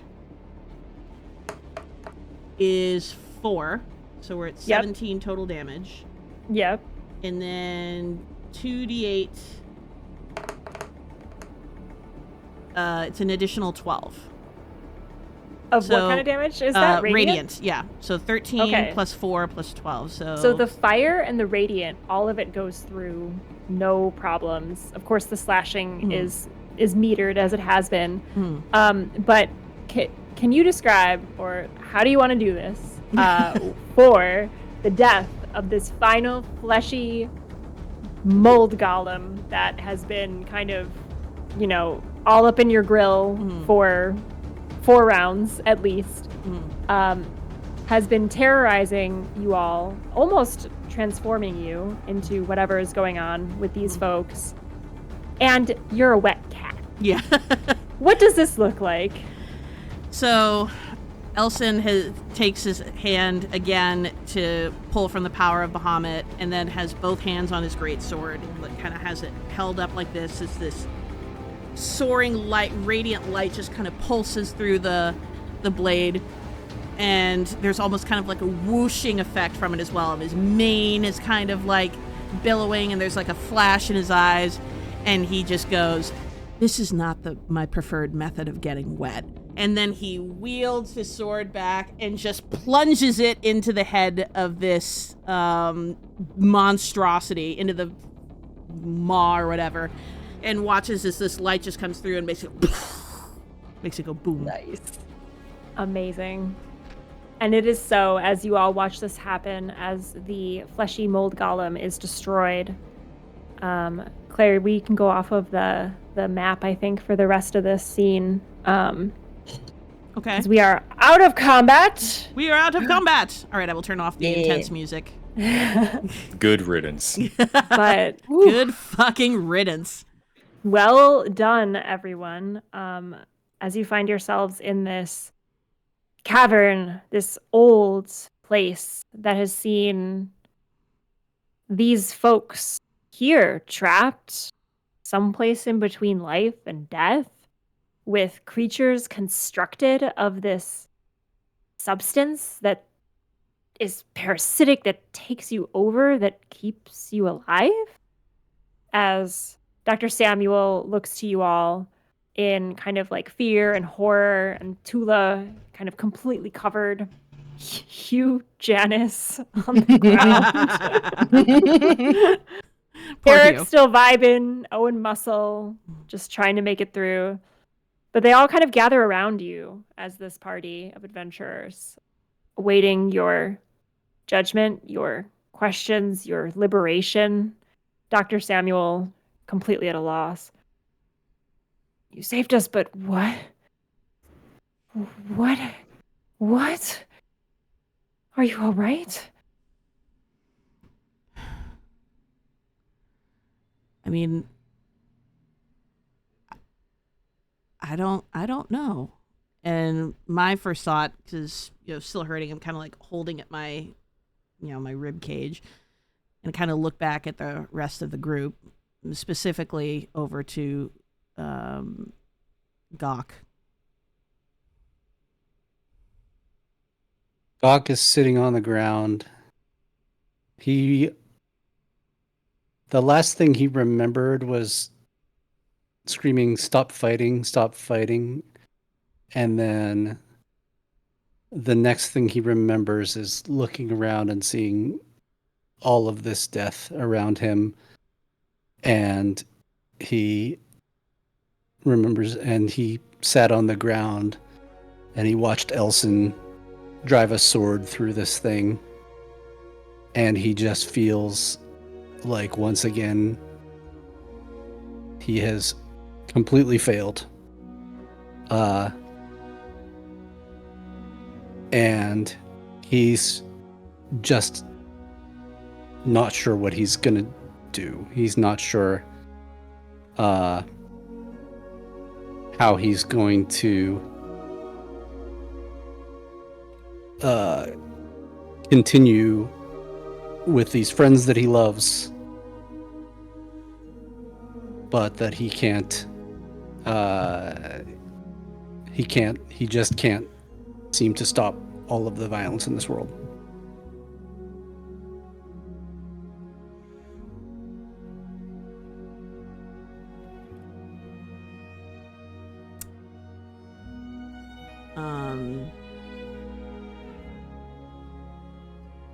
I'm going to go over to Gok and kind of lean down next to him.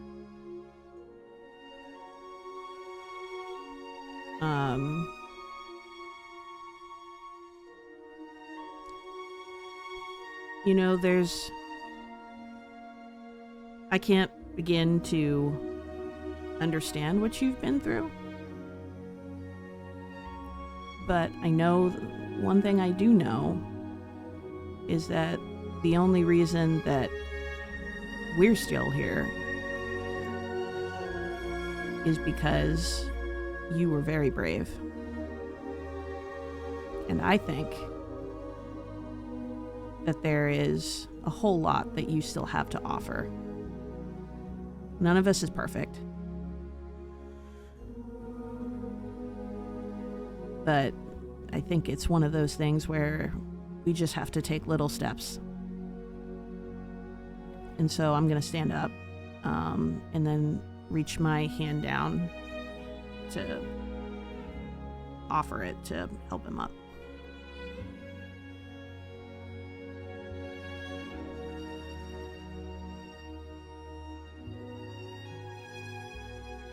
Gok is still completely at a loss, but he sees a friend reaching out a hand. And so he takes it and he stands up. Doing at this time? I think you cut out in the beginning. Who'd you say? Sorry. What are Miboosu and doing at this time? I think this is happening. I'm still like a little shell shocked, like after like processing the end of that fight. But I kind of walk over to put a hand on Gok's shoulder and I say, I know this is not what you expected and not what you wanted, but I'm glad you're still here with us. I'm sorry that it's been such a stressful time for you. And just kind of like do a little pat and a rub on this giant bugbear's shoulder. It's the most wholesome D&D party. I love it. Du will come up behind them and make note and say, Gok, your master is proud of you one way or another. They loved you. No one's, as they said, perfect. You're going to get better each time. Have a good berry. And then just like drop a good berry in his hand. You know what? And then we'll give good berries out to everybody because they need to get. I was gonna say, you know what? I would like one now. I'm very wet and this is uncomfortable. It's fish flavored. That's fine. That's sushi. That's fine. I don't think we know what sushi is. It's not fish. That's okay. I'll take anything. I'm wet, so nothing could be worse than this. You say that. As you say, nothing could be worse than this. Oh God. You hear the sound of someone clapping, doing that like slow clap sarcastically from the dark corner up above kind of the whole scene. And in the torchlight that you have available to you, like you can gesture up in your dark vision, you cannot see anything. And it's not until the clapping gets closer and closer, and again, the echoes have kind of like created a sense of disturbance, like you're not sure where the sound is coming from. From the darkness of the passage to the front that you have not yet ventured comes the hunched figure of what appears to be a little old woman, except her face is like stretched back in almost a demonic smile. And she has kind of like horns curled around the side of her head. Her skin dark as night. At her hips, kind of like skulls and bones dangle from bandoliers. Vials of what appear to be blood kind of sit at her hip. And her hands are kind of like gnarled as she like walks forward, clapping. Well, she says, and do you recognize this voice? This is the voice you heard in your head earlier. Okay. Instinctively, a step back. Oh, you killed my pets. Very upsetting. What are you all doing here? And Is Dr. Samuel still alive? yeah, that was Dr. Samuel is still alive. He has a big patch of mold over a very old gaping wound on his stomach. Does he recognize her? Make an insight check. Yes. 12. With a 12, you would see that he does not. He is looking very confused and scared. Actually, all of the team has kind of clustered together, although some of them are completely covered in mold and can't see. okay. Yeah, my next question is if they're still covered in mold or not. Except for Eric and Tula. Okay. I suppose we could ask you the same question. This is where I plan, where I create things, where I reach into your dream and make them reality. People come to seek me for my knowledge of death and life. I suppose some of my experiments may have tainted some of this cave. But, the molds made interesting things too, you see. Are you not responsible for the mold? Mold was here, but my necromantic experiments have made it more powerful, one might say. And look at how interesting it's gotten. Keeping people from dying? So interesting. Unnatural may be a better word. Many unnatural things are interesting. Don't you think? And in that moment, kind of everyone in their head hears a separate sentence in her voice, like, you could be so powerful if you took some of this mold back with you. You could make such a business deal do. And to Miboosu, it's like, you have found such an interesting thing. No bones, no excavation site. Everyone would be talking about this. Your exploration, your discovery. Your sisters would be so jealous. And to Elsen, the voice is very brief and says, I've seen another like you, came here searching for secrets about the dead. Motherfucker. And to Gok, the voice says, true purpose, who are you? What's your identity? If you just keep seeking, plumb the depths, you might find out more about yourself. But she says nothing out loud. You just hear this all in your head. And no one else can hear what's going on in anyone else's head, I imagine. So Nope.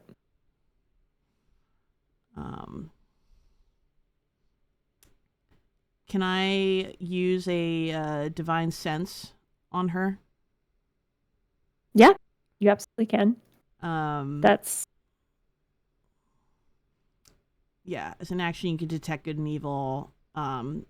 Anyone within 60 feet. So is she within? I'm assuming she's within 60 feet. Oh yeah, yeah. She's in the doorway. She lights up as super evil. Okay. Your fiend radar goes off the charts. Okay. Yeah. You still get that like light sense of. You definitely get the sense of a fiend from the corpses of the mold creatures as well. And that light sense of like, do you do necromancy on that? I do not do necromancy, no. On the divine sense, does it do? Just of undead. Yeah, celestial fiend and undead. It's like a hint of undead on all the mold, but it's not like it doesn't ping in the same way that she is clearly a fiend. Okay, yeah. For her, it's like wee woo, wee woo, wee woo. Yes. I'm kind of.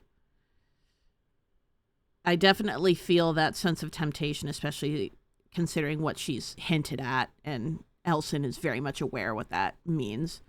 But he just sort of like clutches the hilt of his sword a little bit tighter, and stands his ground.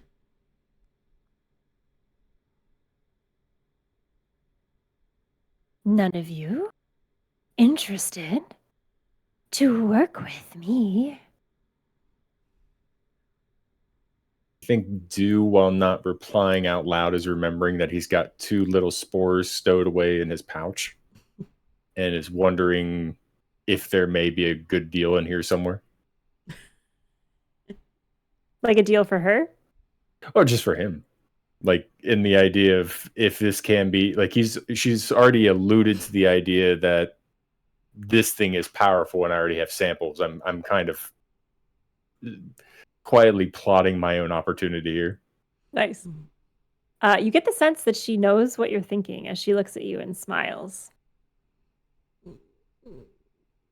I try my best not to crack.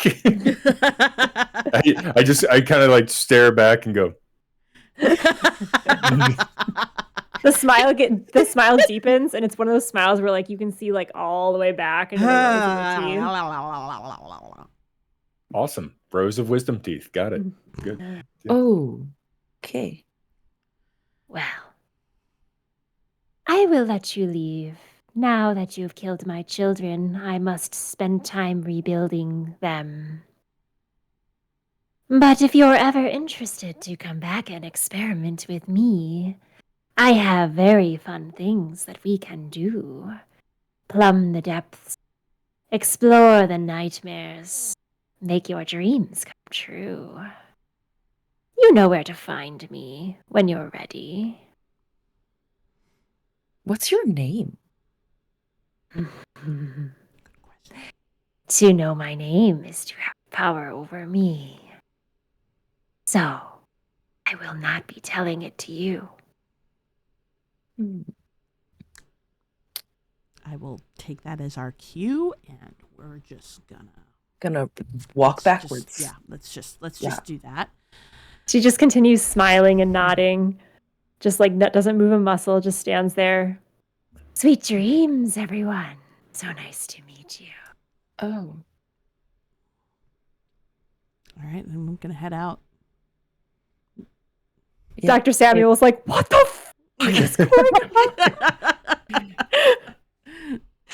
He tries to round up all of his friends, and like they kind of just like zombie ushers them forward, and they're just like doing that mold walk forward as he and Tula are like pushing people. I guess Eric helping as well. Yeah. You all exit the cave. Yeah, we all exit the cave. You hear as her the party voice echoing. Oh, just sweet dream. Party starts to walk out. Gawk just kind of stands there, looking at her. Doesn't immediately walk out. Stares at her? Yeah. He's conflicted. He's not sure if he wants to leave or not. Coming? Yeah, sorry. And he turns and follows his friends. But then he looks back at the woman.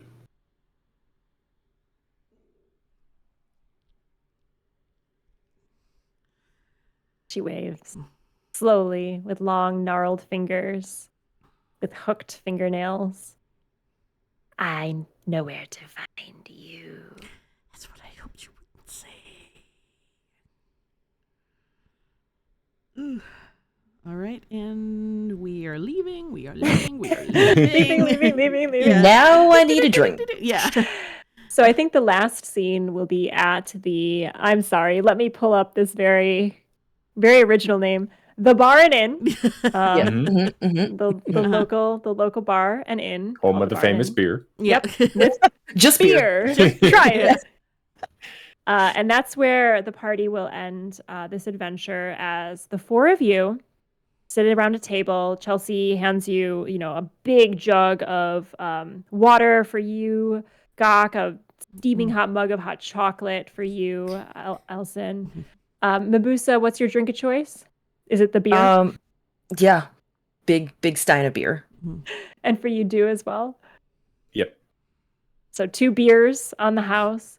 And she kind of looks suspiciously at Dr. Samuel, Eric, Tula, who are seemingly normal, and then 2 completely mold-covered individuals. One of them is like slightly dead, just like sitting there like Weekend at Bernie's-ing, just like. And Dr. Samuel is like, "Thank you for inviting me for this drink. Thank you for all of your help. I am sorry to find out that we are all mortally wounded, and the only way we're staying alive is through this spore mold. So we have a lot of decisions to make about our lives, but I do appreciate all of your help, and we got the team back together." And Eric's like, "Hey, what's up?" Everyone just kind of looks uncomfortably at Eric. Sup, guys? Sup, guys. Tula's like, "Yes, well, I'm happy to know what that arcane signature was, but not happy to know that it's apparently a source of evil. You all are very strong. We are in a situation. Do you think you could maybe help us out a little bit more and search for that arcane signature that sent us there in the first place, that's guarded by probably a super evil lady?" I mean, would it in any way help you with your current predicament? You just The kind love of of seem to be knowledge? perpetually alive. Oh yeah, I mean, it's weird. But I have spent my whole life searching for this thing, and I mean, Miboosu, you understand. You're a lover of artifacts. I am, but usually I try not to touch things that keep resurrecting the dead. So yeah, general little rule of scared. thumb. Little Also, scared. yeah, and the whole God thing. I'm getting these very like he's saying no. Like I'm getting a hard no on this. So there's some things that I think are maybe just left alone. She says, "Really?" She says, and she hits Eric on the back, and Eric's like, "Yeah, I guess, right?" And he hits Hugh on the back, and he was completely covered in mold, and he was just like, "Ugh." Poor Hugh. Well, Yeah. all right then. I guess we owe you money. We don't have any, so we're going to go create our own means of income, and then we'll come back here and pay you. Will you be here next week? I think that will be enough time for us to earn a living. Isn't that right, everyone? We have unfortunate news about the future economy. Dr. Samuel's eyes widen again. No, don't tell me, no. Am I still wet? Yes. Then I am just going to sit there very grumpily and just sip my hot chocolate in anger.